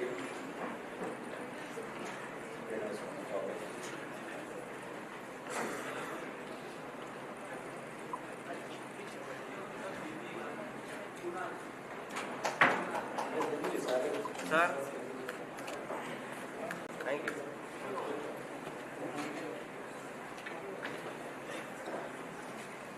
Tutti Narayan.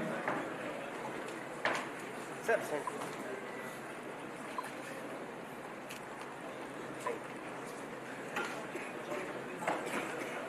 Kunal, बताएं.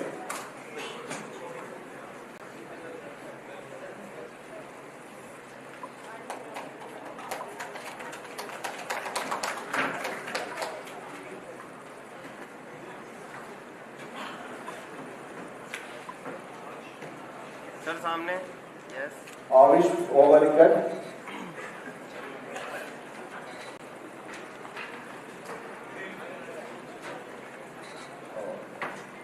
And who taken the presentation from the poster, please stand here. We'll take a group picture. All poster presenters. Rachna Tikale.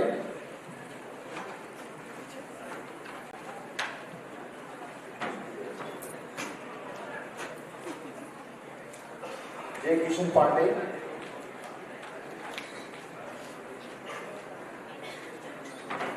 Surender Lal Sharma, Sir.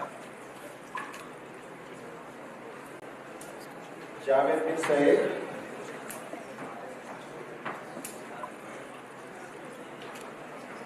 Joyce George,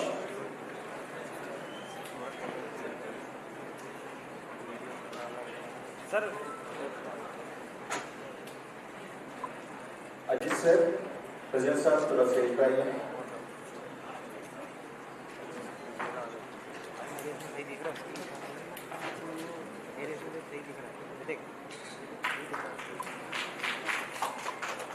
Afnana Nasir,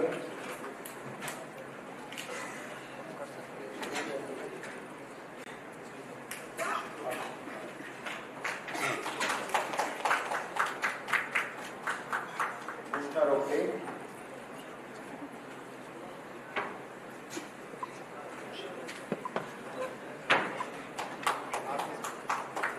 Sir. Prithvipal Karan, Prithvipal Karan, Sir.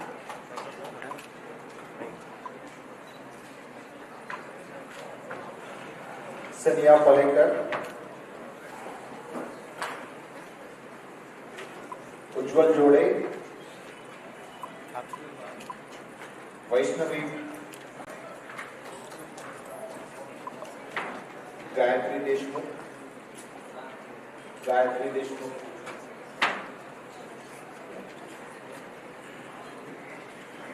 Gayatri Deshmukh. Anyone behalf of Gayatri Deshmukh? Yeah, please come.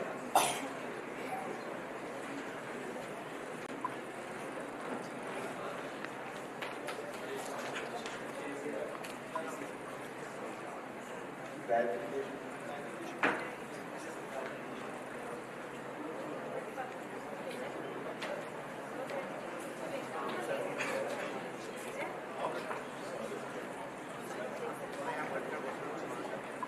All the present over. So can you stand? Everybody can you take a group picture? Yeah, please.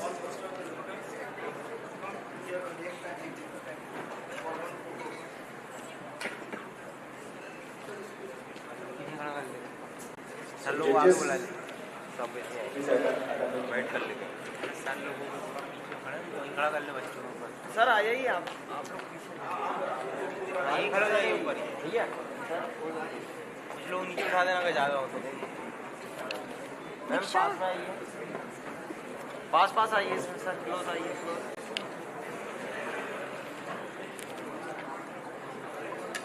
Sir fight करना क्यों photo खींचा sir नहीं आ पाएंगे नीचे बैठा दे बैठा दो नीचे बैठा दो आप बताओ क्या करना है सर आप क्या सर कुछ नीचे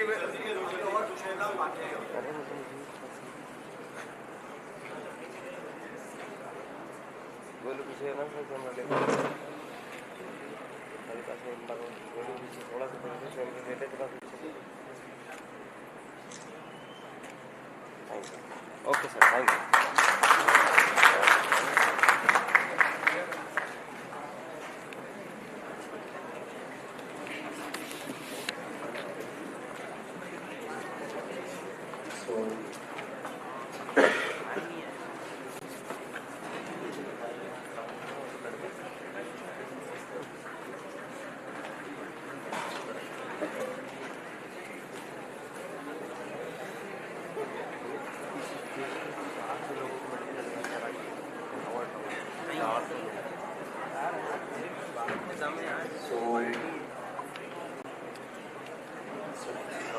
Last but not the least, so I would like to call Mr. and Mrs.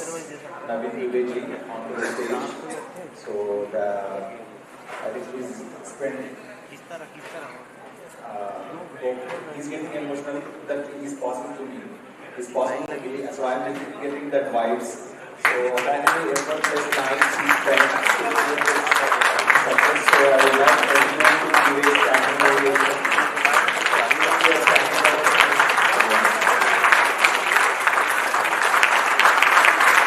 And I would like to thank Mrs. Mike. I think you so almost all since last 1 year. So because I think late night he comes home, late night he sleeps, and even though you supported him to make this event success. So on behalf of all of our Indian therapists, so I would like to thank you and your family.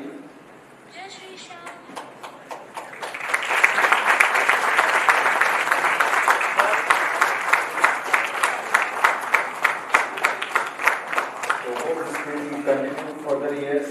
And as your ma'am said that yesterday, like 23 years in this course, and make this possible the same way. So we'll do this work possible.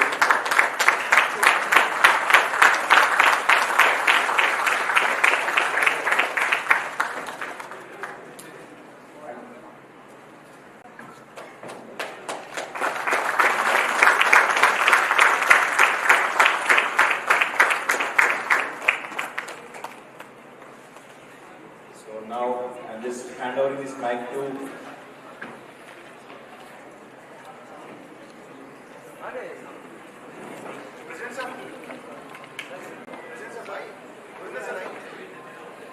ऊपर खड़ा करना सब bite मार तू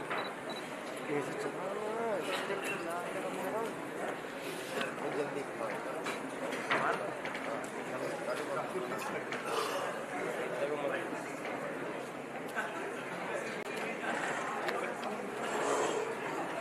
sir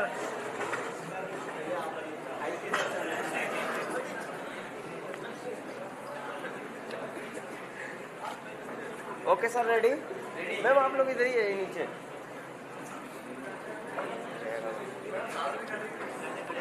हो गया मेरा तो तेरा मैम आ जाइए ओके कैमरे पे yes ready smile wait thank you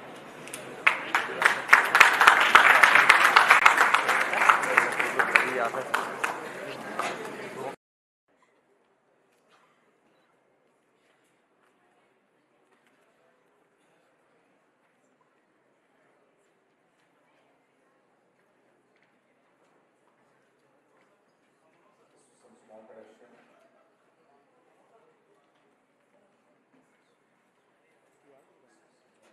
Before the program plans, so we have to participate the judges for the oral presentation. I would like to call Sanjay Gajni sir on the stage, Ajay Julie, and Prasad Bhaskar. Since the beginning of the sessions, so effortlessly you are sitting here to listen to each and every presentation and taking decision. Decision is not that easy. It's very like a very tough job. I know that.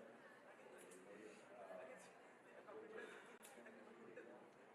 Completely everybody's happy with that. So that's the reason. I don't want to have any queries about that. So you are safe after you're going out. The conference organizer arrange everything, but for scientific piece, scientific schedule, they make, but for that success of the schedule, it's up to all the presenters. So it was very nice session, all session for the 1.5 day, very good.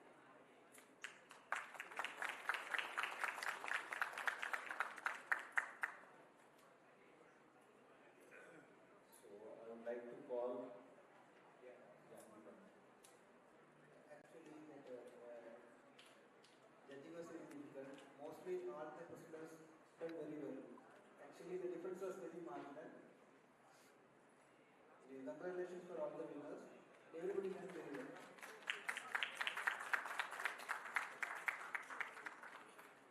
And I would like to thank the anchors since starting of the program. Since before night, they are working to make things in a proper way.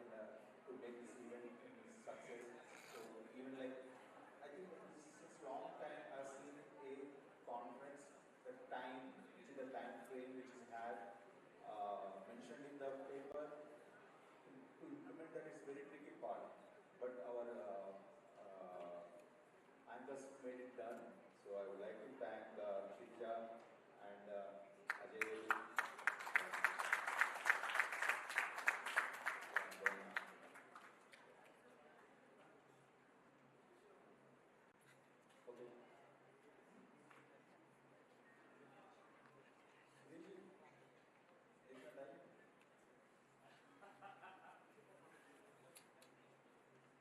हमको भी आना करने दो.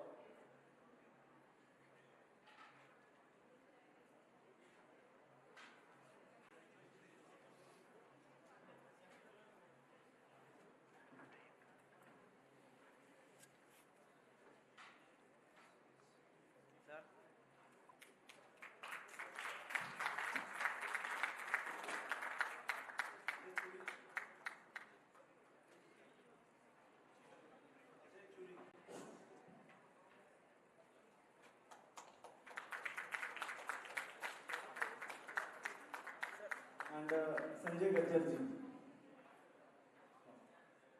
Sanjay sir, for your excellent evaluation of all the presented for last 2 days. So big applause. Now Master sir. Thank you so much sir.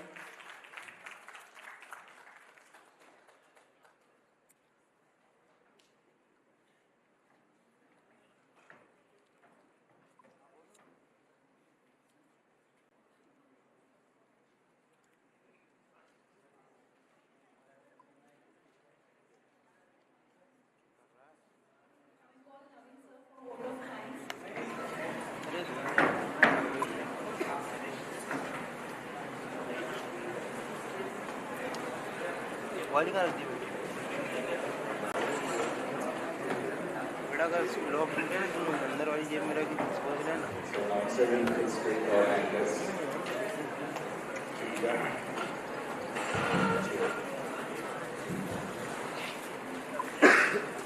Left sir.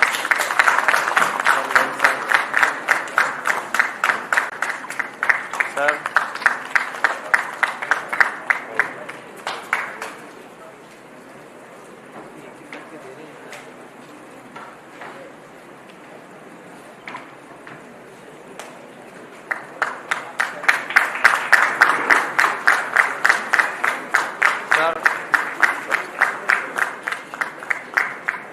Sir.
I request the salary of these on the dash. Gajendra sir. Gajendra sir.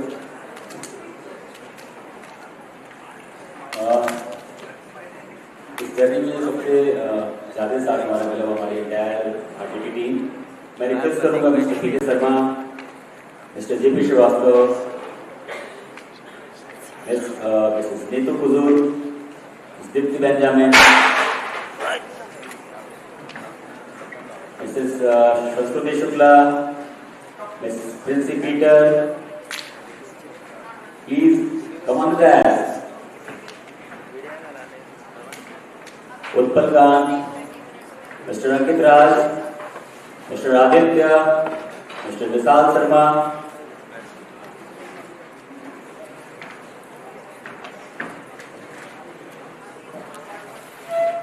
And Himanshi और विनायक शिवानी. अंकिता शुक्ला, हिमांशी और विनायक के लिए एक जोरदार ताली हो जाए, क्योंकि जो भी हमने किया है, जैसा भी किया है, जो ट्रायल है, जो डिजाइन है, रात को 9 बजे बैठ के 10-11 बजे तक बैठना, सुबह से लेकर शाम तक काम करना हमारे साथ। Credit goes to all, credit goes to Vinayak and Himanshi.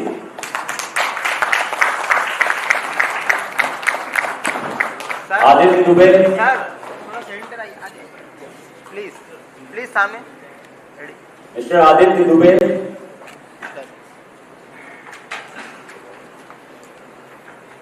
Ankit Raj, mister Ankit, Deepti Benjamin,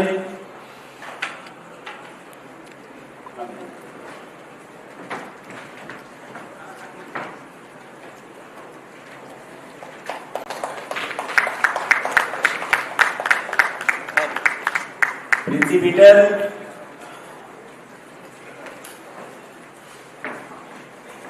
ओम प्रकाश उपाध्याय,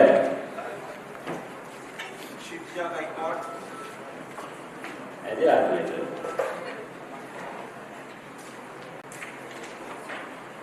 मनोज रामिनेनी,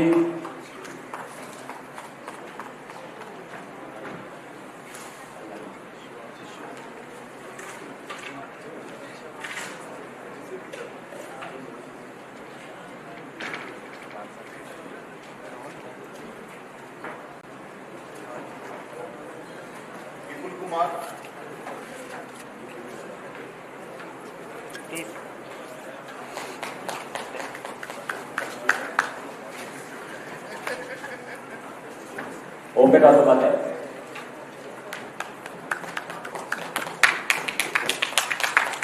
शैलेश कुमार पटेल, शैलेश कुमार पटेल,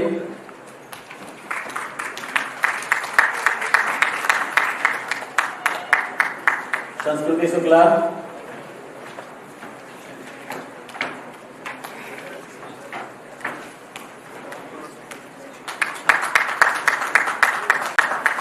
राहुल कुमार, राहुल कुमार,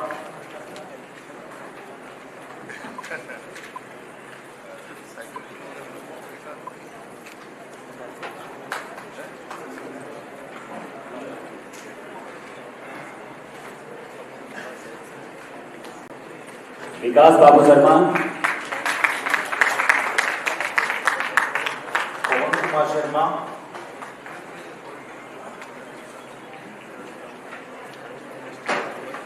पवन कुमार शर्मा, प्रियंका भदौरिया, और Priyanka Sahajani on the behalf of Priyanka, Ankita Shukla,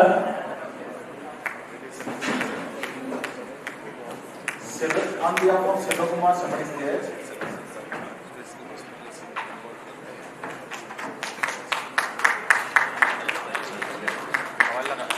sir सामने madam,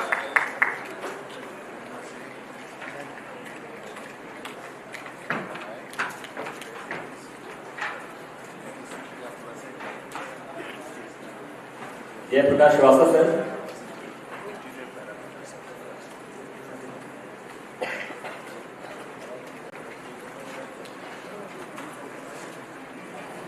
Vishal Sharma, Vishal Sharma, Surendra Kumar Patel, Surendra Kumar Patel, T Ajay Reddy, Manoj Ramineni, mister Manoj रामिनेनी,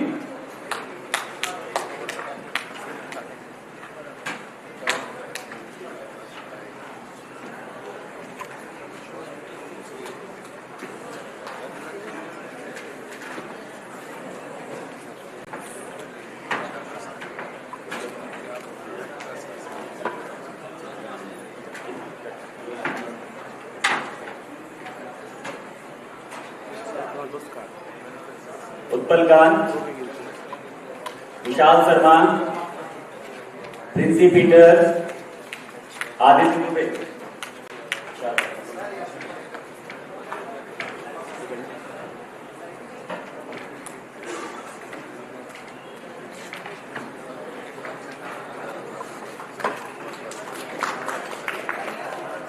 Princey Peter.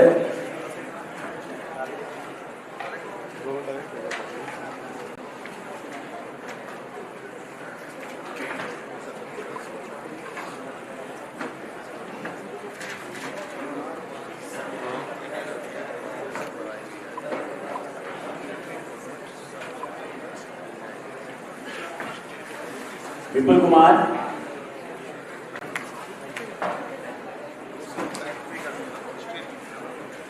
Pawan Kumar Sharma sir, mister Pawan Kumar Sharma, mister Pawan Kumar Sharma, behalf of uncle.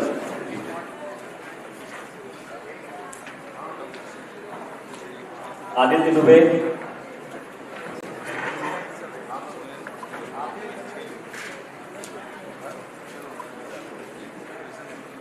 Deepti Benjamin, Deepti, Ankit Raj,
director sir, मैं appreciate करता हूँ कि आज के centre ने organise किया और नवीन भारद्वाज जी को एक अच्छी ऑर्गेनाइजिंग टीम देने के लिए आपने हमेशा उनकी हेल्प की होगी। ये हम समझ सकते हैं कि आपने कितनी हेल्प की होगी इतनी बड़ी कमेटी को देने के लिए, और बहुत शुक्रगुजार हैं हम एसोसिएशन की तरफ से। हमारे मेंबर बहुत ही अच्छी फीडबैक लेके, अच्छा मैसेज लेके, अच्छा एकेडमिक लेके अपनी अपनी जगह जाएंगे और उसका फायदा उठाएंगे। और बहुत अच्छा लगा, आपकी ऑर्गेनाइजिंग कमेटी ने बहुत अच्छे से सबका ध्यान रखा, पढ़ाई लिखाई भी कराई, रहना भी कराया, खाना पीना भी कराया, डांस प्रोग्राम भी कराया, हर चीज़ आपने बहुत अच्छे से ध्यान रखी, आपकी कमेटी ने बहुत अच्छे से ध्यान रखी। और ऑर्गेनाइजिंग सेक्रेटरी को बहुत सपोर्ट किया आपने, इसके लिए हम हमेशा शुक्रगुजार रहेंगे। थैंक यू वेरी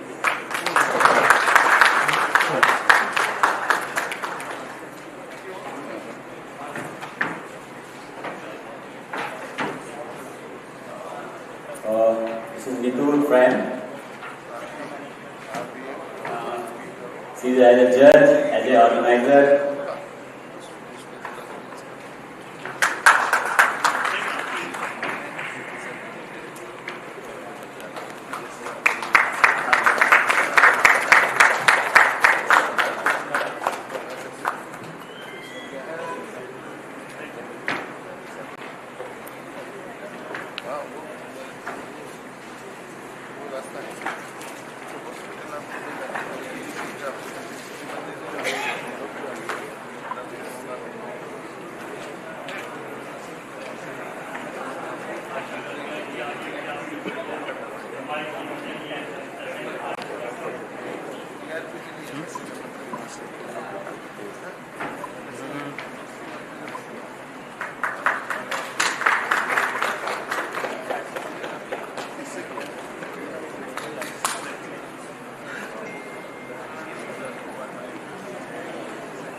करा उधर से आर्टिकन कर रहा हूँ मैं भी बड़ा एक दिन से Good afternoon. Good afternoon, everybody. As an organizing secretary, Artticon 2024, I feel incredibly honored and privileged to extend a vote of thanks on behalf of Jawaharlal Nehru Cancer Hospital and Research Center in Jaipur, with my entire radiation oncology team. This is a momentous day as we have hosted this grand radiation therapist conference, Artticon 2024. For the first time in our hospital and Bhopal, Madhya Pradesh. Everyone has become a part of this process in many ways, from the organizing team to committee members to participating. Therefore, I want to extend my special thanks to our patron, Divya Parasar, chairman, because अगर वो नहीं होती तो हम यहाँ नहीं होते। उनके कुछ शब्द, उनका कुछ विचार, उनका कुछ योगदान, सब कुछ, और ये पूरा कॉन्फ्रेंस डिपेंड करता है उन्हीं के आशीर्वाद से, उन्हीं के सहयोग से। तो एक big clap for my chairman Divya Parasar ma'am.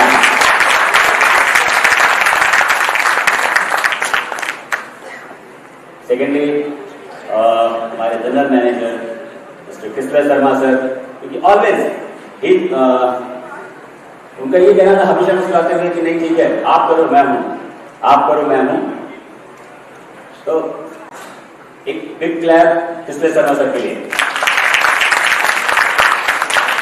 और मैं हृदय से धन्यवाद करूंगा मेरे organising chairman doctor Gautam Kumar Sharan sir, mental director, on the behalf of हमें कॉन्फ्रेंस लेके आए थे काठमांडू से, पौंडीचेरी से, जिसमें पूरा सहयोग था हमारे प्रेसिडेंट अजीत सिंह जी, गोविंदर सर और अशोक जी का, कि है भोपाल में कॉन्फ्रेंस मिला। प्रीवियसली ये पौंडीचेरी को जा चुका था, तो एक जोरदार ताली हो जाए अजीत सिंह सर, गोविंदर सर के लिए, और हमारे कांग्रेस चेयरमैन हैं अपारी सिद्धू सर के लिए।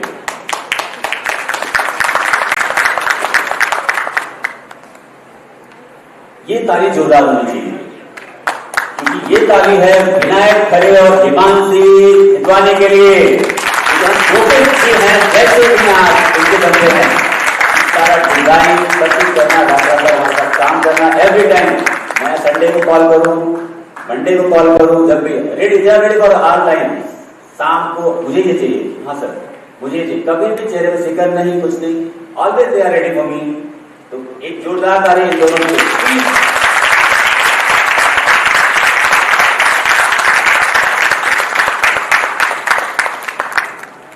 Doctor Harmeet Kaur, my medical secretary, उनके लिए जोरदार ताली, उनका सहयोग होगा।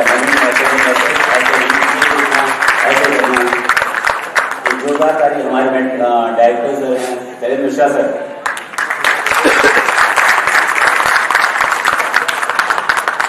और coordinator HR manager Marwan Victor sir,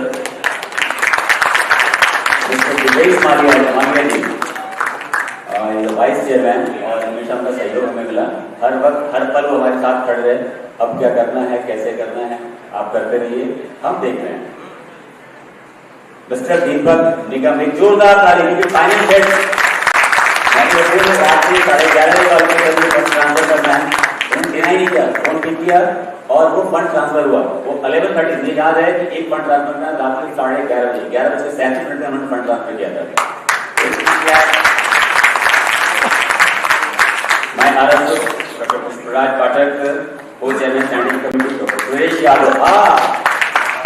sir भाई बहुत कुछ, PS के यहाँ जाना हो, बल्लभ भवन में जाना हो, डिप्टी CM से बात करनी हो, हर वक्त हमारे साथ रहे, कमिश्नर से बात करनी हो, CEO को बात करनी, ऑलवेज हमेशा उन्होंने मुझे प्रोटेक्ट किया, हर वक्त खड़े रहे हमारे साथ, सुबह से लेकर शाम का, क्योंकि ना नहीं निकला। बहुत सारे चीफ गेस्ट या गेस्ट जो बुलाए, बहुत सारे डॉक्टर्स, बेसिस, RTTs, बहुत सारे आइडियाज उनके, तो एक बिग क्लैप होना चाहिए सभी का।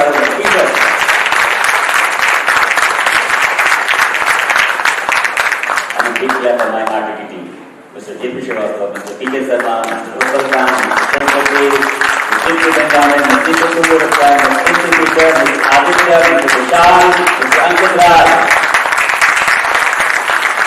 Because अगर तो हमको सपोर्ट नहीं करते, डिपार्टमेंट में काम नहीं कर रहे हो, मुझे फ्री नहीं छोड़ा होगा तो मैं ये काम नहीं कर सकता था। उनका पूरा सहयोग, हर वक्त हमारे साथ रहना, हमारे लिए काम करना, मुझे सपोर्ट करना, सर आप करो ना मैं पीछे, हम काम कर रहे हैं आप देख लो, तो बहुत सारी चीजें थी।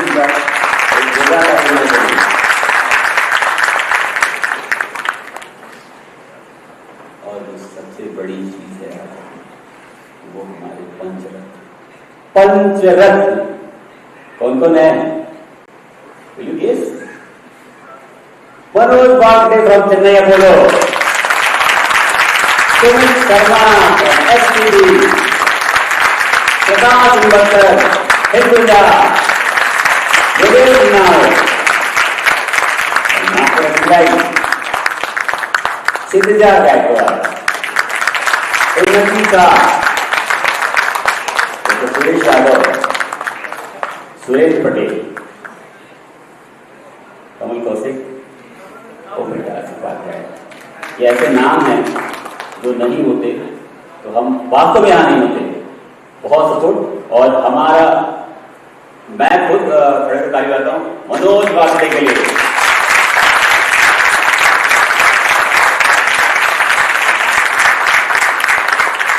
इसको पूरी परछाई ये कॉन्फ्रेंस है, अगर क्रेडिट दिया जाए तो मेरा सारा क्रेडिट जाता है मनोज को।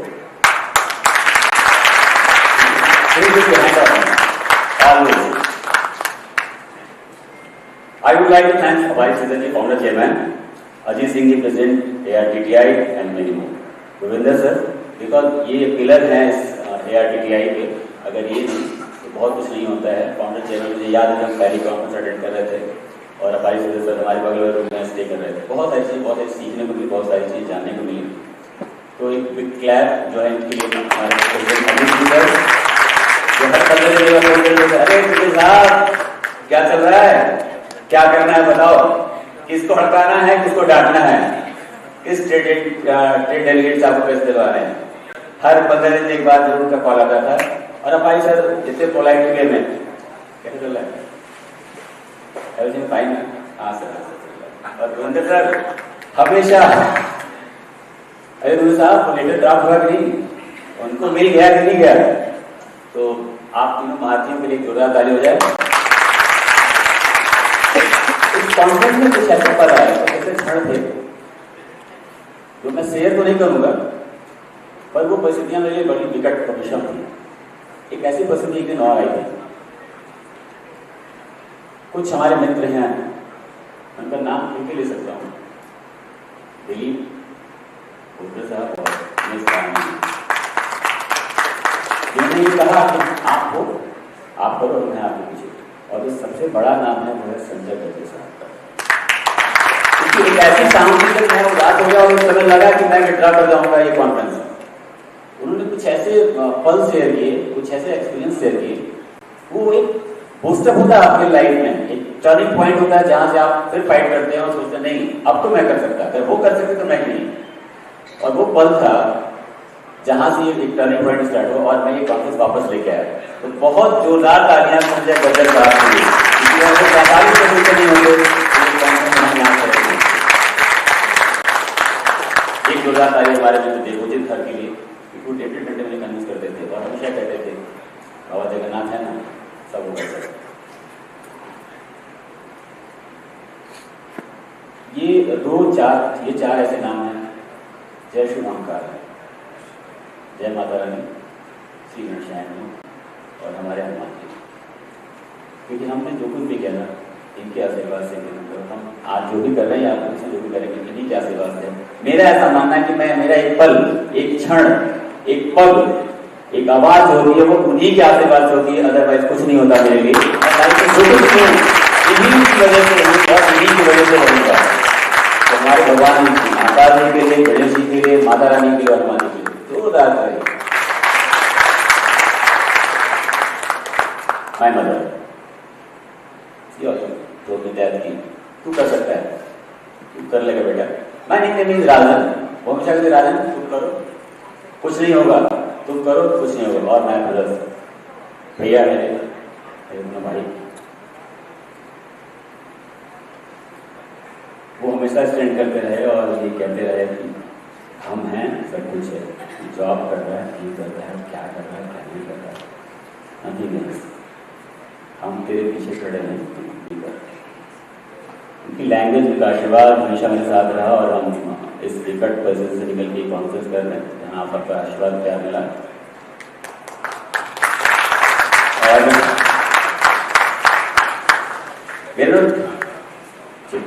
Nashra man and many more name are missing behind the success. It is indeed a greater honor to have a welcome such prominent speakers known for their great contributions to their respective fields.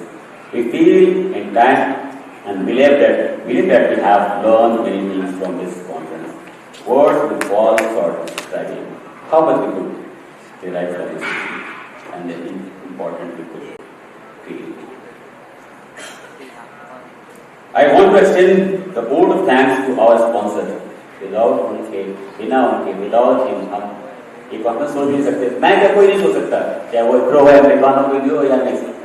तो my special thanks to Valley Medical System, POCL, QTix, Teambase, Ratchik, Mr. Navi Samani, Clear Dose के साथ हम माफी चाहेंगे Clear Dose के लिए थोड़ा सा शायद शेयरिंग, कुछ तो शेयरिंग में उनका स्टॉल हम नहीं लगा पाए due to some error in technical error. मैट रियली वेरी सॉरी क्लियर डोज। हम कोशिश करेंगे अगली बार हम उसको कंपनसेट कर सकें। Brain lab, Neena sir and Raghujit ji, bio, Kalyani medical system and special thanks to hotel management for foods, hospitality and many more. Mr. Karan ji, Mr. Shahrukh ji, they are always with me, हमेशा हमारे साथ खड़े हैं। और जो success है आपको जो भी यहाँ खाने को मिला, रहने को मिला, जो सारी हॉस्पिटैलिटी थी उनकी, on the behalf of our organizing team, our committee, our entire RTPs, our entire ARTTI team, जितने भी हमारे डेलीगेट्स हैं, सबकी तरफ से जोरदार ताली आमिर टीम के लिए। Last but not least, I want to extend a vote of thanks to our chairman ma'am, general manager of our hospital, organizing team, admin team, marketing team, for marketing, etc. for marketing this event happens. I also like heartfelt thanks to my lovely mother, my wife, my kids, my wife. Yeah, they are always with me. मेरे दो छोटे बच्चे, जिन्होंने मुझे एक साथ कभी परेशान नहीं किया।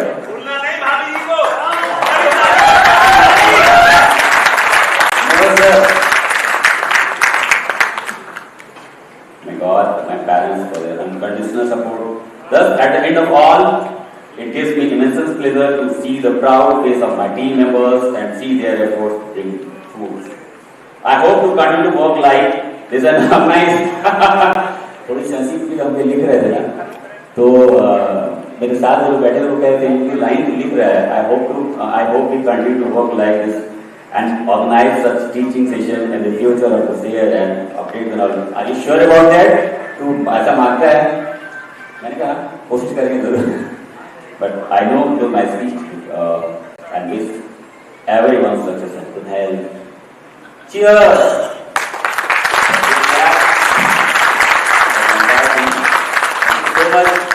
Lovely gathering, lovely coordinations, all of you.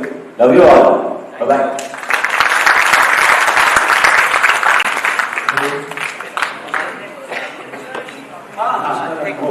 One x tag line, हमारा टैग लाइन है, tag line sir Manoj sir बताएंगे। वो बनता है लास्ट लास्ट 6 महीने से हम कभी कॉन्फ्रेंस कॉल पे होते, कभी वीडियो कॉल पे होते या फिर कभी सिंगल कॉल पे होते। मैं और ये बात कर रहा हूँ तो फिर इनको बीच में याद आ जाते क्या योगेश को लाइन पे लो।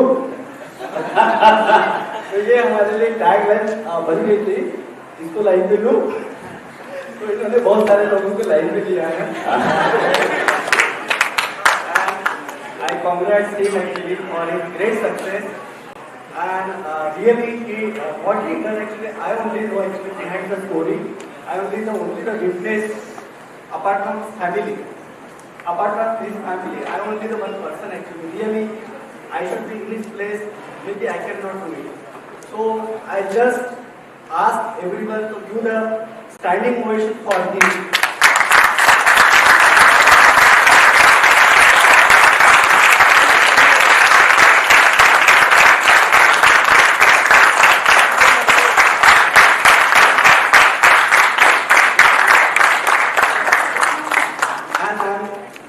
Just inviting everyone to have a now we can go for the national anthem and then followed by we can have a group photo. Yeah. जय जन मन अधिनायक जय हे भारत